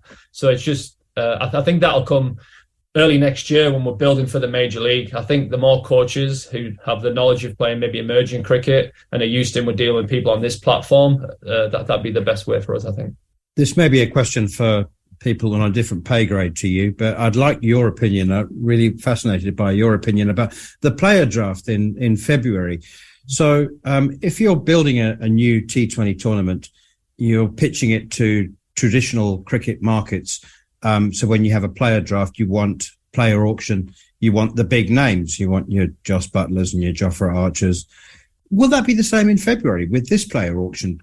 I mean, if the main market is the home market, the American market, and obviously it will be picked up and it will be televised elsewhere around the world, but how do you see that the 6 teams going about that player auction? Who will they be after? I mean, the guys are available. As I said, it's also appealing for the international players to come across and play in something brand new in America. Who knows what that can open up for them guys as well. We want them to come, but as you said, if I was in the UK and I got offered 3 weeks for a good chunk of change, why would I not go to America and try it out? We don't know. If guys come across, build a relationship, and if cricket does blow up massive, then there could be obviously financial rewards for a lot of these guys. But I feel like the franchises, the auctions will be done similar to you see with the IPL and PSL and all that good stuff, the 100. So in that auction draft, you're looking at teams that are going to be ownership from the IPL. Are they going to be tapping it? Are they going to be bringing their whole shooting match with them, or will they be looking to tap into people who understand, major and minor league cricket? I think what I mean is, if Mumbai Indians come over, their big wigs will come over, but will they employ people from within the US system to pick the players in a draft, to work on the infrastructure in and around that area where they've got their franchise? Or do you envisage that the Indians will bring in their business model with their business people from around the world? I think they will bring people in, but it makes sense. Just say if I'm on the East Coast, it makes sense for people like myself to link up with a franchise. I'm here 12 months of the year. I know the minor league, the major league players. I can scout all these guys and have an eye on them. I'm going to be training a lot of them. So it makes sense for people like myself. You have guys like Rusty Theron, obviously South African, fastball. He's doing similar to, or same as my role, but on the West Coast and majority the East Coast. So you have people who are based here. It makes sense for them to use their knowledge and day-to-day training of these guys and passing on that knowledge to the franchises. But I guess each franchise will be different. Some might want their own. Some might want to tap into the knowledge we have here. Interesting stuff. I'm still with Jarrod Kimber. Jarrod, I wonder if before we continue talking about the rise of cricket in America, you give us an update from that second test. Australia 263, India in reply. By all accounts, missed an absolute ridiculous catch from Peter Hanscom. Yeah, he got a ball flicked into his belly, and somehow it sort of popped up, and he managed to work out where it was and pick it up. But India are 76 for 4. Lyon has 4 for 19. He's bowling with Murphy at the moment. Kuhnemann on debut has been bowling pretty well also. I just want to follow up on something that Liam Plunkett said, just because of how random this is. Rusty Theron, do you know why he's in America and why he's involved with Major League Cricket? I don't know. He went to America to study black literature at university. So he quit cricket. He played for South Africa and then played in the IPL, and couldn't have been that old. I would have thought he would have been maybe late 20s, early 30s when he retired. And his career was sort of easing off a little bit, and went to study black literature. So people like James Baldwin, I assume, and those sorts of people. And then while he was over there, obviously this cricket has exploded. There's a few weird stories. Obviously, you've got Corey Anderson and Liam Plunkett who have partners over there, and you've got people like Dane Peat. Do you remember Dane Peat? Of course, South African. So he's another one that's over there, and there's a bunch of really good South African and West Indian players who are sort of fringe level players who are playing in minor league cricket. Occasionally, you see a very, very good player. Cornet Dry is another one, really good cricketer over there. So there's some of the players that they have recruited are very good. And how do you see it working with the clash with the Blast? How do you see it working with the ECB? Because of course the CPL, we've already got this situation with the CPL towards the back end of August. CPL kicks into gear. There's always a lot of players that head over that way, but what's normally happens is it's the overseas players that head over to the CPL, don't they? It's not usually the English players. No, not so far. Look, if it pays more, they'll go there, right? If the 100 pays more than Major League Cricket, they'll stay here. And if the 100 doesn't, and Major League Cricket plays more, they'll move over. That's about as simple as it needs to be. But the ECB will have to give them an NOC, won't they? Well, I mean, where we are in cricket at the moment, that is the case. We're moving beyond that, though, aren't we? The NOCs won't be around forever. Also, you'll have cricketers who retire from national duty and domestic cricket. Even you have a look at someone like Will Speed. I would say at the moment that there's no way in the next 5 years that Major League Cricket is going to be paying vastly more money than the 100 is paying. And I include the 100 with any other cricket that you play domestically in the UK at that time. So that I don't think there's going to be a max, an exodus. But when you talk about NOC only matters if those people don't actually get to move to America and play over there full time. Like, Liam Plunkett, you're talking about a lot of those players are on $200,000 contracts. There aren't many of those in county cricket being thrown around, John. And so you do have the ability to go over there and do that and then build something more unique. So I think that's where the bigger issue is. I think we've already seen, as I said, West Indians, South Africans, even some Australians move over there and play professionally in the US. And Indians, Umang Chand is another player who's over there. Shehan Jayasuriya is another player who's over there. You're talking about fringe national players who are looking up. In fact, one of the more interesting one was Blessing Muzarambani. Before he went back to Zimbabwe, he lost his Kolpak status and he almost moved over there. So you don't need an NOC if you actually move to the USA and try and make it as a USA cricketer. You only do it if you want to stay in the UK. That could be interesting going ahead. But I don't think there's going to be a mass exodus of English players in the short term. Okay, so let's have a look at this 5 years down the line. Next year, there's going to be a T20 World Cup, which is going to be hosted in the West Indies and also on the west coast of America. But, is this is this going to always be a tournament that essentially is going to be held in the USA, but very much being on show for overseas TV stations and cricket fans? Or are we ever going to get to a position where it's going to lead to homegrown talent, albeit maybe second, third generation Asian homegrown talent? Do you think everything is going to get to a situation where, you're actually going to find a USA T20 team, and I know we have done in the past at times, they have produced players, but, are we going to see USA becoming a force in T20 cricket within the next 10 years?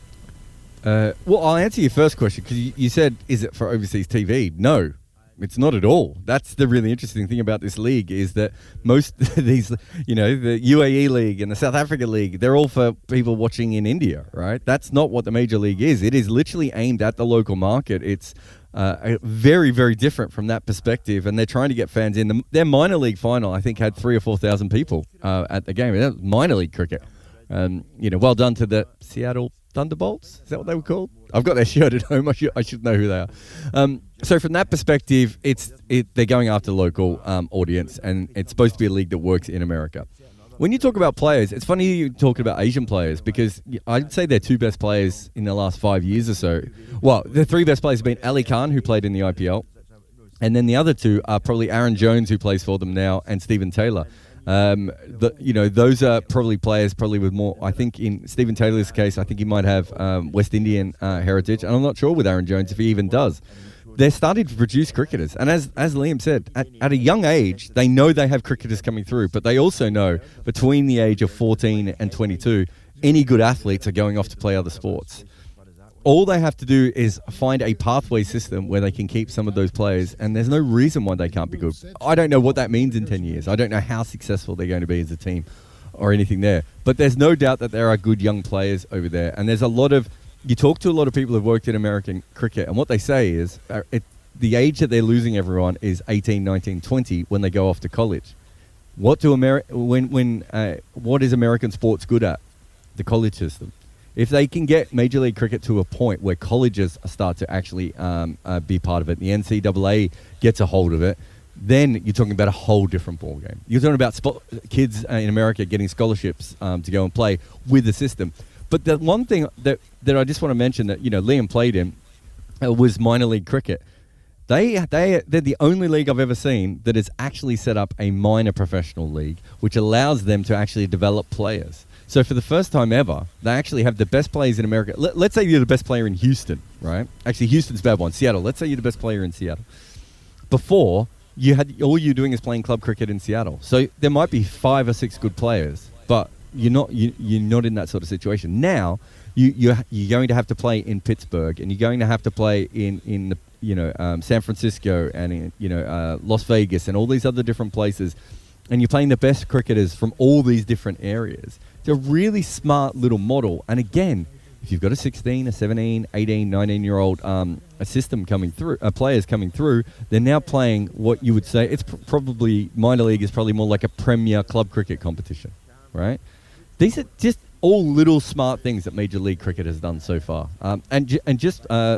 They're still having teething problems, it should be pointed out. You'll hear that Manners was talking about the auction being in, or the drafts being in February. It's already been moved back to March. They're having the same basic problems that a lot of these tournaments have, which is it's very hard to start a tournament from scratch. But I do think they've made a lot of smart decisions that perhaps a lot of these other leagues that you and I follow just don't make. Brilliant stuff, and it's one that we'll keep an eye on. Thanks a lot for that, Jared. Jared will be with us for the remainder of day 3 here at Mount Maunganui. It's the Bay Oval, where in a few moments' time the players will be back out onto the field with England 349 for 8, a lead of 368. Robinson and Leach at the crease. At some point in the next session, New Zealand are going to be set a target, and they're going to be coming out to bat. We've still got 2 full days, but you feel that at some point tomorrow, one of these sides will emerge triumphant. I think it draws 25-1 with 888 Sport at the start of the day. It's probably more like 250-1 now. No chance at all that we won't get a winner. 2 fair days set. There's no chance of rain disrupting things either. So yes, we are set We've had 8 sessions of engrossing Test cricket, and we're going to be bringing you one more of them here today, live on TalkSport 2.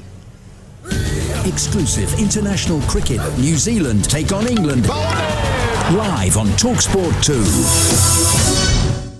Every day, TalkSport 2 probes the sharpest minds in the business, bringing you all the big-name news, views and opinions that matter. Plus, TalkSport 2's official betting partner, 888 Sport, is on hand with the insight and in-depth analysis you need to crack the big betting puzzles of the day. TalkSport 2 with 888 Sport, official betting partner of TalkSport 2. 888 Sport, made to challenge, made to debate, made to play. 18 plus, begambleaware.org. Get 3 for 2 on coloured emulsion and paint mixing at TradePoint. Plus, if you've loyalty discount, you'll get this on top. So get all you need when you need it. Find us at B&Q or at tradepoint.co.uk. Exclusions apply. Value of every third item per single transaction in descending price order will be deducted. Ends 27th of February. See tradepoint.co.uk. NatWest are all about exciting startups. So they sent me, Alison Hammond, to meet with startup business owner Ollie. He turned his passion for creating thumb-stopping content into his very own social media agency, Nonsensical. Ollie's interest for social media was just the start, turning an idea he once had into a successful business. So what are you waiting for? Don't sit on a big idea. Search NatWest Startups and get started. NatWest. Tomorrow begins today. Business banking available to eligible customers in the UK. Warner Brothers have landed in McDonald's Happy Meal. Mix your favourite characters like Batman and Scooby-Doo and ignite your imagination. And now get a free World Book Day token with every Happy Meal. Some fun, some food, it's all inside this Happy Meal. Until the 21st of March from 11 a.m. while stocks last. Token valid from the 16th of Feb to the 26th of March. Terms apply. It's the most wonderful time of the year. Free airport lounge access with 4- and 5-star holidays with On the Beach. See terms and conditions outbound only, subject to availability at all protected. On the beach. Impress your friends and seriously irritate your competitors with a hard-working, cost-effective custom ad campaign on TalkSport. Find out what we can do for you at advertiseontalksport.com. Get an expert guide to all the latest speculation, signings and spending sprees with Simon Jordan's Football Business Roundup on TalkSport with Tesco Mobile for Business. From the latest deals worth knowing to where the big money transfers are going. Get the inside track in one all-covering football finance feature. Simon Jordan's Football Business Roundup on TalkSport with Tesco Mobile for Business. Join Tesco Mobile and get business phone bills for up to 40% less than the big mobile networks. Tesco Mobile. Every little helps. For applicable terms and verification, see tescomobile.com/business. On DAB+, online, via the TalkSport app and on your smart speaker. Exclusive international cricket. New Zealand take on England. Oh, he's caught to them deep mid-wicket. Live on TalkSport 2.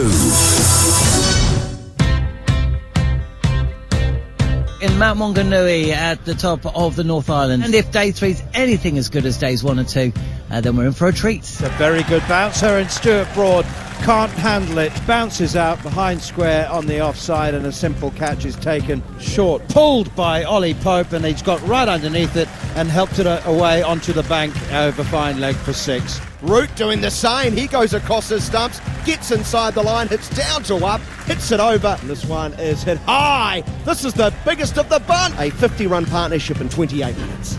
Test cricket. Short again, leg side, bigger pelt for caught behind. Straight in the right hand. Pope will have to go. That is pitched up, and it's driven gloriously by Harry Brook. Through extra cover. Oh. Brook goes outside of off stump and clubs him back over his head. One bounce into the fence for 4. Joe Root chalk up another half century. 50 off 52. 5 fours, 1 6. The Rolls Royce is purring today, and that will allow Brook to calmly play through mid-on, and he too can join Joe Root on 50. Well played. What a start to his Test career. Tigner has a wicket, caught it, slip. Brook. Last ball. Oh, there's a catch there. Yes, there is. It's Joe Root on the reverse sweep. New Zealand strike with the final ball of the session. England 237 for 6. Here's a pull shot that's very fine. Almost scooped it around the corner, and it's travelled over the boundary for 6. A huge smile on Stokes' face tells me everything I need to know about this. It's inside the line, he pulls away to fine leg. Wagner! Well, you can add another 6. He takes the catch and trips over the rope and falls over. This game that has just been so entertaining. Yep, that's another record. Ben Stokes became the leading 6-hitter in the history of Test cricket with his 109th today. Down the wicket comes Stokes and is stumped. Down the wicket, looking to thump it over long on, and Ben Stokes delights in dispatching it to deep mid. It's another short one, it's another pull shot from Folkes, and it's another boundary. Pulled away powerfully forward of square, out of the fence, not for 4 because Bracewell slides. But a half century nonetheless for Folkes. A really good knock from a very good player. Oh, he's feathered an edge and he's gone, pressing forward. Tickner's got one to bounce on him. And Folkes goes short and slapped away by Robinson through mid-off for 4.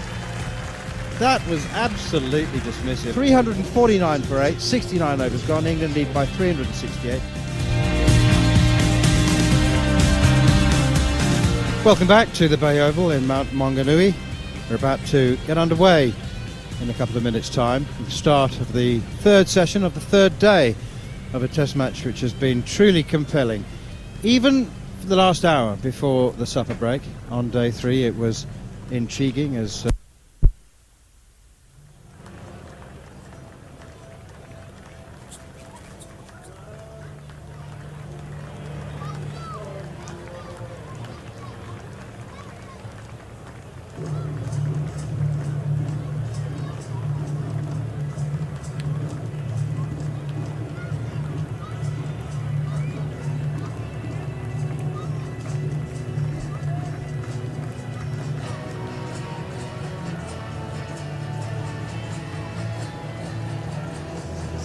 Here we are with the next session about to begin, with England in an interesting position at the moment. 349 for 8.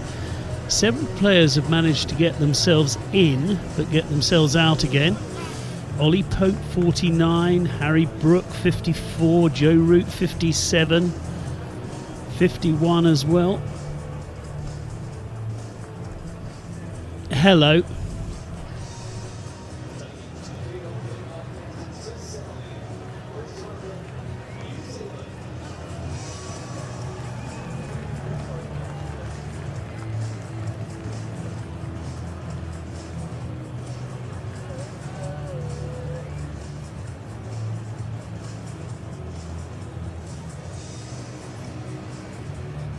They've just... Oh, and England, well, what can they do from here? They need to ensure that they bat for the next half an hour or so to make sure that the best of the bowling conditions are available to Jimmy Anderson and to Stuart Broad as they look for the one more wicket they need to become the most successful partnership ever in Test cricket with the 1,002nd wicket, overtaking Glenn McGrath and Shane Warne. But runs are needed because many England batsmen have got themselves in, many have got themselves out again. England will resume on 349 for 8. That is a lead of 368. Ollie Robinson, who's batted superbly, he has made 30 so far from just 40 deliveries, and Jack Leach, who's defended doughtily with 2 of 31. Well, their main job at the moment is to occupy the crease and ensure that the best of the bowling conditions are then available to England with as big a lead as possible. The other problem England have got is Ollie Robinson had treatment on his left knee as well in the last session. As it is, it will be Michael Bracewell, the spinner, who will get us underway. Picked up a couple of wickets as well. Ollie Robinson making sure he has the guard he requires. Looks around at the field to see who is where, and he has a long on and a long off in case he decides to go large. But at the moment he's played really sensibly as Bracewell. Right arm over the wicket, backhand defending on this occasion is Robinson. He's mixed attack and defence very sensibly so far in his innings. England's lead currently stands at 368.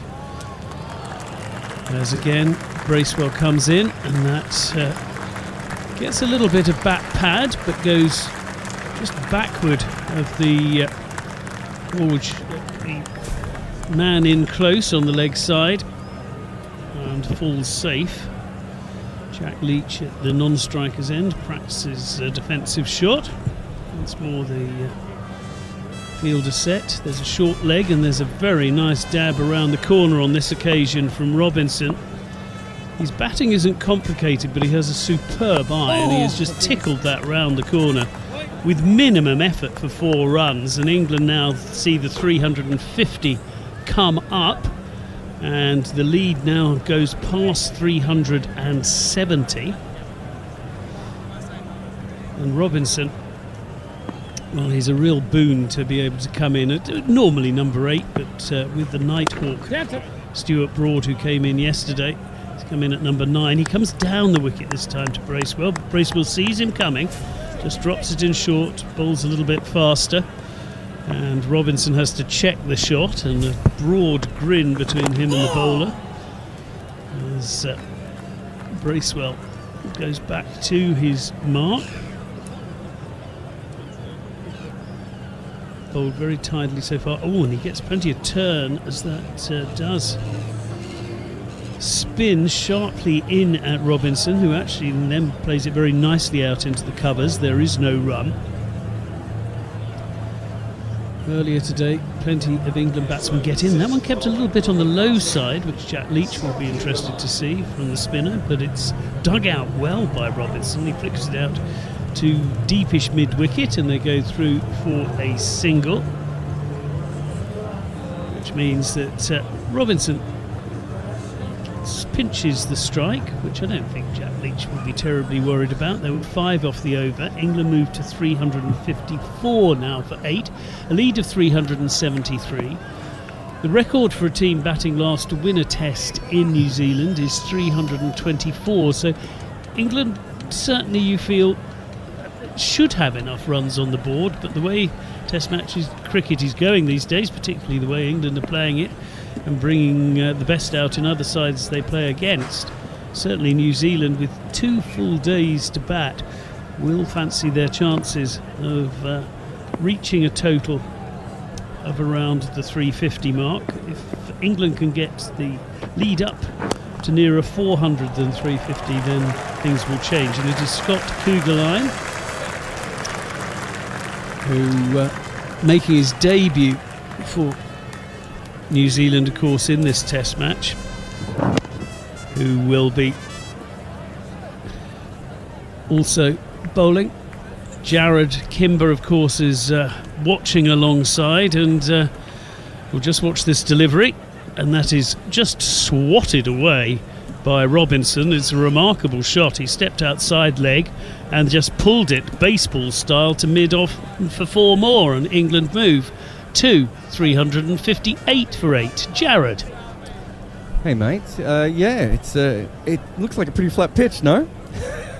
Absolutely, which means I think that New Zealand doesn't seem to be breaking up much, which I think New Zealand will mean that they quite fancy something.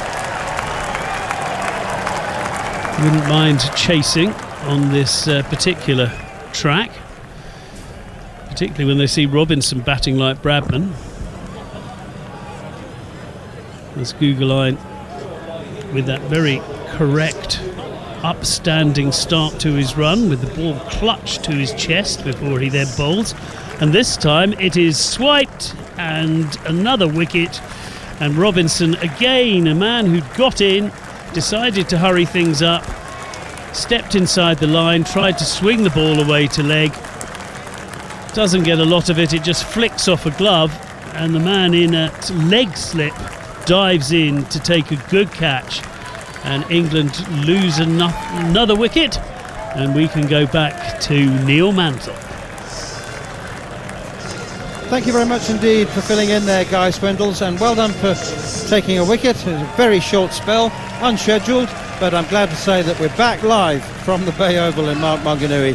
Just a short technical glitch, hopefully one that won't happen again. Jimmy Anderson walks out to the crease.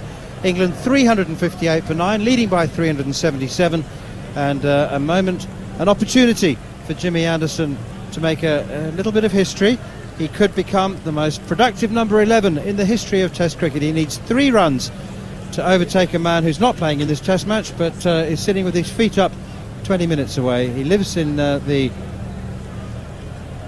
Tauranga region, just a couple of miles away from Mount Maunganui. Trent Boult, he at the moment has the most runs by a number 11 in Test cricket history, and Jimmy Anderson has the opportunity to replace him. I'm sure he'll be keen to get the reverse sweep out as soon as Michael Bracewell, the off-spinner, continues, but for the moment he'll be facing Scott Kugelheim, who's picked up that wicket of Ollie Robinson, and an excellent 39, must be said, Robinson, and I think quite important 39 actually. I think that he's taken the target from one which New Zealand would believe that they could, well, no, I'm not saying they won't believe they can't chase 378 as it currently stands at the moment, but at 335 when Robinson came to the crease they would have felt a lot more confident. Kugelheim runs in from the Mount Maunganui end up to the crease now, bowls to Anderson, who steers this one defensively straight to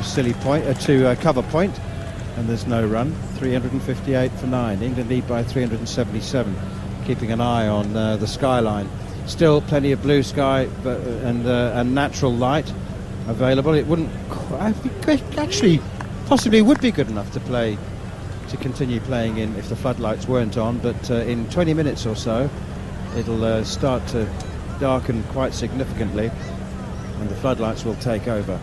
Here is Kugelheim to Jimmy Anderson, and it's another bouncer up onto his toes, rides it quite well, knocks it down to the feet of Tom Latham fielding at short leg. Interesting field, a slipper gully, a leg gully as well. That's Kane Williamson. What a role he will have to play for New Zealand, you would imagine, if they are to chase down this target.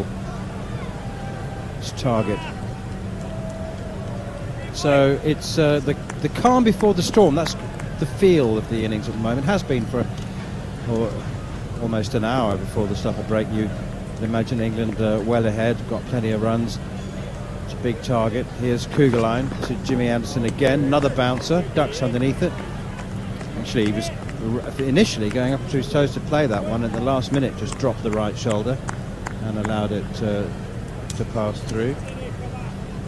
Before the supper break, you might have heard myself and Steve Harmison, or you might have heard me teasing Steve Harmison about the quality of the supper, because I had a taste preview before the supper break, and pulled pork and pork belly, what a combination. Oh, what a combination. Beautiful. With a few roast potatoes as well. Just quite warm enough to savour everything. It's a lovely, lovely bit of tea. Yeah, that's a good ball from Kugelheim. Another bouncer.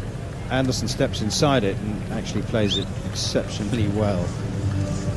Jack Leach has 2 from 31 balls. I wonder whether he might play a few shots now. Jimmy Anderson has 0, has faced 4 balls.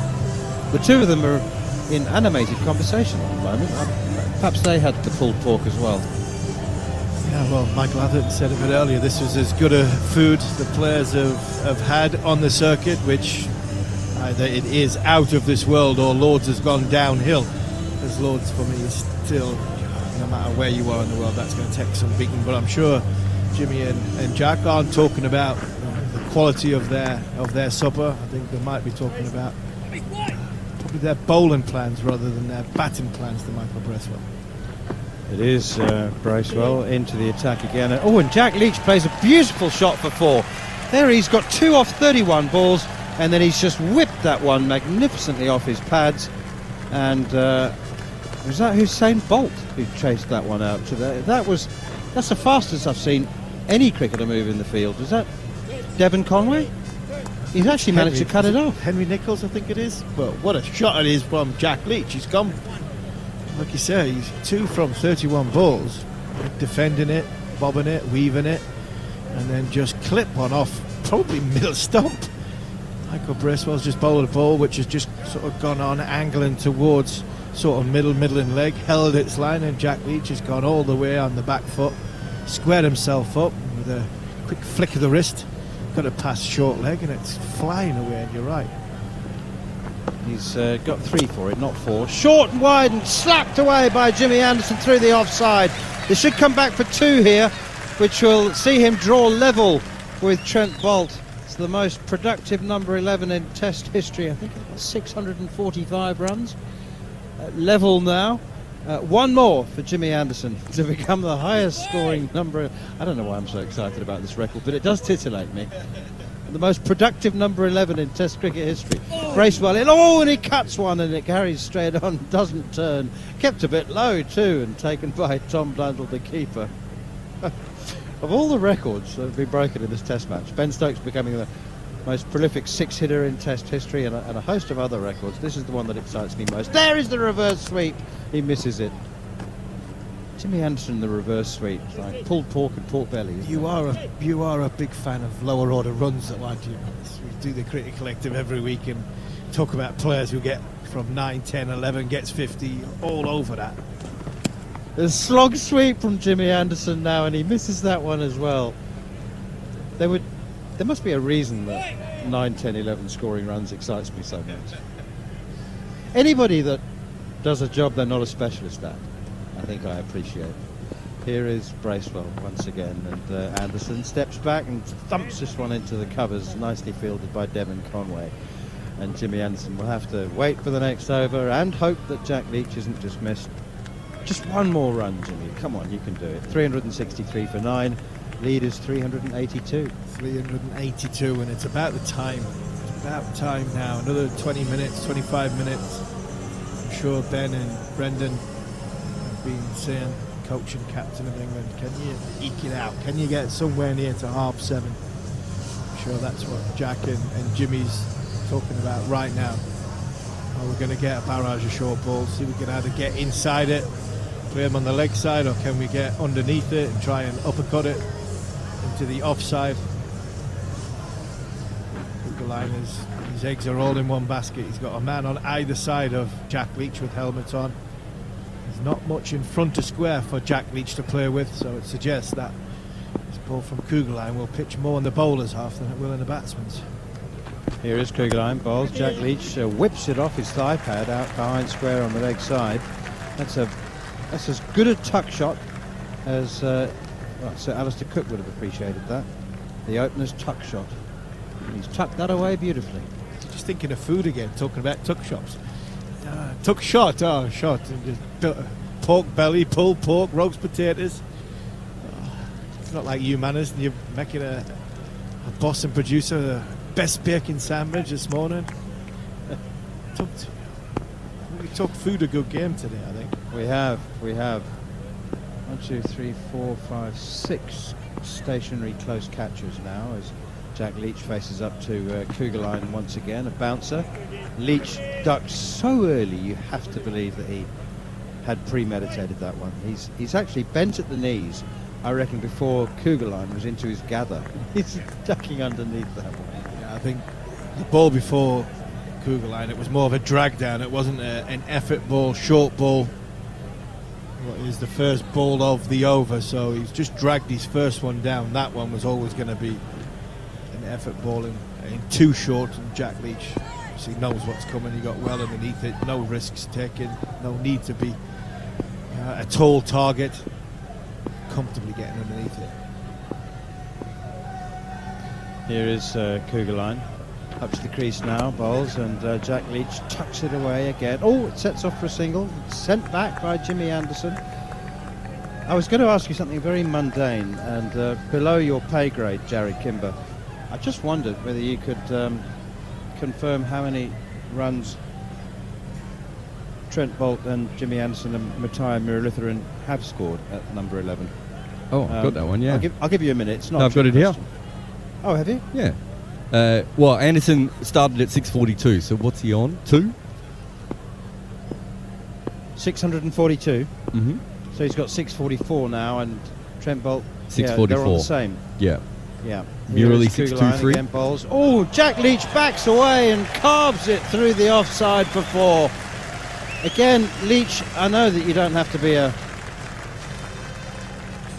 soothsayer to know what he's going to bowl, but he's 4 out of 6 going to be short. But again, he's just backed away, knew it would be short, and has whacked it through the offside for 4. Change of angle from Kugelheim. He's gone round the wicket, which obviously trying to get the ball angled back into Jack Leach, and Jack Leach took a couple of steps back, and it's a free hit. Basically, it's a ball sitting up round about shoulder height.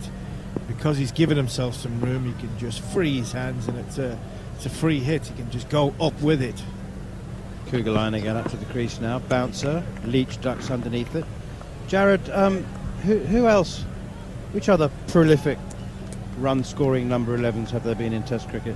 It's a weird phrase, isn't it? Murali 623, so he had the record, and I think Anderson might have gone past him first, and then Bolt went past Anderson. Although they've been in a bit of a death spiral, the two of them, in that. And then McGrath 603, and Courtney Walsh had the record before them all, 553. Thank you, sir. Quite funny to think of all of them scoring over 500 runs, isn't it? Kugelheim once again into Leach on the back foot, punches it out towards mid-off. Kugelheim has to do his own fielding because he's got neither a mid-on nor a mid-off, which is again a clear sign that he's not going to be bowling it too full. Not very often anyway. 73 overs gone, 369 for 9. England leading by 388. This has been perfect game plan for England. It went off sort of gear 5, and normally you go off through the gears, gear 1, 2, 3, 4, 5, and continued throughout the day. Where England have gone the opposite. They were in sort of gear 6 this morning. Joe Root, Harry Brook was smashing it.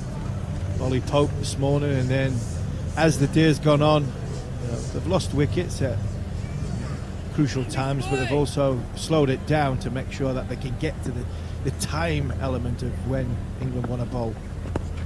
Bracewell tucked it away out towards backward square leg, and they contemplated a single, but they did. It did take a single. There's Jimmy gone past Trent Bolt. How long will he stay past Trent Bolt? Well, I think some would argue that have we seen the last of Trent Bolt in Test cricket?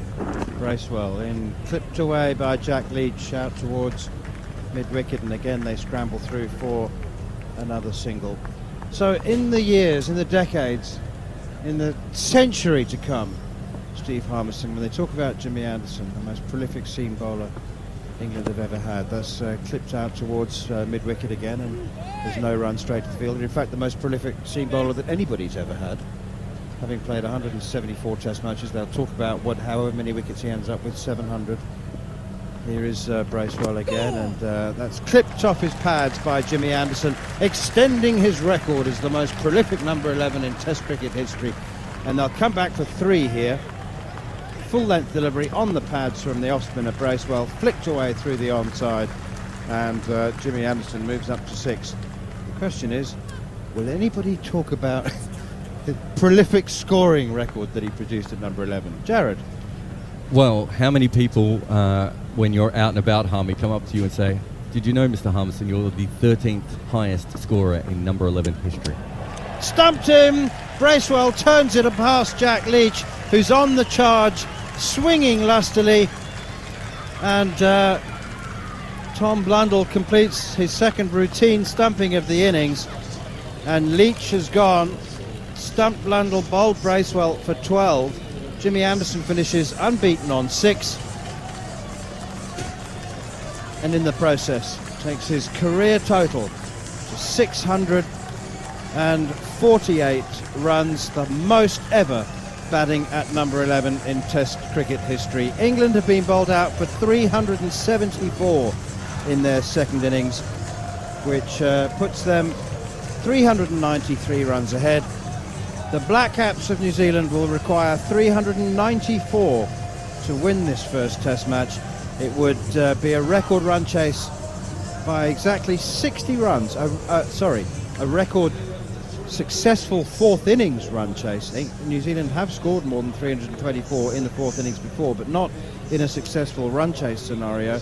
So this would break that record by 60 runs should they chase down the 394 that they need for victory.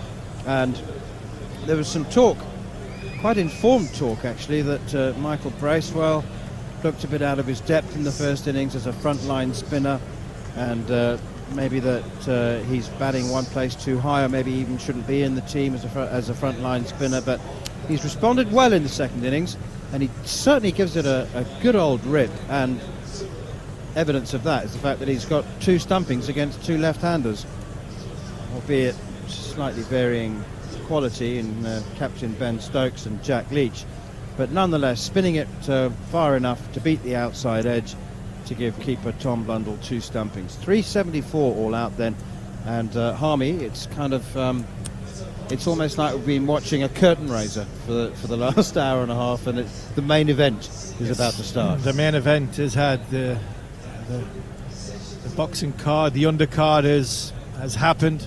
We're waiting on the ring walk, and the ring walk is a big ring walk, especially for New Zealand. Huge passage of play to come. 2 heavyweight titans going head to head, trying to make sure that no inch is given in the early throes of a contest. Well, that early throes of the contest is what's going to happen between now and 9:30 tonight. If New Zealand are like they were on day 1, 3 down for under 50, then you'd think the contest was all over. It's a little bit more light than there was when Ben Stokes declared on the end of day 1, which hopefully that from a New Zealand point of view, that will give them encouragement, potentially try and build a partnership for when that half an hour, 40-minute passage where it does sort of start zipping about a bit, somebody can get in and ride their luck, hopefully from a New Zealand point of view, stay in the game, and then all of a sudden I think we'll have a contest on tomorrow. So it's been a great effort from England. New Zealand have stuck to their tasks.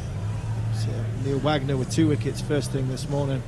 I really think that Tinker bowled really well, and he gave his captain slight control, more control than any other bowler. I think that's on show, that as well as having that wicket taken option.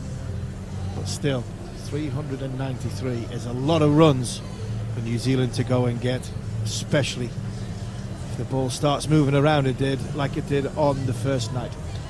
So just before I run through the scorecard, Jared, and sum up the day's proceedings so far, so moments before that last wicket fell, were you saying that Steve Armstrong is 13th on the list of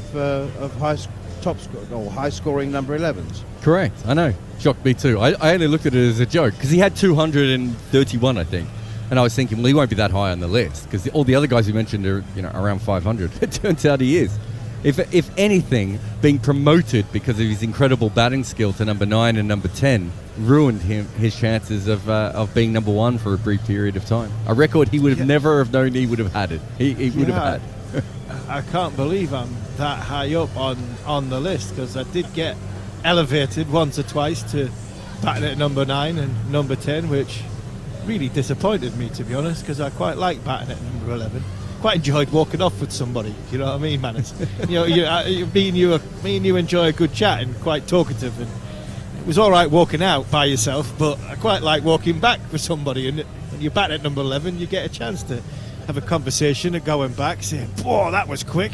Oh, see how much he turned it." Or, "Wow, more often than not, I did utter these words.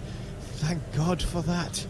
It's all over." Because see, I'm not saying I wasn't the bravest, because I felt at times I was brave, but at times I didn't really enjoy being 22 yards away from somebody like Shoaib Akhtar or Brett Lee, especially if I'd had a go at them in the earlier innings. So no, I didn't enjoy my batting prowess and being promoted. Yeah, man, Jared, I could have been in the top 10 if they'd kept me at number 11. So when you retired, you were 8th.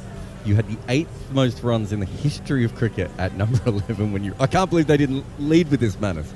How, all this talk about all these fancy figures in the West Indies and, occasionally mentioning the wide and all these other things. We're in 8th best number 11 in the history of the game. Sitting right beside you, Manners. You must be excited. At least you said occasionally mention the wide. I have a newly elevated level of respect for Steve Harmison. So he was in the top 10 when he retired, so a few have gone past him. Okay, England resumed this afternoon when play began at 2 o'clock On 79 for 2, they were leading by 98, and they produced yet another prolific session in which they scored 158 runs in 2 hours. They lost 4 wickets in the process, but it really put the game. It's been in 5th gear for most of the 3 days, and it slid it into 6th gear. Really, England were taking the game away from New Zealand, counter-attacking in exhilarating fashion. Ollie Pope made 49 from 46 balls with 5 fours and 3 sixes. Joe Root made 57 at just under a run a ball, 5 fours and a 6. And then Harry Brook produced, an exhibition of stroke play that was classic, innovative and creative. New Zealand put funky fields and bowled one side of the wicket. In theory, made it difficult to hit boundaries, but Brook found a way to hit the ball into gaps. 7 fours and 2 sixes in his 54 from 41 balls. And Ben Foakes, in a very different style, made 51 from 80 with 5 fours. Eventually, having taken supper at 349 for 8, I'm going with supper for now, rather than long tea. They were bowled out for 374. A very, very fine and potentially very useful 39 from Ollie Robinson as well. The target for New Zealand is 394. Steve Harmison has made way for Michael Atherton, who's now aiming a quizzical look in my direction. They are the neatest notes I've ever seen from any commentator, ever, anywhere. They're unbelievable. Where did you learn to handwrite like that? Out of necessity, because as a very young commentator, I used to look down and have to give a summary of the scorecard, and when I used to keep scorecards, it looked like they'd been written by a doctor. I couldn't read them under pressure particularly, so I learned the hard way that it's a bit like touring life as well. I have to fold my clothes, and I'm naturally a very untidy person, but when I'm on tour, I keep everything in neat little piles, sometimes in plastic bags, so that when I do have to leave for a 5 a.m. flight, they can just pick everything up and not have to worry that I've left something exhibits. behind. I hope you're going to leave them to the National Museum of Cape Town Archive or something in years to come. Anyway, it's too many runs, isn't it? 394? Well, I would think so, but I mean, I just said that I'm reliably told by people, statisticians, that more cricket records have been broken at a higher rate in the last 10 years than in any of the previous 130 years. There's no question about that. Almost 350 has become the old 250 back in my day, which is so long ago now. If you were asked to chase 250 on 4th innings, you probably thought the bowling team was in the box seat. Now that's probably lifted to about 350. 394 is a lot of runs, though. It's still a very good pitch. It's quite dry. There is a bit of turn there. There was some turn for Bracewell, so you'd expect that for Leach. It'll be interesting to see how Robinson goes, because he's got some issue with his shin. But you would think the next 2 hours, we've got 2 hours play remaining, will be absolutely critical here as the lights come on. This is the time to bowl. So England will be hoping they can take 3 or 4 wickets with them tonight and break the back of New Zealand's batting. And it will be Jimmy Anderson from the Mount Maunganui end, from around the wicket to Latham, back of a lengthy dabs into the point region, and New Zealand will start their innings with a quickly taken single. 394 is the target. That would be a record in a successful run chase in all test matches played in New Zealand. Previous record, I think, was around 348 back in the late 60s, when they were still bowling 8 balls and over. Let's put it that way. It's good evening to you and to everyone listening. This game of surge and counter-surge, England always front-running, England always trying to leave New Zealand in their wake, New Zealand sort of holding on desperately. But it does look a very tall mountain to climb, and I'm not talking about Mount Maunganui, as this one nips away alarmingly from wide of off-stump, but not lulled, not seduced into a stroke as Conway. Quite an orthodox field with 3 slips and a gully, but I'm just looking at Jack Leach at fine leg, and he's in about 20 yards from the boundary edge, and that's what I like about Stokes. He's always thinking about wickets. Most captains would just have that fine leg back on the boundary edge as a boundary save, but he knows that Conway, who's on strike, flips it in the air to about where Leach is now. Anderson gets this one to tail back in after a decent length, nipping back and travelling high towards Folks, who takes it almost down the leg side. It's moved that's far. He does love playing that shot. Flick of the wrists, you said, the flick of the back leg, and it travels quite plays a it long on distance. one leg, doesn't Yeah. he? And I reckon it travels probably about 60 or 70 yards from the bat to exactly about where Leach is now. Stokes is always thinking about wickets. I think that's been the thing that has really transformed this team as much as anything over the last 12 months or so. Lots of movement here, as I think we will see.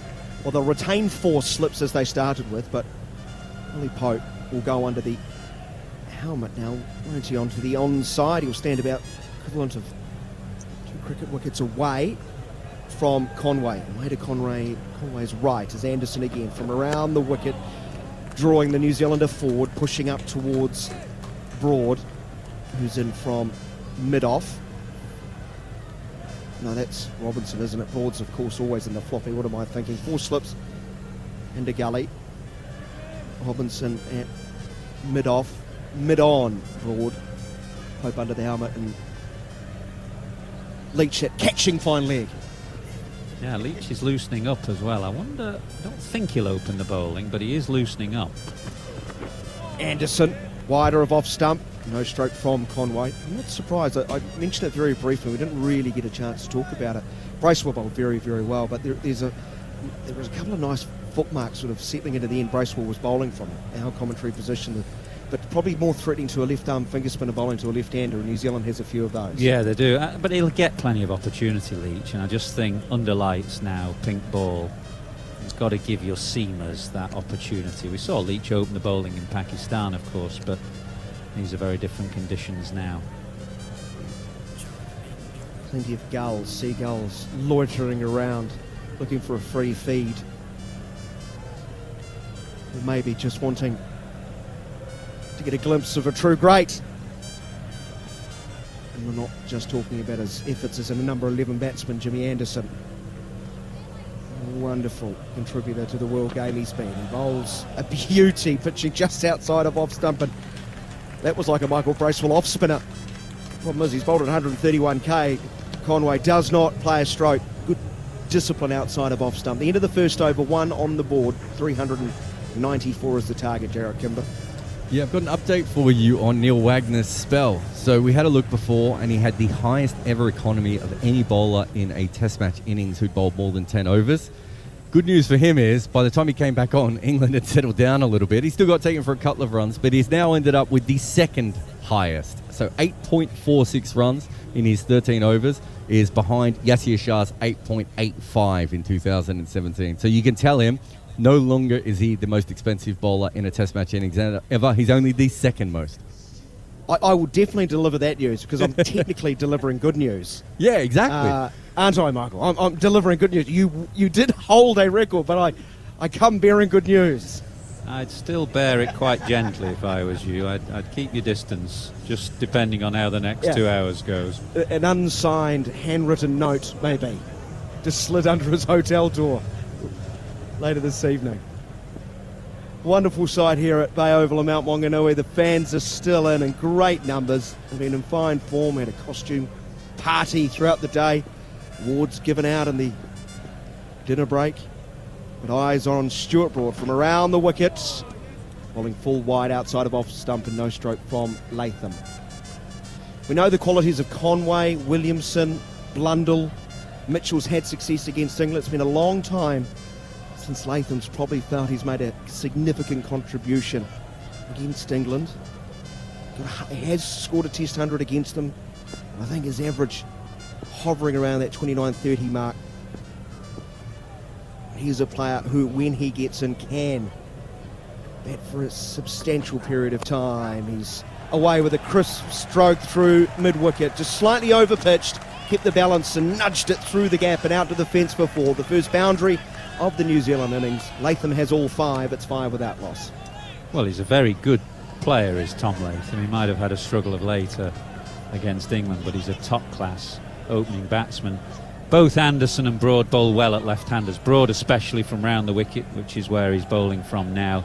Anderson, of course, has the ability to swing it both ways, from over and round the wicket. So, as a lefty, as David Warner and others have found out, it's quite a tough start against Broad and Anderson. Robinson is a very good bowler at left-handers as well. Broad in again.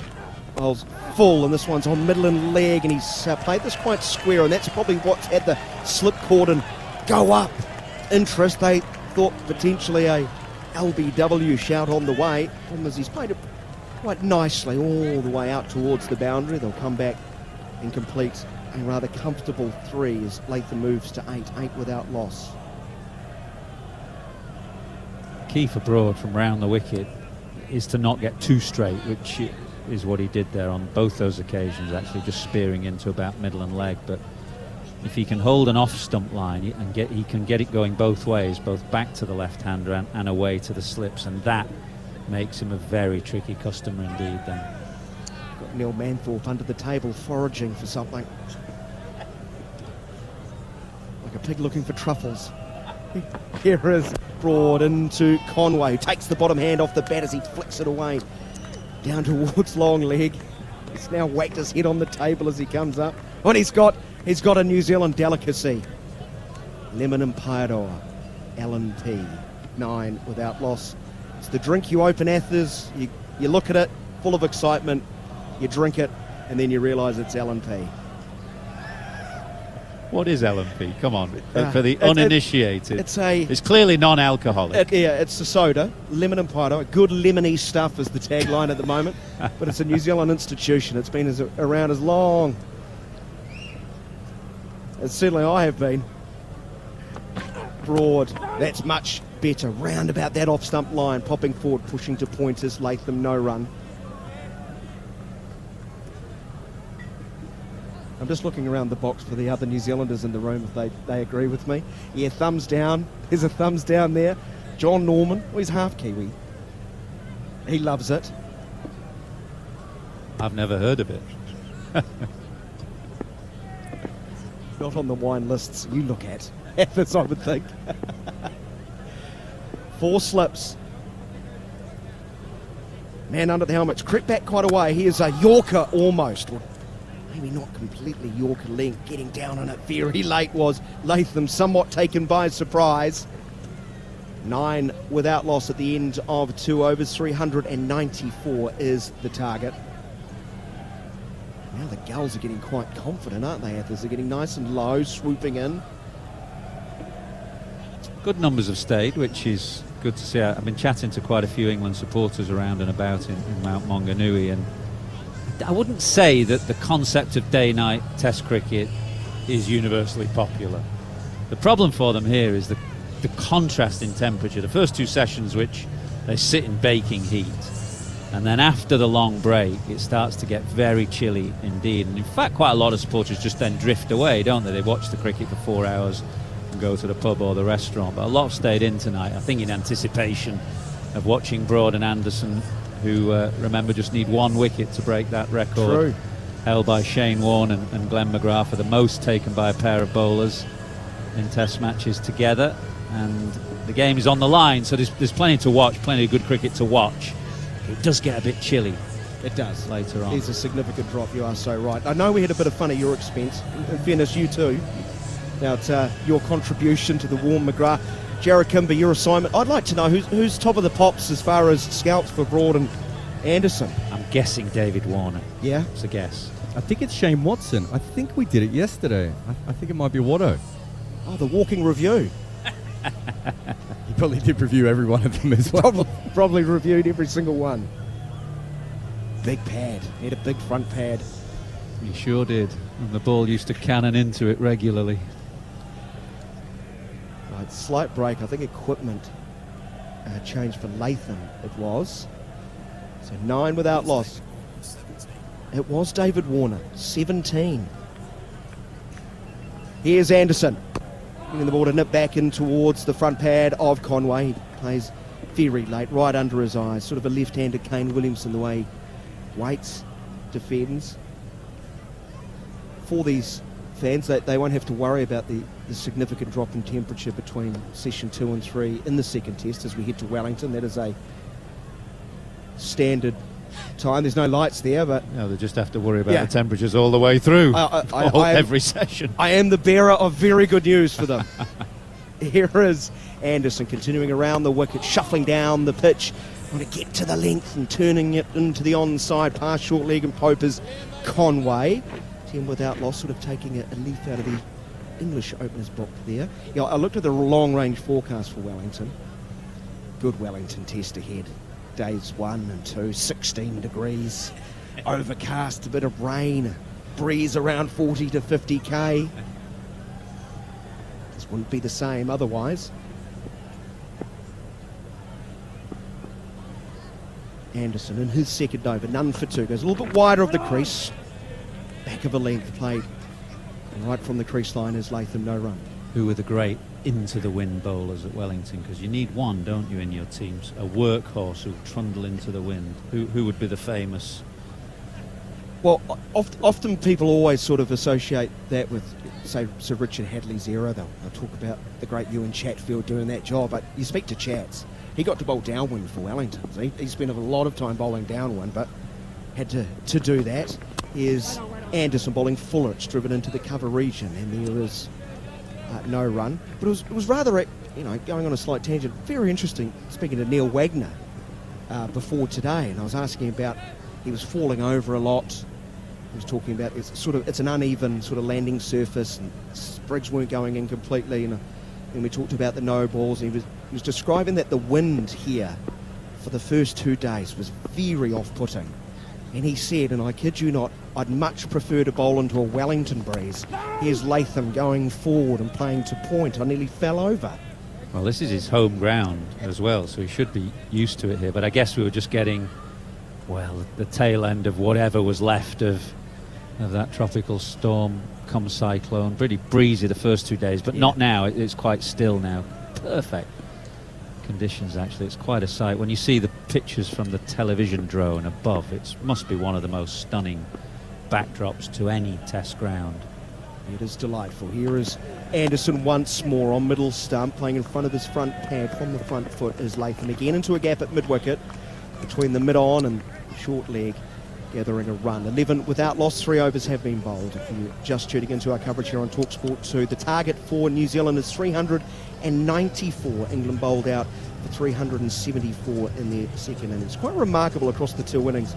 So many players getting beyond 25 through to, I think the top scores 80, high 80s. Just one of those really hasn't gone on and completely extinguished New Zealand's chances. There's a little simmering of hope. Yeah, because batsmen haven't looked as though they really wanted to do so. They've been playing with such freedom and taking so many risks that, they're giving the bowlers a chance all the time. Here is Broad, his second over. His first went for 8. This one will run down through the 5th slip area. They've only got 4 in, so Duckett has to chase after, go collect maybe 2/3 the way to the rope, and 2 more to Latham, who probably felt a little bit frustrated. Michael, you're the opening batsman. You probably could have sympathised with him. He got a ball from Robinson that just nipped back as it tends to, catches the inside edge, and then catches a pad and just balloons up. And I was just wondering why the short leg is so deep for Latham now. He's a good 10 yards deeper from where he took the catch, although it was off Robinson in the first innings. But you'd think he'd be in the same position. It's more for a flick shot, is it not? Here is attempted stroke of that type, but it's well down the leg side, and Latham cannot catch up with it. From the angle from which Broad is bowling, which is round the wicket as he does to the left-handers, obviously he can threaten both edges with his skill. Yes. But if it just carries on the angle and takes an inside edge onto pad, you'd think short leg would be in the game, and therefore he could be a good... Well, he's 3 strips away from the batter at the moment. Could be at least a good 10 or 12 yards closer. Bouncing in again, he bowls full on off stump, for straight back to the bowler with a loud call of no from Latham. We want to hear your call. Get in touch with us at cricket_TS or at TalkSport2 with the silent shout-outs during the middle of the hours, middle of the night. Some wonderful messages coming through. Love your contribution. Would love to hear from you. A high cloud above the ground at the moment. But the light's really starting to take effect in the final session on day 3 as Latham pushes very nicely into a gap and the offside can rotate the strike, and a little nod of appreciation from the former opening batsman alongside me. How important is that old line of rotating the strike? Yeah, really important, particularly against quality bowlers like Broad and Anderson, who don't give you much to hit, many bad balls to hit, and what they want is to constantly keep at you. So if you can just nick a quick single, as they did there, and rotate the strike, then it frustrates Broad and allows you to get up the non-striker's end for a while as well, which is no bad thing. Broad once more, continuing around the wicket, and Conway comes forward. Healthy outside edge, goes straight to ground on the bounce to the 4th slip. Just a subtle change of the field as Pope just comes in a couple of paces, that short leg, and goes just a fraction squarer.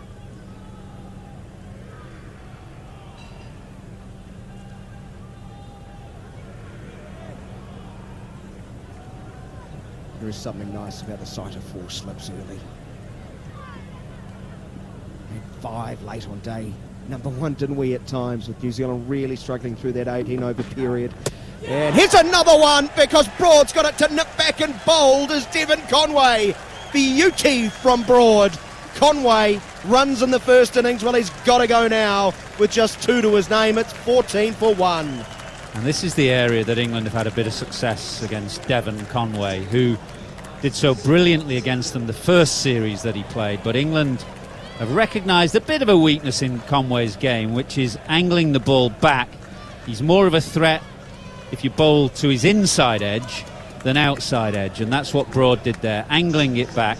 Conway playing quite a loose drive and allowing a bit of a gate there for the ball to sneak through. So good bowling from Broad. That's how England will have planned to get Devon Conway out, and a big cheer as the local boy walks to the middle, Kane Williamson. This is a huge moment in the game. It really is. What a wonderful achievement also for Broad and Anderson. They now sit alone above McGrath and Warne. 1,002 test wickets between them. Matches they have played together. Just mind-boggling numbers. Especially to New Zealanders like myself, who we're starved of test cricket as far as the amount of test cricket we play in comparison. It's hard to fathom, really. Yeah, some records, some stats are concocted, aren't they? And there's a little bit of concoction to this one. It's not a statistic that rolls off the tongue, but it's an astonishing number of wickets. 1,002 since they were first paired together, which was in Wellington 15 years ago, 2008.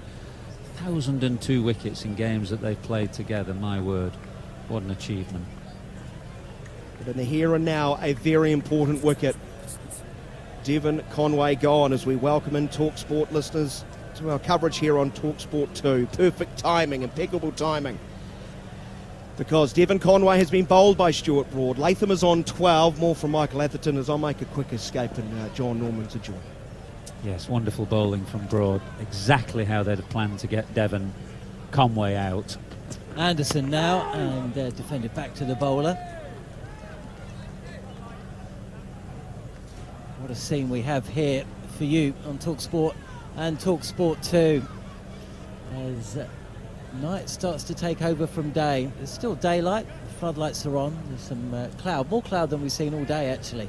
It just brings an air of mystery to proceedings here at the Bay Oval. The seagulls are starting to circle. Maybe the vultures for New Zealand as Anderson is in, and oh so close there. An inside edge that could have flown down onto the stumps, just dropped short of Ben Folkes. And Tom Latham Didn't score many in the first innings, just hopping around. Yeah, it's good bowling from Anderson round the wicket, as Broad was to Devon Conway the previous over. And ball just carrying on the angle. I think it carried through to Folkes, but there was no inside edge. But both Anderson and Broad probing away. This is a good time to bowl now, with the lights on and a bit of cloud cover as well. Both bowlers testing the outside and inside edges as Anderson is in again, left alone this time by Latham. I mean, if England can get Williamson early, then they'll really believe, won't they? I mean, they believe all the time anyway, but such a key wicket. 4 slips in place now, backward point. And England on the hunt for wickets. The new ball just 5 overs on, with midway point of the 5th over. Stuart Broad with the 1 wicket to fall, that of Devon Conway, bowled via inside edge for 2, or beat the inside edge for 2. This is left alone by Latham. But England have been in the ascendancy for pretty much the entire game. New Zealand have been holding on for much of it, but a target of 394. Well, that's massive, really. I mean, even England would, if facing with a similar total, maybe they'd even doubt themselves in a quiet moment. I'm not sure doubt is in Ben Stokes' vocabulary, to be honest. Anderson again, and Latham is forward. Just a touch wider in the crease there. Anderson, it's been a fantastic day's play here on TalkSport 2. England starting at 79 for 2. And as expected, they went at a rollicking pace. It was incredible, 6 hitting inside the first half an hour. Neil Wagner kept digging the ball in, and England kept taking on the hook. 4 sixes between fine leg and in the long leg region, really. The crowd were kept entertained. There was almost the most stupendous one-handed catch from a gentleman in a loud shirt. Just put it down. Anderson in again. Covering the line is Latham. And that's the end of Anderson's 3rd over. Just 3 runs from his 3. Broad with the breakthrough. And New Zealand approaching the witching hour here at Mount Maunganui. Still got another hour and a half of batting, and England will fancy their chances of taking a couple more tonight for sure. Yeah, I think at the start of the innings, with the best part of 2 hours play under lights, I think England would have wanted to take a minimum of 3 wickets. Any more than that, a bonus.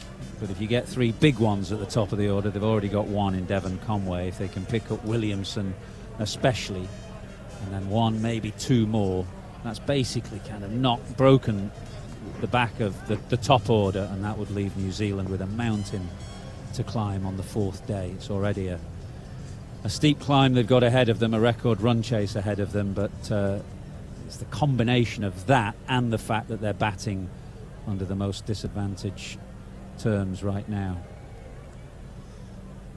Well, Mount Maunganui is synonymous with steep climbs, and we might have a day or 2 off if this game continues. No chance it's going to go to the 5th day, that's for sure. Stuart Broad in full, and Williamson facing his first delivery comes forward and defends.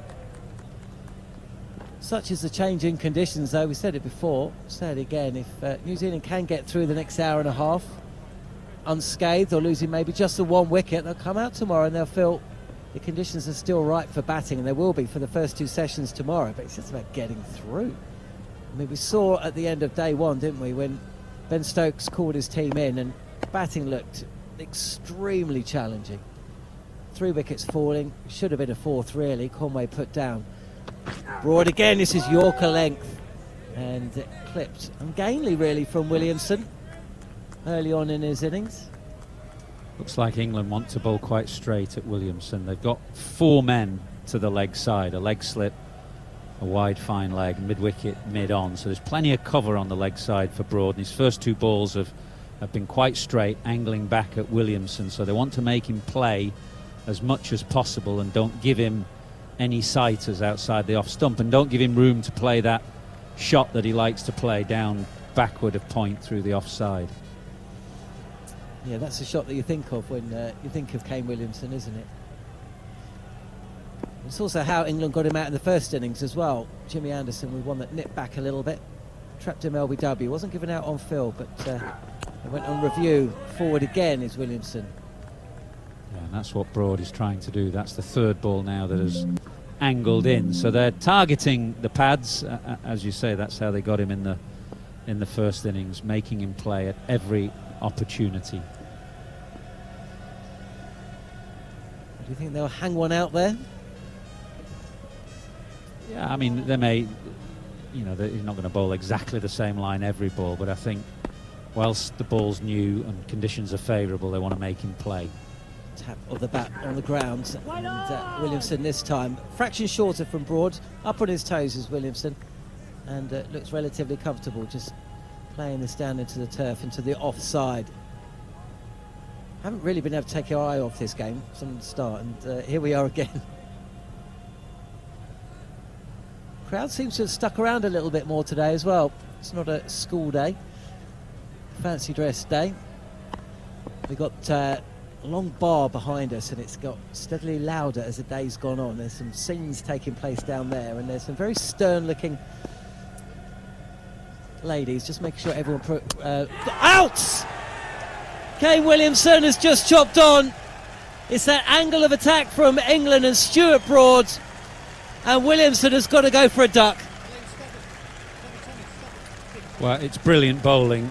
This is exactly what I said Broad was looking to do to Williamson, to bring the ball back, bowl straight, target the pads and the stumps. That has nipped back and just crept through the gate. A forward push from Williamson, but it wasn't under lock and key, if you like. There's a little gap there, and the ball snuck through and just clipped the top of off stump. So a massive wicket for England. Williamson gone for none off 5. Brilliant bowling from Stuart Broad. New Zealand 14 for 2. Well. Stuart Broad rolling back the years here at the Bay Oval. He's got rid of Devon Conway and now Kane Williamson cheaply. And Henry Nicholls walking to the crease under all sorts of pressure individually and from a team perspective. This is New Zealand's worst nightmare now. The worst of the batting conditions. It's still another hour and a half to get through. They've lost their former skipper, and that target seems miles off. What a start from England. Yeah, brilliant planning from England. Excellent execution from Broad. Every ball was on target. Every ball making Williamson play, giving him no easy sighters. This, the last of them. It did come back quite sharply off the seam and just clipped the top of off stump as Williamson prodded half forward unconvincingly and a bit tentatively. So absolute delight for Broad. This has been an excellent start, as ever, from these two record-breaking England bowlers, putting New Zealand under pressure with the new ball. Brilliant stuff from Stuart Broad. Brilliant stuff from England. This is exactly how they would have planned it this morning. Back through to a position just before the lights started to turn. Get the opposition in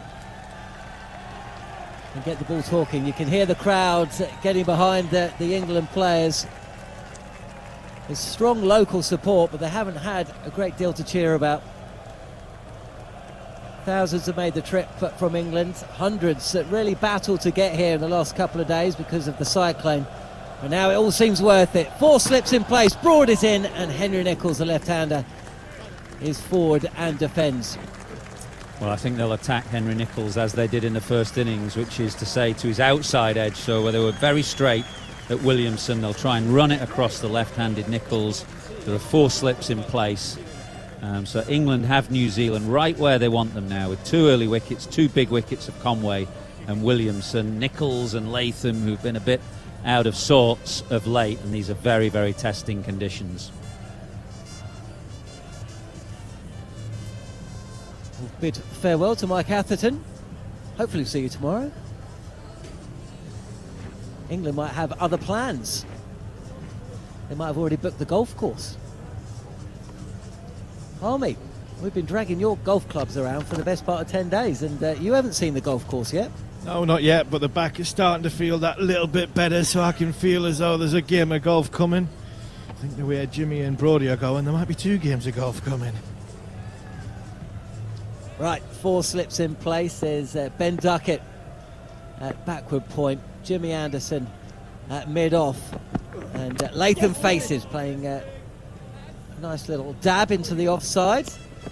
He moves to 13, and he's standing exactly where he wants to be, and that's at the non-strikers end. Yeah, try and rotate the strike, and it's not a case of rotating the strike to get on strike. It's can I get off strike as quickly as I possibly can, because the start from Stuart Broad, Jimmy Anderson, and now Ollie Robinson has been exceptional. Stuart Broad, rolling back the years, he loves bowling at left-handers. He really does, and a ball to get Conway through the gate was a peach. But if that was a peach, then wow, what a delivery to get rid of one of the top 5 batsmen in the modern day generation. He's a phenomenal player, is Kane Williamson, and Stuart Broad just knocked him over with an absolute beauty. Nichols yet to get off the mark. It's Ollie Robinson in for his first ball, and that's left alone. You're listening to TalkSport 2. We've got more live cricket coming for you. All the action from Delhi. That'll take us up to about 11:30, 12 o'clock, and then over to the footy.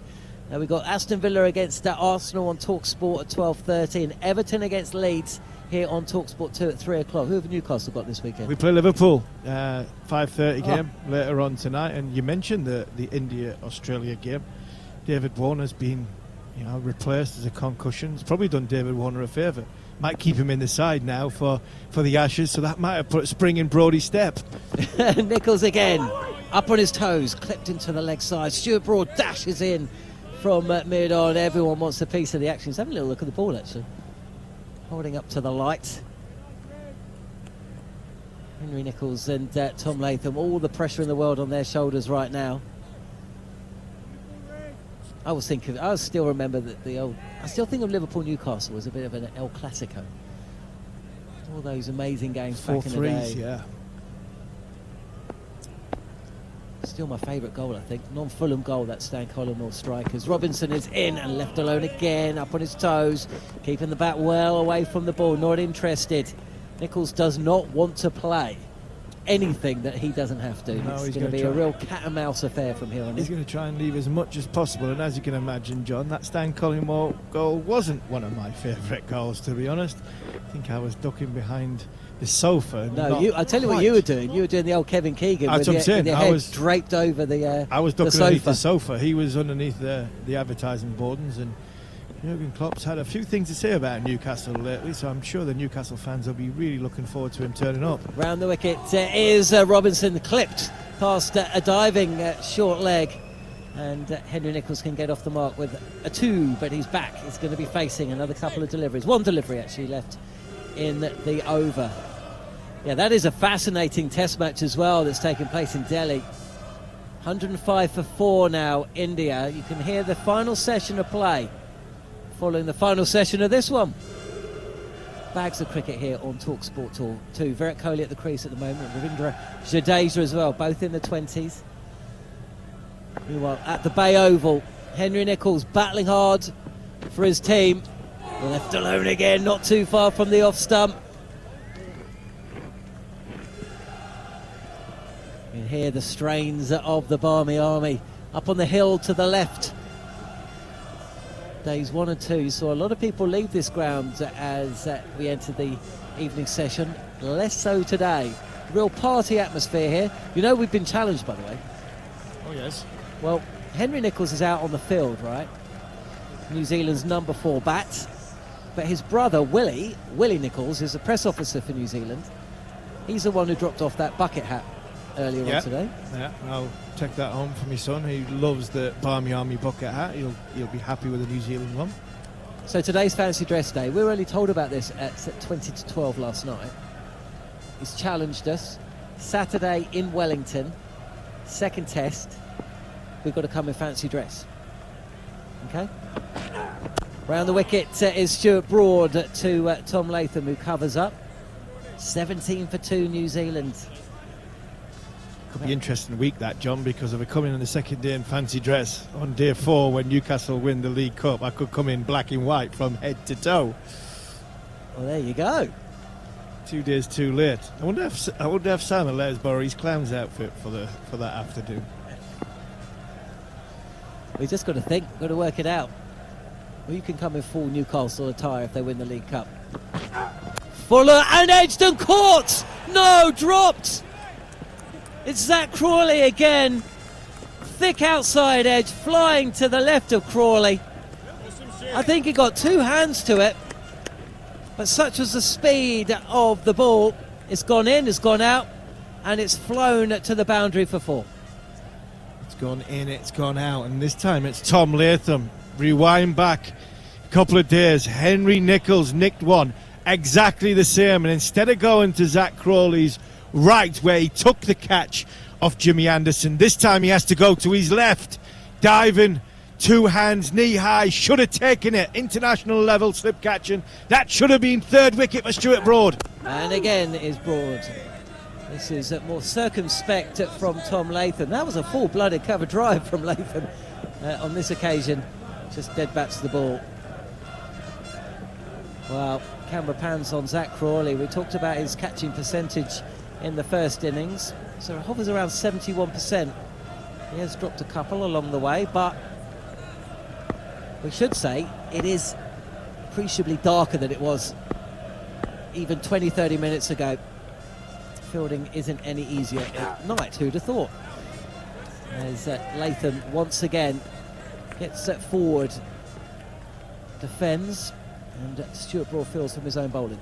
Yeah, Stuart Broad, he's not animated towards Zach Crawley, but I think he knows the situation of the game. He's saying catch it straight away, notching it again. He's not let him mitt on that. It's hit the top part by the thumbs, nearly on the wrist, both wrists. He's not got any parts of his fingers anywhere near that. 4 slips in place. Latham is covering up once again. Broad arrowing in on off stump. Latham defending. This really is. Sorry, John. This really is fantastic bowling from Stuart Broad, doesn't he? He does this, doesn't he? You've watched England so many times and given updates on TalkSport when Stuart Broad is in one of his spells and the knees are pumping. Not quite as pumping as Trent Bridge, but I tell you what, the knees are going here. Stuart Broad is smelling blood and he's after wickets. Couldn't get a better atmosphere. You couldn't get better time to bowl. Broad again. Last ball of the over. And he's got him! 3rd wicket for Stuart Broad. An inside edge onto the stumps. Latham's got to go for 15. New Zealand's innings in absolute tatters. The drop doesn't matter. New Zealand at 19 for 3. Carbon copy of the 1st wicket for Stuart Broad around the wicket. Tom Latham doesn't know whether to play it, to leave it, and by the time he made his decision, he's done neither. Back come down far too late. Ball cannon into the top of off stump. It's a fantastic spell of bowling from Stuart Broad. Tom Latham goes for 15. And New Zealand in all sorts of trouble at 375 runs behind England, or needing to win at 19 for 3. Stuart Broad is on a roll. New Zealand have got 1 hour 20 minutes to bat. Can we have the unthinkable, John? Could we have the unthinkable that England roll New Zealand over tonight? And I tell you what, Stuart Broad has history at bowling this way, and it would not surprise me if that happens. Wow, this is incredible cricket here at the Bay Oval. No wonder everybody's stuck around. I mean, much is said about Stuart Broad, and you'll make mention of the fact that he has those spells in him, but we all remember the 3 Ashes spells, don't we? 09 at the Oval. Yep. Chester Street. Was that 2013? I think it was, and then at Trent Bridge. And then at Trent Bridge, of course. But they didn't just win Ashes tests. They won Ashes series. They won the Ashes. They did, and I played in the one in 09, and it was the signal for. It was like the end. It was the start of the end of my career in 08 when Broad and Anderson took the place, and I remember talking to Andrew Flintoff during that Test match, and we both retired at the end of that game, and it was like these two are just he's taking the game to a whole new level. Unbelievable spell at the Oval. Robinson in, and smart fielding at short leg. Put straight to the fielder. We got Henry Nicholls at 2 not out, and Daryl Mitchell is on a pair. And he left one in the first inning, so I'm not sure he's going to be leaving too much here. He's going to be playing for his off stump. He's not going to be shouldering arms in anything. And that, at the minute, is quite dangerous. Henry Nicholls has come out to try and leave as much as he can. Tom Latham, I think, was trying to leave that ball off Stuart Broad, and then he got his back down, not quite in the right time. Nicholls readies himself. This is a decent looking shot fielded by Stuart Broad. That man again at mid-on. No run. Neil Manthorpe's here, ready to get a little taste of the action.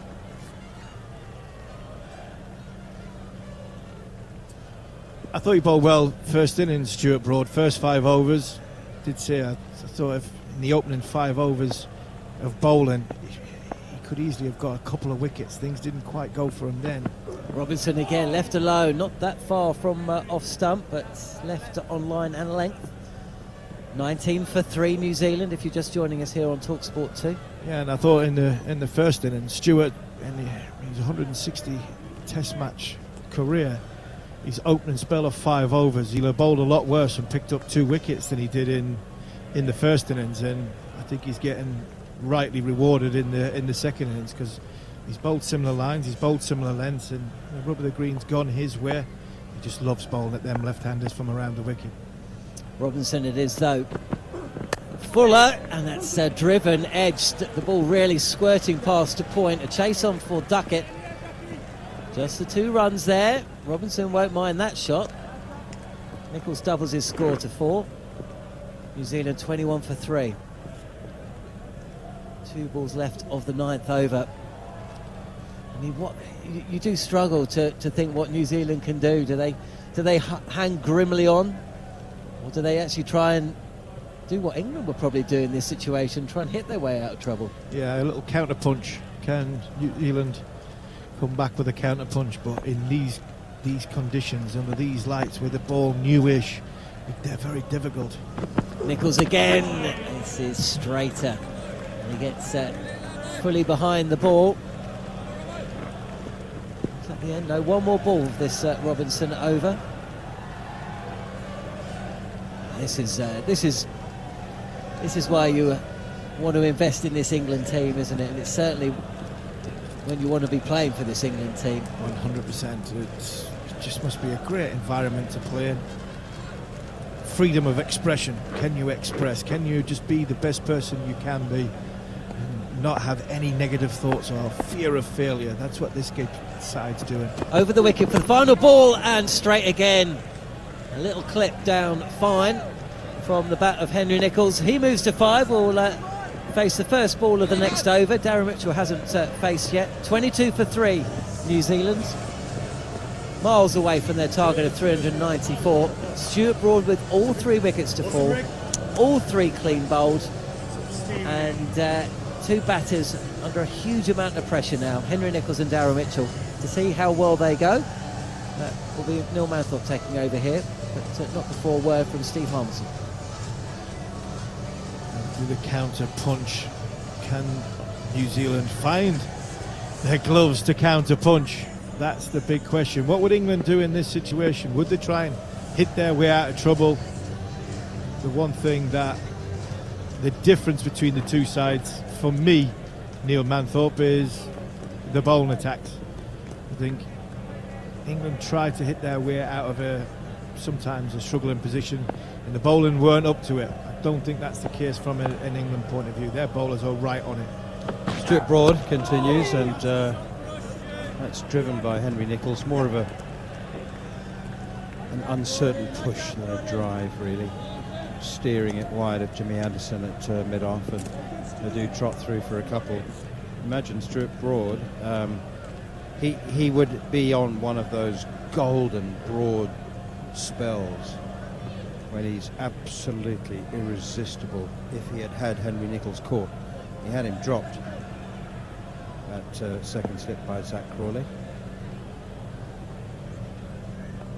He was on just 3, Nicholls now on 7. 4 slips weight in anticipation, short leg as well. Good leave from Nicholls outside the off stump, and it's taken behind by Ben Folks.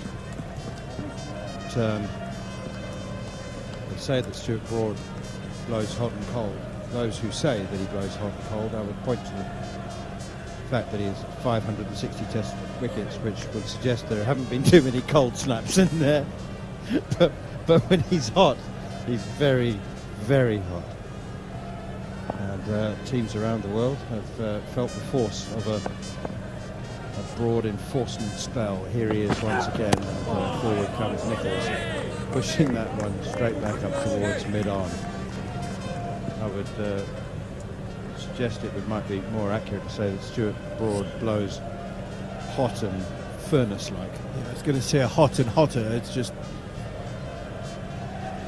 along with Jimmy Anderson, the numbers, and we've celebrated so far, but when he gets them knees pumping and gets on a roll, can't really blame the batters too much from a technical point of view. Sometimes you just got to take your hat off to the bowler. Broad again outside the off stump, and that was left on. It's good leave actually from Henry Nichols. Stuart Broad contemplates how good a leave that was and whether in fact it was a bit of a risky leave. It's run through the slip cordon, Harmy. Joe Root first, Zach Crawley second. Is that Ben Duckett at third slip?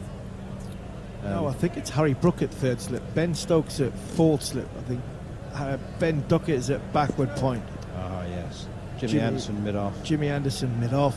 Ollie Robinson mid-on. Ollie Pope at short leg, and Jack Leach doing fine leg to fine leg like the under 11 used to do.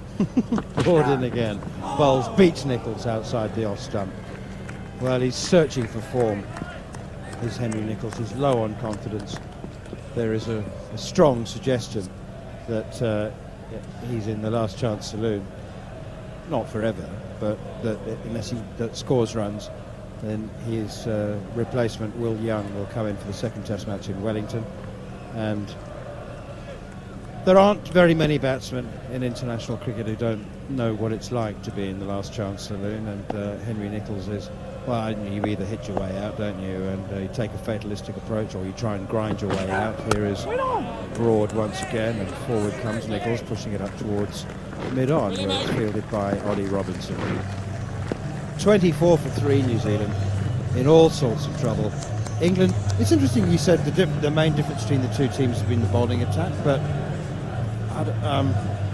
England scored 158 runs in the first session today. I mean, that makes a difference between them and any team. Yeah, I thought New Zealand bowled badly on day one. I really did. I think England didn't have to work as probably hard as they did this second innings than they did in the first innings. And I think what I meant by the difference between the two bowling attacks is if you got into a situation like New Zealand are in now, if England were in this situation, maybe a Ben Stokes or a Harry Brook, Joe Root of you is there, might counter-punch, or Johnny Bairstow did it well early in the summer. They come hard at the bowling unit and see what the bowling unit's about and see if you can knock them off the length and try and change their plans. I think it would be very difficult for New Zealand to knock Robinson, Broad and Anderson off their length and off their plans in these conditions compared to what New Zealand bowlers dished up towards England. Here's Robinson from the Mount Maunganui end, over pitches, and it's driven by Daryl Mitchell. Sweetly, actually, through the offside, and he's off the pair. He turns for the third run now. It was very full, and again, it was more of a persuasion through the offside from Daryl Mitchell. It was just a gentle caress rather than a full-blooded drive. So clearly, he's going to set himself. I mean, statistically, he is absolutely worthy of batting at number 5, but most New Zealanders still think of him as a number 6 because they think of him as a part-time seamer, but he hardly bowls anymore. And his numbers suggest definitely, I mean, he scored 303 tests against England in the summer. Here is Robinson again outside the off stump to the left-handed Henry Nichols, who leaves it alone. Score remains 27 for 3. Yeah, along with Tom Blundell in the series in England, they were a real thorn in England's side. We've got New Zealand again regularly 2, 3, 4 down for not very many runs, and the counter punch was from Daryl Mitchell and Blundell, but and it's more positive, natural positive that Mitchell is in his game than possibly Nichols trying to leave it and trying to ride his luck a little bit. Here's Robinson. Edge gone. Folks takes the catch. Nichols is gone. New Zealand are 4 down. The 27 for 4. Beauty from Robinson. Hits the seam, nips away. The out of form Nichols follows it. And New Zealand are in free fall. Absolute free fall. What a delivery that is from Ollie Robinson. Not only has it nipped away, it's bounced a bit as well. And it's caught Ben Foakes by a little bit by surprise because it's hit him hard. He's caught it, not a problem. Got both hands on it. No problem at all for the England wicketkeeper. There's no way he was juggling or anything like that. They just knocked him off his feet. He rolled into sort of second slip.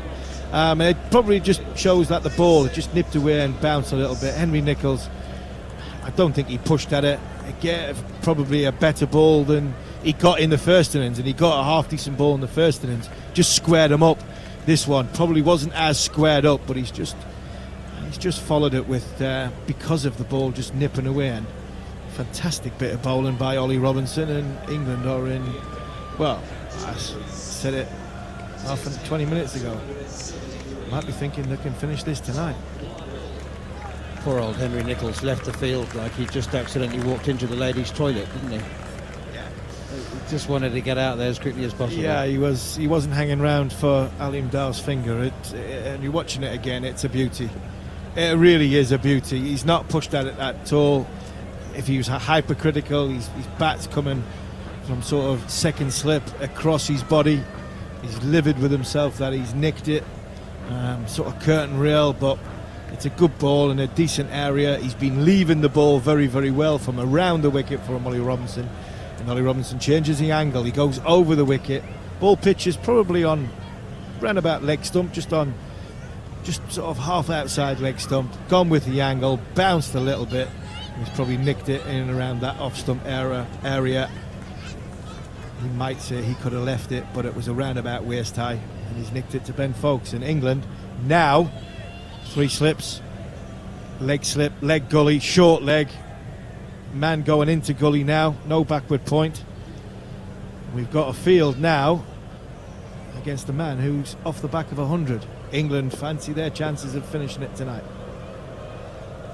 7 stationary catches as Robinson is in, bowls, Blundell. Forward he comes and blocks it. Robinson does his own fielding. Yeah, I mean, if there was an hour and a half to go till the close of play, then I think you could see it finishing. The ball's still hard and new. It's only its 11th over. They've got 4 wickets. And it could still happen. I mean, it's an hour to the scheduled close of play, but, Harmy, there's an extra half an hour. Yeah. So actually, yeah, potentially there is an hour and a half. Here is Robinson again, bowls, and that's pushed up towards mid-on, and very good diving stop from Jack Leach, who finds himself thankfully relieved of fine leg duties. There is no fine leg. Everybody's catching, or Stuart Broad's not catching. Of course, everyone's in a catching position. Everyone's in a catching position. Of course they are, but not a designated catching position. Broad is very wide, actually. He's almost more of an extra cover than a mid-off, and is that more of an invitation to drive for the batsman when Robinson pitches it up? 3 slips and a gully stand waiting, 2 on the leg side as well. This one is defended by Tom Blundell out towards mid-on and fielded by Leach once again. 11 overs gone, 27 for 4. If you are looking for the nick-off and encouraging the drive, does it actually help to encourage the batsman to play that shot by moving the mid-off wider, almost to a cover, leave that gap there? Yeah, you can leave the gap there, you can play, you can bring him a lot straighter and say, look, the gap. I personally would have had Stuart Broad a lot straighter and said to Tom Blundell, the whole of extra covers for you to go at, because he plays the balls very, very well straight and he hits the ball back for where he comes from. If you cover that off and say the only scoring option is through extra cover, so you'd have to open himself up a little bit, open the bat up a little bit, open his shoulders up a little bit to get the ball through extra cover. That potentially brings in the outside edge because he's not playing with the full face of the bat. So, yeah, you can play around with stuff like that, but I'm sure at this minute in time, Tom Blundell's just looking to survive. Stuart Broad about to start his 6th over, and if he keeps taking wickets, he'll bowl 16 in a row if he's still good, looking good and feeling good and taking wickets. He's got 3 slips and 1 leg slip, a wide leg slip, a short leg as well. And he's in, bowls down the leg side, and just a thought from Daryl Mitchell to have a glance at that one. He actually just did leave it alone. Now I'm really intrigued to know why Stuart Broad's got a mid-wicket. I know the answer will be very simple and you'll be able to tell us. But not before we go to Jared Kimber quickly. Jared, what are you contemplating? India's just lost another wicket, 125 for 5. Ravi Jadeja out to Todd Murphy. Plum LBW reviewed it, Shane Watson style really, but was never going to get the decision there. I've also got some stats that you like, man. Style. Broad in again, bowls to Mitchell, the right-hander. Forward he comes, rock solid in defence. And there's no run, 27 for 4. So, Jared, are there statistics on the quality of reviews? And is Shane Watson officially the worst reviewer since reviews came in as a batsman? Didn't he have the highest percentage of umpires call? I mean, he was never massively wrong. He was just never right, I think, was the stats. Opening batters usually are quite high up in that, to be fair. Brody's got to be up there with bowlers, though, hasn't he? Here is Broad to the crease now, and Mitchell comes forward again and pushes it up towards mid-on. Jack Leach does the fielding. New Zealand 27 for 4. Their victory target is 394, and they're still 367 runs away, and they've lost 4 wickets. So first 10 overs of the new, so brand new ball for both teams. New Zealand's bowlers have averaged 61, and England's bowlers have averaged 10 in this game so far. England's only taken twice as many wickets. They've taken 4 wickets to 2, but the economy rate and the runs is very different. New Zealand bowlers went for 122 runs, and England's bowlers went for 40. Broad in again, and that's once more defended by Mitchell out towards mid-wicket. And fielding is completed by Jimmy Anderson. 27 for 4. That's quite a disparity, Jared, and the numbers certainly endorse the difference between these two teams. Definitely, and I think the other thing worth remembering is that pink ball tests quite often end up being very new ball tests, because the ball does go a little bit flat in those middle periods. You have to win the new ball, and New Zealand have absolutely been smashed in the face with the new ball. Yes, one way of putting it. Here is Broad once more, a little bit wide outside the off stump, and Mitchell leaves it alone. Actually, literally, it was Stuart Broad and Ollie Pope, and somebody else was hit in the face by the new ball, weren't they? Those two both required helmet changes, but there's been a couple of batsmen on both sides who've been hit by the bouncer, and it's been a fair few bowled though. Yes, that's right. Yes, exactly. But the batsmen have said from time to time, particularly under lights, that the pink ball is quite difficult to pick up, particularly when it's bowled short. As Mitchell comes forward again to Broad, pitched up, and a very good diving stop from Jack Leach, who's into the thick of the action. Drinks coming onto the field. It's quite cool outside, actually. The temperature drops quite quickly when the sun goes down and the floodlights come on. So just sort of half wondering whether there might be a couple of flasks of tea being brought on, but no, it's going to be cool drinks. The drinks cart comes onto the field as well, the golf cart with carrying the sponsor's large bottle on the back. It's got its headlights on too, more for show than necessity, because the floodlights are very, very good here at the Bay Oval.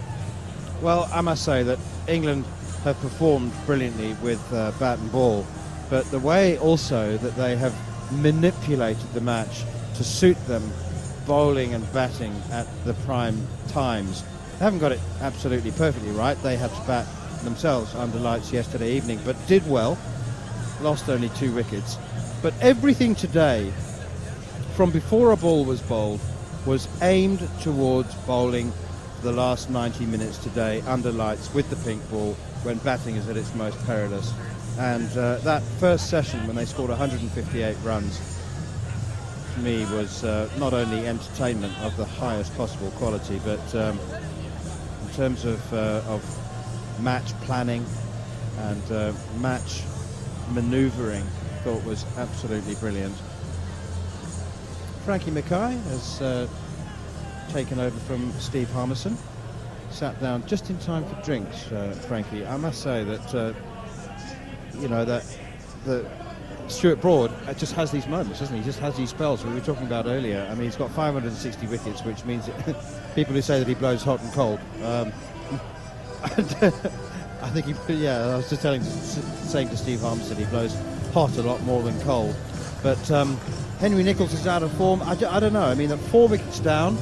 Is that just down to the force of Stuart Broad, or do you think that the batters made mistakes? And while you contemplate and answer that, Dan McHardy will take over from me. Yeah, well, I think drinks has probably been the highlight of this session, unfortunately, for New Zealand. It's the high point for me to come and take a seat. I think there's been a little bit of better error early. I think Conway was slightly loose. Never like to see a player of his quality getting bowled back through the gate and just pushing his hands out at the ball to one that wasn't quite there. It's the length that deceived him, but from then it has been all England, just the way Stuart Broad has been able to master the pink ball. He's not the biggest fan of it. He's not a huge fan of the pink ball tests and the day-night tests, but he seems to have been able to make a little bit of magic here. 3 wickets in his 6 overs. And Ollie Robinson, well, he just continues to impress, really. I think he's looked dangerous in pretty much every test match he's played since his debut. And just has that knack of picking up wickets. But unfortunately, it's New Zealand who find themselves in a real hole now. 27 for 4. Still trailing by 367. Hello, Frankie. 2 Kiwis to talk at this point of the match. Not deliberately set up. We'll bring the mood down across the UK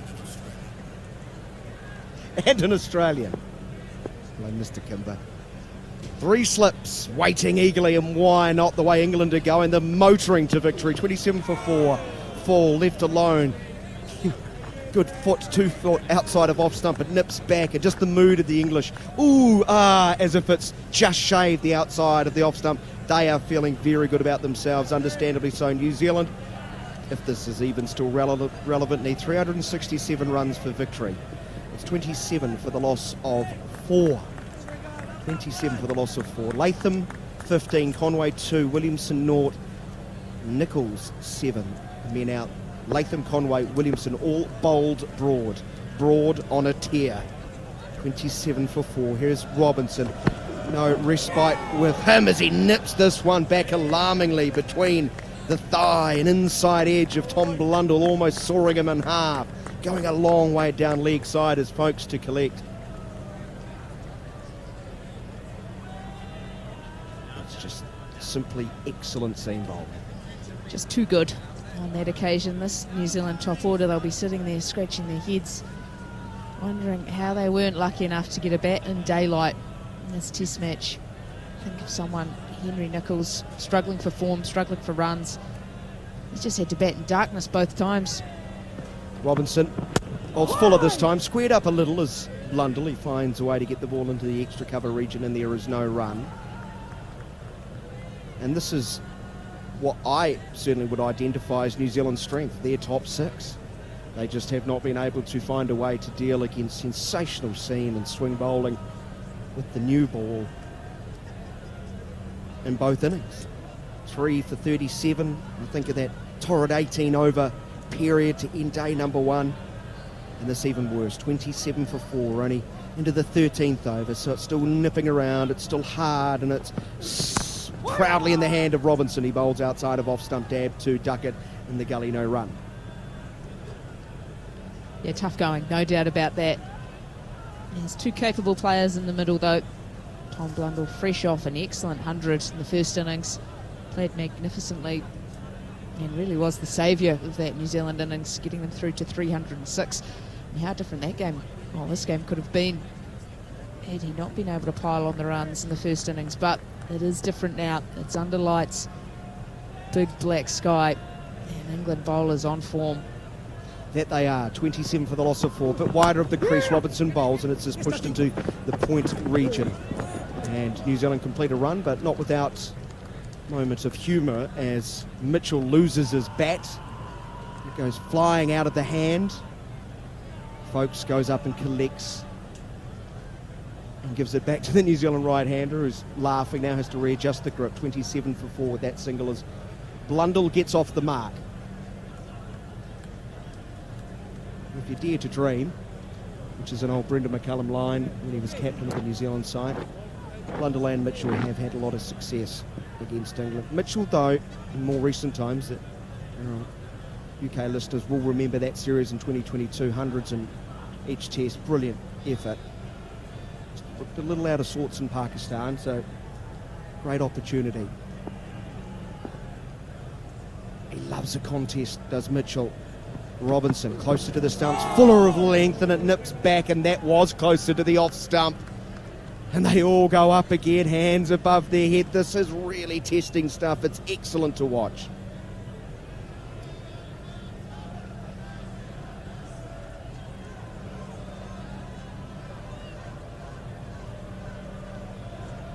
He's a positive man, Mitchell, standing a long way outside his crease, that then takes a step down. Be what, metre and a half down the pitch before the ball passes him. Yeah, he won't be happy just to be bowled to. There'll still be some intent around how he goes about his game. He won't go completely into his shell. There'll still be that presence, I guess, that he brings to the crease. A tall man, looks to dominate the space. 3 slips, 2 catches to the onside behind the wicket. Also man under the helmet. They're on the hunt for number 5. Broad wants his 4th. He bowls full on off stump. Again squared up as Blundell as he pushes up to mid-off where he's fielded. No run.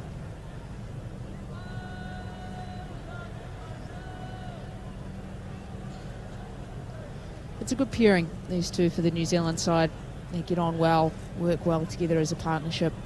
But also they've got slightly different strengths, slightly different weaknesses, so it means to be bowling to either one of them, you've got to be chopping and changing your plans ever so slightly. Ball moves past umpire Gaffney, forward, bowled, another, would you believe it? He's got 4, all bowled. New Zealand have been shredded. 28 for 5. The first innings centurion, Blundell, could only muster 1. And one now has to think, can New Zealand survive the night? Well, don't start that. We're meant to bring the positivity with our New Zealand hats on, but that is a sensational piece of bowling once again from Stuart Broad. Just the ability to nip the ball back between bat and pad. Tom Blundell, he was the hero. Innings 1, he's got to go with 1 next to his name. Second time around, and New Zealand find themselves in a world of hurt now. 28 for 5. Stuart Broad's got 4 of them, all 4 bowled. And now to be Michael Bracewell. I thought he was good with the ball in hand. I actually thought he bowled very tidily, kept New Zealand in the contest. But now he has got a huge job to do with bat. More known for his attacking exploits. Yeah, his hitting ability, I would describe. His defensive game has been questioned. Slower bowlers especially, but the way Broad is just getting it to talk. Robinson too, also hitting that seam and getting it to move back into the right-hander. It will be across the left-hander Bracewell. It'll be a stern examination as well. Between bat and pad, the slightest of gaps, and Broad hit the top of middle of Tom Blundell's stumps. That's what's been so impressive in this spell is, yes, he's got 4 people out bowled, but it's actually, all of them have been top of the stumps. It's all been that length where you have to commit forward, you have to play at it. But if you're not spot on with your movement, the ball's actually so far away from you still that when it does seam around, it does move around, you're in trouble. You don't think Stuart Broad's enjoying life? Urging the crowd on. He wants more. He wants them to dial it up. He's got more in the court, and there's 5 slips now. Leg slip, man under the helmet. Bracewell on strike, around the wicket, full on off stump, right in behind, defending up to mid-on, no run. I love the connection between the players on the field and their fan base. It's so noticeable.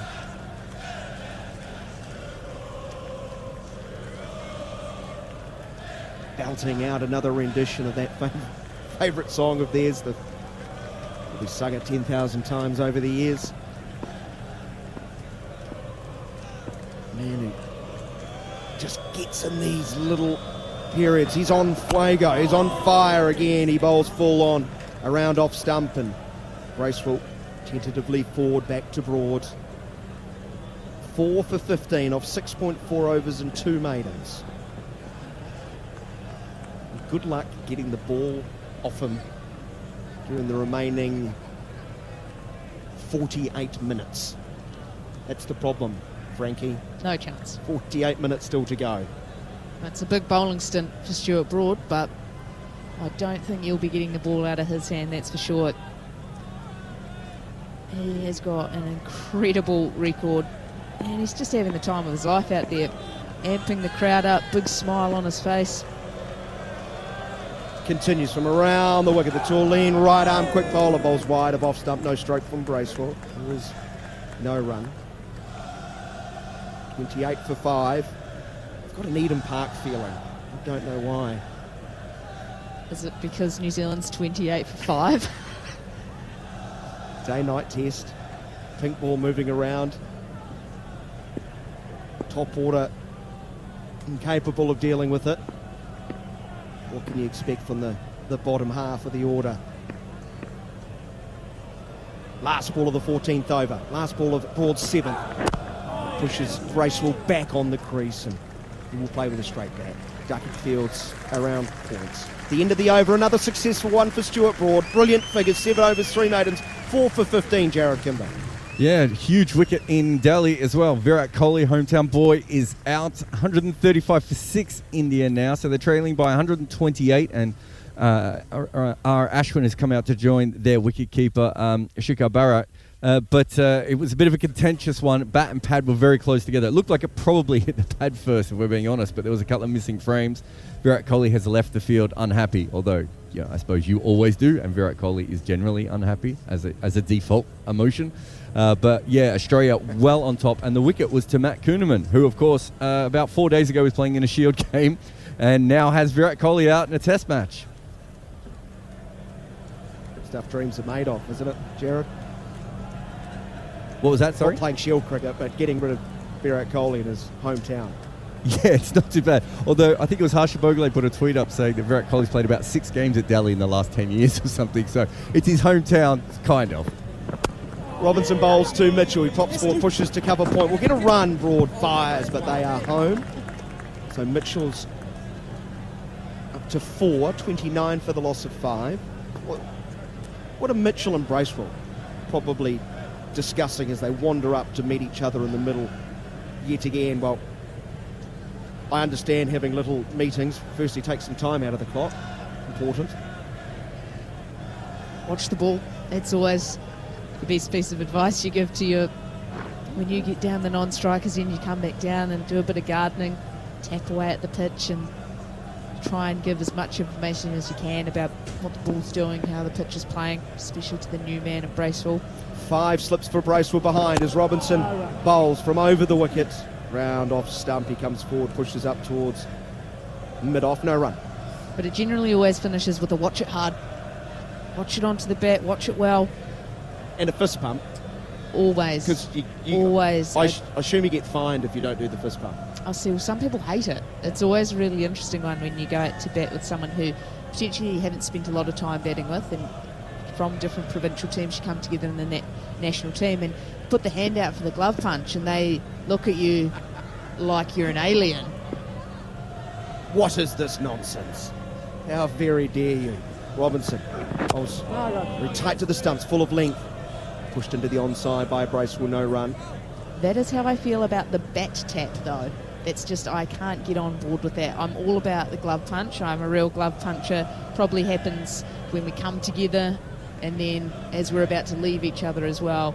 But a bat tap, I can't get on board with that one. So there's a couple of people I've played with that tried to bring it in, and I was quite happy to leave them hanging with that one. Some are very protective of their bats. Don't touch my bag. Some don't even want you to look at it. Yeah, well, you're more protective of them, I think, when you're paying for them too. I think that's early in your career. From around the wicket now, Robinson's going to try a new line for the Mount Maunganui end. He bowls full. Bracewell will play this into the cover region, set off to get his first run. The throw to the non-striker's end's a bit of a shocker because Broad was not in great position to back it up, and it's going to creep all the way to the rope, and Bracewell will get 5. And the New Zealand fans love it. Yes, they're an ironic bunch, 34 for 5. sometimes that's just what you need as well when it feels like everything's going against you. Hustle through for the single, and then the wild throw from Jack Leach that just keeps going away from Stuart Broad. Love the reaction from Ben Stokes, just encouraging Leach. Well done. Big smile on his face. Don't mind it. Obviously not executed particularly well. He's thinking behind that bright smile of his. It's hard not to feel good about yourselves when you've reduced the home side to 34 for 5, chasing 394.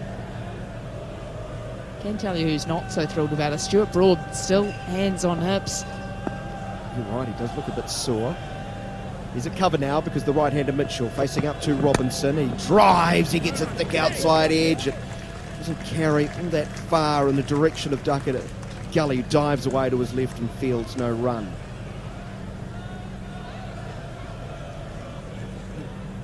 Bracewell, whilst coming in at number 7 for those listening on TalkSport 2, he will be used to seeing a reasonably hard ball nipping around. He was a New Zealand first-class opener for a long time. Started his career, of course, opening alongside someone you and I know very well, Craig Cumming. Hard-hitting opening batsman. Here's Mitchell tucking the ball from middle and off through the mid-wicket region to take the score to 35 for the loss of 5. Mitchell is on 5. Bracewell is on 5. Sorry, looking scorecard for New Zealand. I'll go wipe my tears, leave you with Frankie Mackay, and John Norman can jump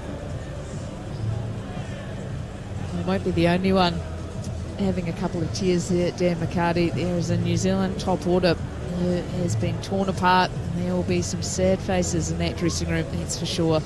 Been absolutely demolished by England with this pink ball in hand. Stuart Broad, the chief destroyer, 4 for 15 in his 7 overs. And as we thought it would be impossible to get the ball out of his hand, he's going to continue now for over number 8. Well, what a start, hey? What an incredible start for England. Even though this is exactly how they planned it, and to see those plans bear fruition is quite something. Been playing cricket, Test cricket, since the end of 2007, and he can still surprise at times. Mitchell readies himself and is beaten. Ball just dies in front of Ben Folkes. Has a little tumble behind the stumps. 35 for 5 then New Zealand. I won't bother telling you what the target is. The innings has been ripped apart. 4 for 15 from Stuart Broad. The other wicket being picked up by Robinson. All 4 of them essentially been top of off, so they tell you to bowl. That's where he's bowled. It's one thing to know where a bowler's aiming for, it's another to do something about it. And, you know, Latham possibly beaten by a bit of pace, Williamson beaten by one that really nipped back in. There's a perceived weakness to Conway's game that was exploited as Broad is in again. Forward, Mitchell just trying to get through to stumps. He's going to be playing a lot, isn't he? Because he was pinned LBW shouldering arms in the first innings. That's going to be on his mind. And Broad and Robinson are both going to be nagging away at that line. Yeah, and when you've seen 4 people before you get knocked over, ball hitting top of the stumps, then you definitely will become a little bit reluctant to start leaving on length as well. He had a bad misjudgment first innings. Mitchell readies himself. Broad's in again. Fraction shorter. Big shout of no from the batter. Darkness descends in the bay. There's a question actually we're trying to find out. I know that with day cricket, you might know the answer, Frankie. With day cricket, if a team's 7 down, you can call for the extra half an hour.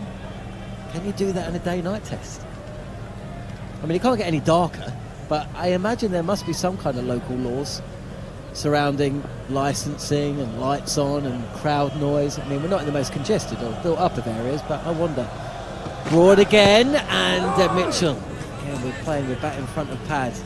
Ball squirts out to cover, fielded, no run. The pressure remains. It will be remaining throughout. It's definitely got another 38 minutes here on TalkSport 2. The score 35 for 5. You can, John Norman. That's a great question, actually. You can Jarrod ask. Kimber about to come in. Yeah, sorry. You can ask It's for like an this extra half It's an like hour. this ghost-like voice just appears within our commentary at times. Yeah, you can, because it almost lost Australia a test against Pakistan when they accidentally asked for the extra half an hour. Broad again. Mitchell defends. So another 2 wickets falls in the next 37 minutes, and you can bet your life that Ben Stokes will be calling for the extra half an hour. Great, says the New Zealand fan. Well, I would like to say that, you know, Daniel McCarty, he really had to drag himself. He was a bit like Henry Nicholls, actually, walking from the field. Had to drag himself off away from the commentary stint. But look, I offered him one of these. Ah, Tim Tam, can't beat it. Yeah, that's perked me right up. Broad again, full toss on the pads of Mitchell. And at any other stage of the game, that would have been clipped up and over the infield and away through mid-wicket for 4, but it's not any other stage of the game. Mitchell's just trying to cling on. End of over number 16, 35 for 5. I mean, could you describe a Tim Tam to the UK listeners? A Tim Tam is 2 chocolate biscuits acting as the sandwich layers, and in between is a chocolate mousse. And then just think of that all sandwiched together nicely, dunked in chocolate. Perfect. There you go. I couldn't have put it better myself. You should really record, meditative podcasts, Frankie. You've got that kind of voice it's very relaxing, even when you're losing, even when New Zealand are losing. That's what I'm trying to bring at this stage. When you're 35 for 5, all I can send out is positive vibes and a little bit of calm. A bit of chill. Calm heads. Robinson back into that, bowling from the mount to end, and it's Bracewell who bowled really well earlier on today, picked up 3 wickets, 3 for 68. But unlike in the first innings, where essentially he was trying to launch the bowlers back over their heads from ball 2, that game is gone. I mean, at what stage do you start looking ahead to Wellington as well, Frankie Mackay, and thinking New Zealand are going to have to ring a couple of changes? Bracewell bowled well today. It's Robinson, Fuller, smashed straight to Stuart Broad, who dashes the ball at the stumps, and Ben Folkes cleans up. But you imagine Matt Henry will be a straight swat. He'll come in for Scott Kugelheim, you imagine? Blair Tickner did enough today. I know that's not like for like, but would you imagine that be the one change within the fast bowling lineup? Yeah, I think that screams as the obvious. At the moment, I think Matt Henry will definitely come back in. It's his career record still doesn't look flash on paper, but it was only this time a year ago he picked up 7 for 23 at Hagley Oval. Over the wicket, Robinson to Bracewell. Good looking shot there. He's definitely going to pick up, it'll be 4 through vacant long on, really. The mid-on fielder was quite wide, so there was a chase for Broad, but he was never going to catch it down. Score moves to 39 for 5. It's just an excellent piece of cricket, really. Slightly over-pitched from Ollie Robinson. And he's just been able to lean on that one, has Michael Bracewell, getting into strong positions, looking to be right in behind the ball. And then just the ability to knock that one on the head No fielders scattered around in defensive positions, really looking to attack. So when they do miss, there are some free runs on offer. Yeah, the majority of the fielders are behind the wicket. 4 slips, there's a leg slip. There's a point, a forward of point. Those in front of the bat, short leg. So just 2 fielders really at mid-off and mid-on in front of the batter. Bracewell has moved to 9, Mitchell 5. Not a lot of batting to come after these 2 depart, if they do. At some point this evening, as Robinson turns again, he's past the umpire. And again, this is nicely played by Bracewell. He's comfortable coming onto the front foot. Will possibly feel like he's missed out as well. He's steered this straight to Stuart Broad at mid-on.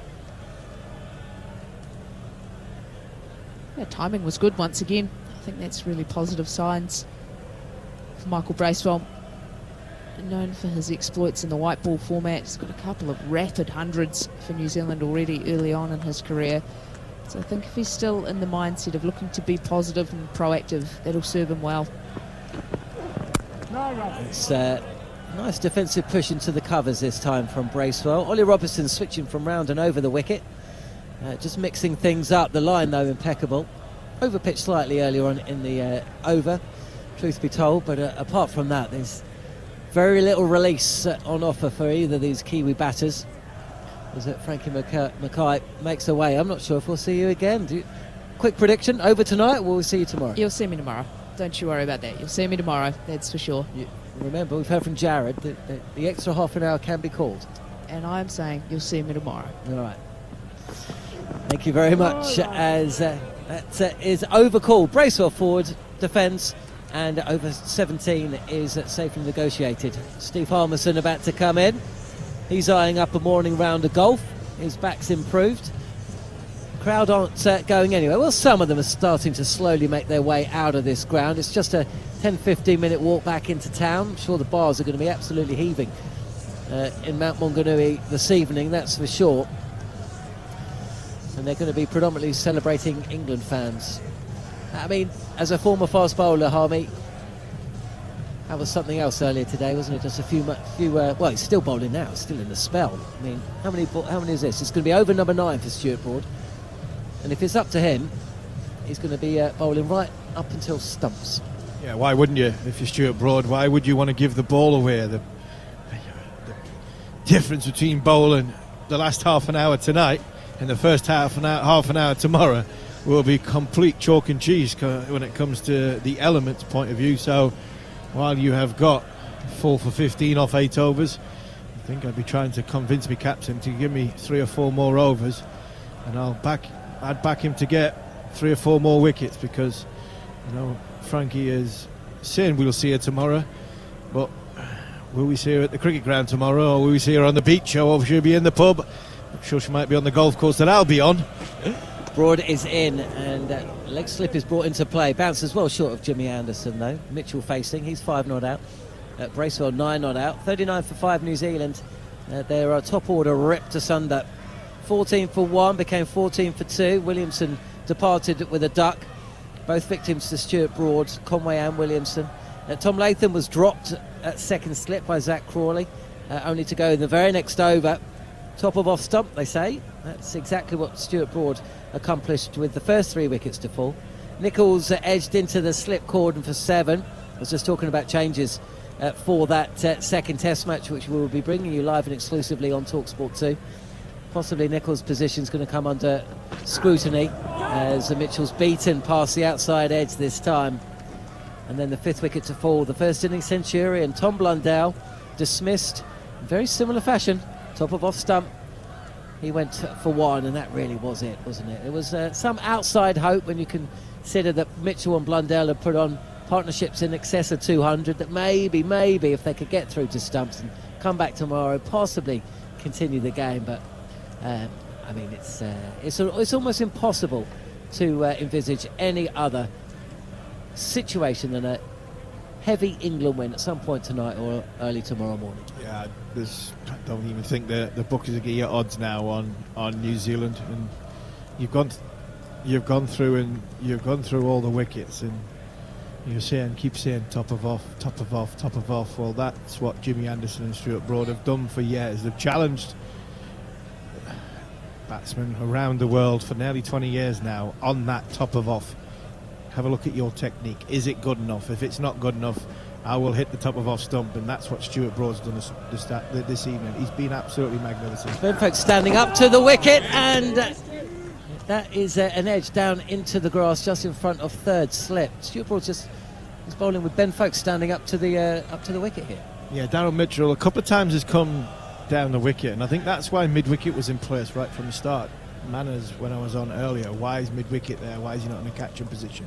I think it's largely down to the fact that Daryl Mitchell likes to come down the wicket to try and put Stuart Broad off his length, and it would be an easy single into that gap. So Ben Stokes is plugging that gap to keep him on his crease, to keep the slips in play, and I think that's why Ben Foakes has come up to the stumps. Yeah, deep in his creases, Mitchell again is forward. He's coming down the track actually. He wants a quick single, but Bracewell was going absolutely nowhere, and he was right to, because there's a fielder at short mid-wicket would have claimed that ball, and it would have been Mitchell who was short. That was the stumps to aim for at the non-striker's end. Either way, no damage done. 2 balls left of the 18th over. Stuart Broad with 4 for 15. He's delivering again. It's one of those Stuart Broad spells here on TalkSport 2.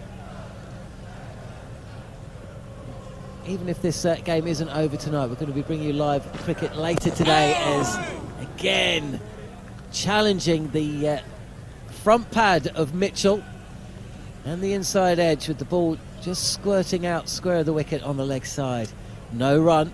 And the good thing about Stuart Broad and the way he's bowled, Ben Stokes' field positions as well, John. When you look at it, and you have catches in the game, but when Stuart Broad's in this situation, you're probably looking at LBW bowled, Colt first or second slip. They're the only really dismissals in the game, and what Ben Stokes has done well is made sure the fielders have been in position to stop the single, keep the batsman under pressure. All of the over. This just flies short of that exact fielder, which is positioned there just backward of square. It's Stokes actually. That's square leg, backwards square leg, and that's the end of another over. A maiden for Stuart Broad. 4 for 15 from 9 overs. 5 maidens in there. Rolling back the years here at the Bay Oval in New Zealand, with New Zealand 39 for 5. And what have we got? 25 minutes of play remaining today, Steve Harmison, unless there are another couple of wickets. I think it's 2. I think 2 will have. If we have 2, then there's a conversation. I still think if we have 2, the conversation, I still think it will be in the negative for England. I think they'll end up having to go off. I think if they get 3, I think it'll be positive, and they'll stay on to try and claim the extra half an hour to try and force a result and finish it tonight. Bracewell's come in and batted very, very well. He really has. He's played for his off stump very nicely. It's not quite as venomous as at Ollie Robinson's end than it is at Stuart Broad's end. He's done very well, and Daryl Mitchell's got a plan. He's got a game plan against Stuart Broad. He's going to try and smother the bounce, smother the movement by coming forward at him. Robinson again, start of a new over for him. Imagine his dad is still here. He was wearing a shirt yesterday with Ollie Robinson's face on it. Sam Miller was speaking to Robinson about that. He asked him not to, didn't he? He asked him not to, but no, proud dad. Come all the way over to support his son. And again, I'll say it again, because I was one that was critical of Ollie Robinson at the end of the Ashes. It takes a big man to admit that you're not in the best position in your professional career. Round the wicket to Bracewell, who again comes forward. Both batters advance down the track for a couple, but Bracewell's sent back. You had John Lewis on the Cricket Collective, didn't you, a couple of weeks ago, talking about the comments that he made following that Ashes match. He was a bowling coach within the England setup at the time, now the women's head coach, and he was saying, look, I've worked with Ollie Robinson for 6 years.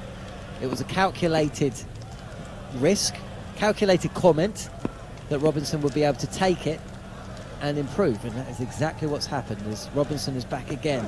Bracewell forward, this time they will come through for a single. Duckett swoops, fires a ball down at the stumps at the striker's end, but Mitchell is home. Bracewell moves to 10, Mitchell moves to 5. I mean, Ben Stokes yesterday was saying he wants a team of 8 fast bowlers for the Ashes this summer. And Ollie Robinson, you could argue, is the number 1 pick. Yeah, it's interesting because you sit here now and you go, well, sit here before the first test and you go, it's Robinson, Anderson and Archer or Wood. There'll be times where I'm sure Ben will want to play Archer and Wood together because of the way the pitches and what it comes. We've got a bit of a break in play, so we can continue this Ashes conversation in such a way that I look at the fast bowling stock and you look at it and you go, Robinson and Broad for 1 spot, Woakes and Anderson for 1 spot, Robinson, Archer and Wood probably for 1 spot. So there's the 6 that they've got there for me, who are in leading positions. Stone is an outsider if one of Archer or Wood gets cropped, because they've still got a lot of cricket to be played in between then, because the IPL is to come around the corner. And it was Robinson ahead of Broad, and then Brodie goes and does what he's done tonight and just reminds everybody. We've talked all week, John, about how good Stuart Broad is to the media and how good he is having a chat and how good he is speaking about getting his points across. And he was excellent talking to Sam the other morning about what day and night cricket is, and time and having breakfast and having that first session and everything that goes with it. And then the joke was he's always a good chap when he's trying to get a game or he's trying to prove a point, trying to make sure his place is relevant in the side. And then he's gone and done what he's done tonight. 9 overs, 5 maidens, 4 for 15. And you're thinking, well, is it Ollie Robinson or is it Stuart Broad? It's a great conundrum to have, because it's the other end. They've got a similar conundrum. Where on earth does Johnny Bairstow fit into this team? Who've just gone 7 and over in Pakistan, 6 and a bit over, and sort of marmalised everybody in New Zealand. So, whereas before the Ashes, there was probably 5 players shooing for a team, and a queue a mile long trying to get out of the team. Now the queue is nearly as big as the sort of MCC queue is on the first morning at Lord's, round the corner for an Ashes Test match. The queue is a mile long to get in this Test team. So great problems to have, but I still think, when it comes back to your question, and again, I'm very good at going a long way around at answering questions, Robinson, for me, is still probably England, along with Anderson's number 1 pick for the Ashes, alongside a fast bowler, even what Stuart Broad's done tonight. Brilliant stuff. Well, problems to have indeed. You haven't missed any action.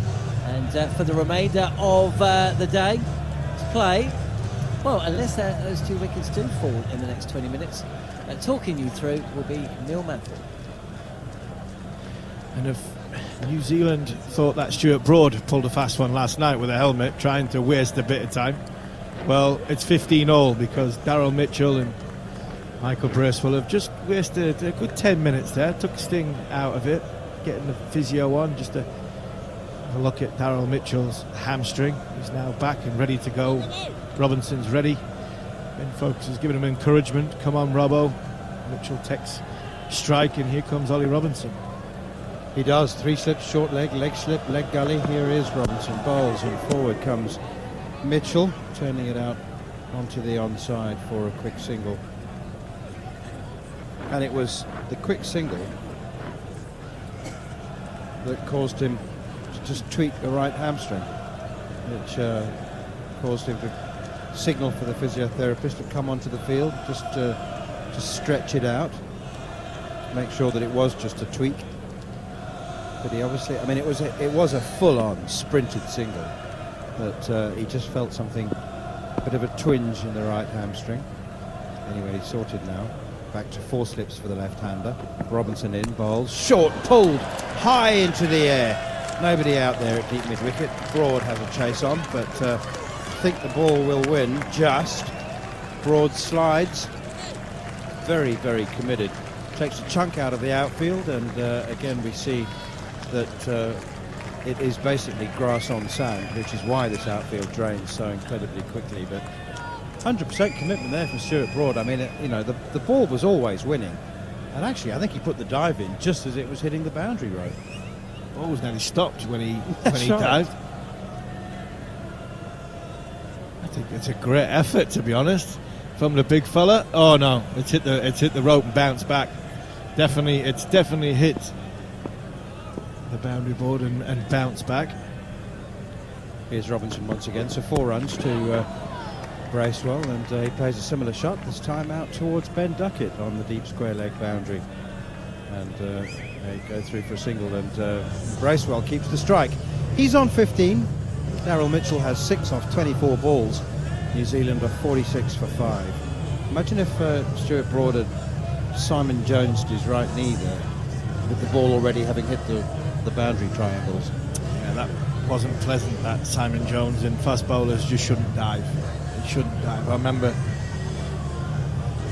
that very incident, just jumping out of my seat, about 15 rows back in the viewing gallery at the Gabba, jumping out of my seat, and you see one of your best mates in so much pain. I was on the front of the stretcher, man, I was carrying him off. Spent a bit of time with him in the dressing room and spent a bit of time with him in his hotel room before he flew back to England.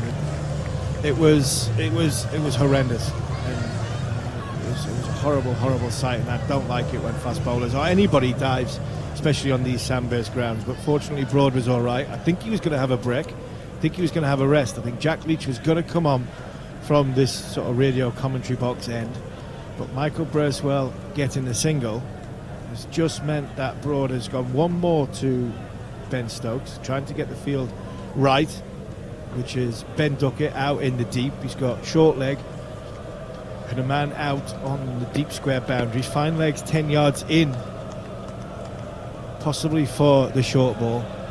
Stuart Broad signalling to the square leg fielders as always going to bowl a short ball, likely be a double bluff, 3 slips in play. Here is Broad then, bowls, and Bracewell drives straight back down the ground, through mid-off actually. Chase on for Jack Leach, but in fact it'll be Ollie Robinson who gets there first. Out-sprinted him. Dived, flicked it back to Leach, who gets the throw in. And Bracewell has picked up 3. He's on to 18. Rob has just sent through a message, Harmy, on Twitter. And he says, Harmy asking where does Johnny Bairstow fit into the test side. He says, simple, swap him for Crawley. Obviously Rob hasn't been listening to you for the last month, because that's something that you've flighted at least half a dozen times. Yeah, it is, Rob. And I must admit, Rob, if he had asked that me a year ago, 18 months, 2-3 years ago, I'd have banged me head before even contemplating that. But now, under Stokes and McCullum, anything's possible, so it could be the place he fits in. Broad, tucked away out towards Jack Leach. He's quite deep at mid-on, so that allows Mitchell to go through for a straightforward single. He's on 7, Bracewell has 18, and there's a very ironic cheer from the crowd because New Zealand have reached 50. At least they're paying attention. At least they can still pay attention. A lot of the crowd, I would say over half of the crowd has left, which again is not the ringing endorsement of day-night cricket that New Zealand cricket might have been hoping for. People have decided, I'm sorry, it's dinner time. It's 9:15. The restaurants are closing in Mount Maunganui and Tauranga. Forget dinner time, it's dancing gear time. They've got the jeans and the best shoes on. They're away for a bop. 3 men out on the leg side as Broad is in, bowls to Bracewell. It's on the back foot, punching it out towards mid-wicket. And in fact, Ollie Pope does the chasing just to warm up. It's quite fresh out there now in the last quarter of an hour of the day's play. 51 for 5. Bracewell is up to 19. Daryl Mitchell has a patient 7 off 25 balls. Stuart Broad, the man who's done 80% of the damage, 4 of the 5 wickets. He's got 4 for 20. He's in his 10th over. We're in the 20th over of the innings, and Jimmy Anderson has bowled 3 overs. We've had 3 bowlers used. Robinson has bowled 7. Broad is into his 10th, and Jimmy Anderson's bowled just 3. Here is Broad once again, and it's tucked away off the pads by the right-handed Mitchell, and very, very well fielded by an athletic Ollie Pope. Yeah, we had 18 overs on the first night at the end of at the end of the first day in the first innings, and Broad had bowled 6, Anderson bowled 7, Robinson bowled 5. But when Stewart's in this mood and knees are pumping, you've got to keep him going. I think this is probably one too many, and I think he took this over because Michael Bracewell was on strike. I think Jack Leach was down to bowl this over, but Stuart Broad wanted one more over at the left-hander from around the wicket. Here is Broad once again, and it's pushed defensively, blocked actually up towards mid-on. Robinson fields and there's no run. You've told me a number of stories of the super lengthy spells that you bowled in county cricket as well as for England. I think the longest spell I think that you've told me that you recall bowling was 14 overs. You bowled through an entire session. Yeah, I did. For Durham. I did 14 trying to get at Michael Vaughan, who had dropped me for Broad and Anderson. Here is Broad again. Tucked away out towards wide mid-on, and Robinson trots gingerly away to his right to pick it up the field. I think that is it for Broad now. He's bowled 10 overs on the bounce, 10 overs, 5 maidens, 4 for 21. And the stadium announcer clearly feels that will also be it for Stuart Broad, because he just announced his figures and the crowd are giving him a round of applause. 1,000 test runs for Darryl Mitchell, 15 matches, an average of 55.56 400s, 550s. Fantastic start to Mitchell's career. Big thorn in England's side throughout the summer. Once manners against Northampton, I can say this because David Boone, who was the match referee here, he was off the field injured, and I'd had a few the night before, and Booney knew I'd had a few. I was young and up and coming, and Booney made John Lewis make me bowl till the end of the game. I think there was about 40 overs left in the game. We won with 3 overs to spare, and at the end of it he told me I was a very lucky boy. Robinson's continuing. In at the pads and tucked away nicely off them out towards the long leg boundary, and it's gone all the way into the ropes. So I think Robinson's just puffing a bit now. Stuart Broad is certainly puffing, and I'd be amazed if Jimmy Anderson doesn't bowl. Actually, there's only 10 minutes left. Only 10 minutes of the day's play. Maybe Jimmy's thinking, actually, skipper, if you only want 3 out of the first 21 from me, then you bowl. Yeah, you bowl. Have a word with your knees and you have a go. Here is Robinson once again, and it's open face bat, steered away to backward point and fielded by a sliding Ben Duckett. Yeah, Leach and Stokes to finish off. Yeah, do you know what? That wouldn't be a bad idea if Ben did have a bowl. I know he's carrying that knee problem that he's got. Takes him a bit to get going, but he hasn't had a bowl under the lights. Didn't in the first innings. And bowled. He did have a bowl. It was in the daylight to try and sort of be the enforcer and bowl some bouncers. Jack Leach will probably bowl 2 of the last 3 overs that's left in the day. Here is Robinson once more, and it's inside edge, I think, on Darryl Mitchell as he came half forward and just popped up in the air as a yelp of excitement as Ollie Pope dived forward from short leg, but he couldn't get his hands underneath it. I just wanted to explain to listeners who maybe weren't quite paying attention when you said that you bowled a 14 over spell because you wanted to get at Michael Vaughan. So it was Durham against Yorkshire, and it took you 8 overs. It took me 8 overs to get Michael in. To get him in. And then I had a good go at him from the short ball route, and then managed to get him out. And I think it was into my 14th or 15th over. Here is Robinson once again, and that's brilliantly taken by Folks, who's standing up. Mitchell had a little push at it outside the off stump, who's beaten, and Folks standing up only to Darryl Mitchell. He was standing up when Darryl Mitchell was on strike when Stuart Broad was bowling as well, because at one point Mitchell, when Folks was standing back, was standing a metre out of his ground. He was taking guard a metre in front of his crease. Yeah, trying to negate that sort of bounce and the nip that Stuart Broad and Ollie Robinson was having, and what a fantastic take that was by Ben Folks. It really was. It was a brilliant take. Here is Robinson once again from Mount Maunganui end, and it's pushed high square on the offside. Broad still running around. They could have left that one for Ben Duckett to come in and field, but he chases after it. I think he's concerned about seizing up, so he'd rather keep moving, even if it does mean chasing after the ball. 57 for 5, New Zealand. Their victory target is now, it would appear, a nominal one of 394. It would be exactly 60 more than they've ever achieved before in a successful fourth innings run chase, but that is now not their primary consideration. The only consideration is getting through to the close of play without further damage. They are 5 down. Broad has 4 of them. Robinson in short, pulled by the left-handed Bracewell, pulled very well too, but equal to it was Ben Duckett on the deep square leg boundary. I thought the ball had beaten him, but he had other ideas, and he's very, very quick on his feet, and he's quick through the air as well, because he had to dive. Got a left paw on it, and there's they ran 2, didn't they? No, they ran just took one. Just got one. They just got one. It was a fantastic bit of fielding by Ben Duckett. It was nailed out in the deep. Field was set for the short ball. Ollie Robinson, I think he has run his race as well. And Jack Leach will come on. Probably one over from the Mount End. I'm not sure whether will Jimmy Anderson bowl that one over. Not so sure. Ollie Robinson's got much left in the tank. What has he done? 8 overs. He's bowled very, very well. In the Mount Maunganui night sky.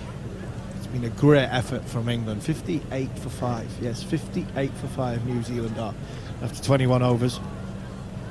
Jack Leach Harmy, is you make that sound like it's a disaster. That they were 28 for 5. Yeah. It's a recovery. It's a recovery. Not quite a counter punch, but it's been a good recovery, largely down to how well Michael Bracewell's played. Yeah, they've more than doubled the score. Here is Jack Leach, then his first over, and it's turned away with the spin. Left arm spin into left-hand batsman, playing it with the spin, tucks it off his pads out to the man on the deep mid-wicket boundary. Ben Duckett's gone from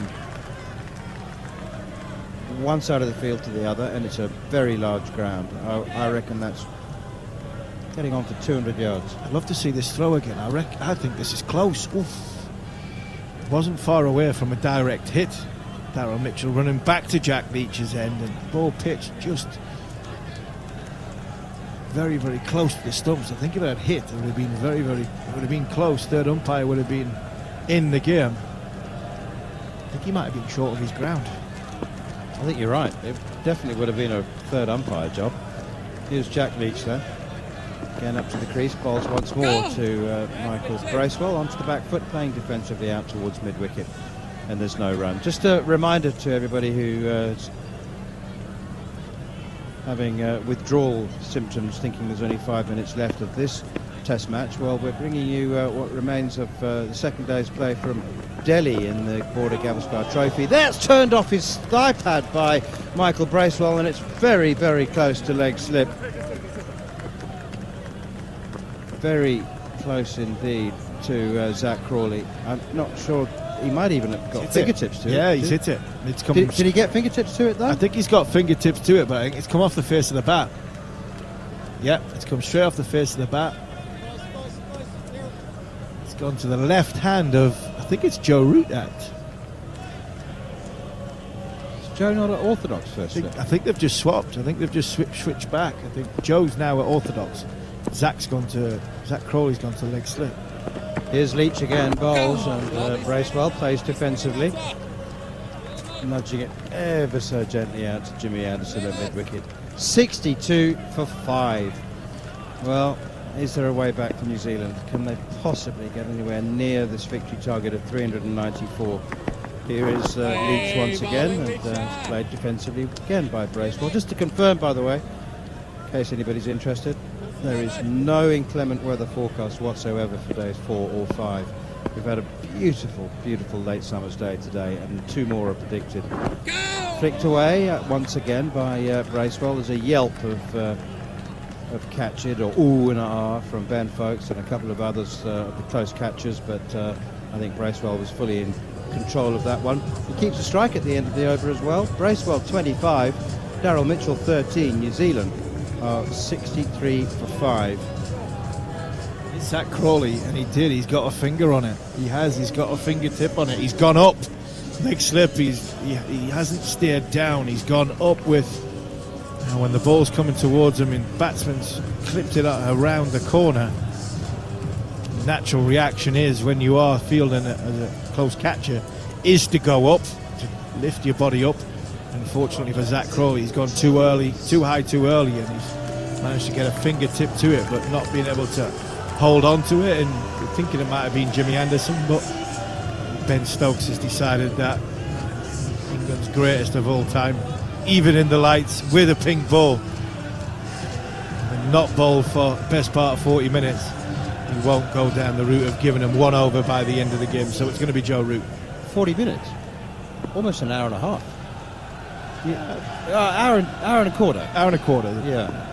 So to bowl 1 over, having not bowled for an hour and a quarter, I think here's Joe Root then to bowl. Might well be the last over of the night. And the first delivery is pushed away defensively by Bracewell on the leg side. Ollie Pope fields, and again cries of oohs and ahs. Joe Root holds his head in his hands. Don't forget, as I said, we'll bring you live ball-by-ball commentary from Delhi, from the Firoz Shah Kotla Stadium, as Root is in. Bracewell. Well, England are getting very overexcited now. That one's hit the middle of the bat, dropped down harmlessly on the offside, and still oohs and ahs. 63 for 5. England made 374 all out, with breathtaking centuries from Root, Brook, and a slightly less breathtaking one, but an important one from Folkes, as Bracewell plays defensively again. Pope made 49. Brook's innings just really remarkable in so many ways. 50 from 41 balls, 7 fours, 2 sixes. England hit 4 sixes in the first half hour of the day's play. Here's Root once again around the wicket, and it's left alone by Bracewell outside the off stump. So Neil Wagner was bowling bouncers to Joe Root and Ollie Pope, and they were taking a step outside off stump and scooping them with a conventional hook shot fashion, but basically lofting them over fine leg for 6. It was a breathtaking start to the day from England. Root in again outside the off stump. England again getting a bit silly now. They're trying to squeeze another over in before the end of play. So Folkes has taken that one and then thrown it straight back to Root. Yeah, they're getting annoyed because Bracewell and Mitchell are trying to waste time. First 4 balls of the over. Alim Dar's had a word with Darryl Mitchell and had a go at him. Not happy with the umpire. Do it once, but they did it 4 times in a row. Root in again, and that's played defensively. And England are trying to... Ain't they? Ollie Pope, that's blocked there by Bracewell. Ollie Pope picks it up a short leg, and everybody sprints back into position to try and get another over in before the close of play. And now the batsmen are having a long, leisurely chat in the middle. And the umpires have knocked the bails off, and there won't be another over in the day. Well, every team has done it. Every team has used up a few minutes. So there, New Zealand have won the Spirit of Cricket Award more than any other team since the award was announced and invented by the ICC. So you can't begrudge them a few minutes wasted here or there. England are absolutely on top in this game. End of day 3, New Zealand are 63 for 5. New Zealand are still 331 runs away from their victory target, and another day of largely untroubled dominance from the tourists. It's been a brilliant day for the tourists, both on and off the field. I think the crowd have contributed to what has been a fantastic third day to this day-night test match, and he gets a standing ovation leaving the field, and again for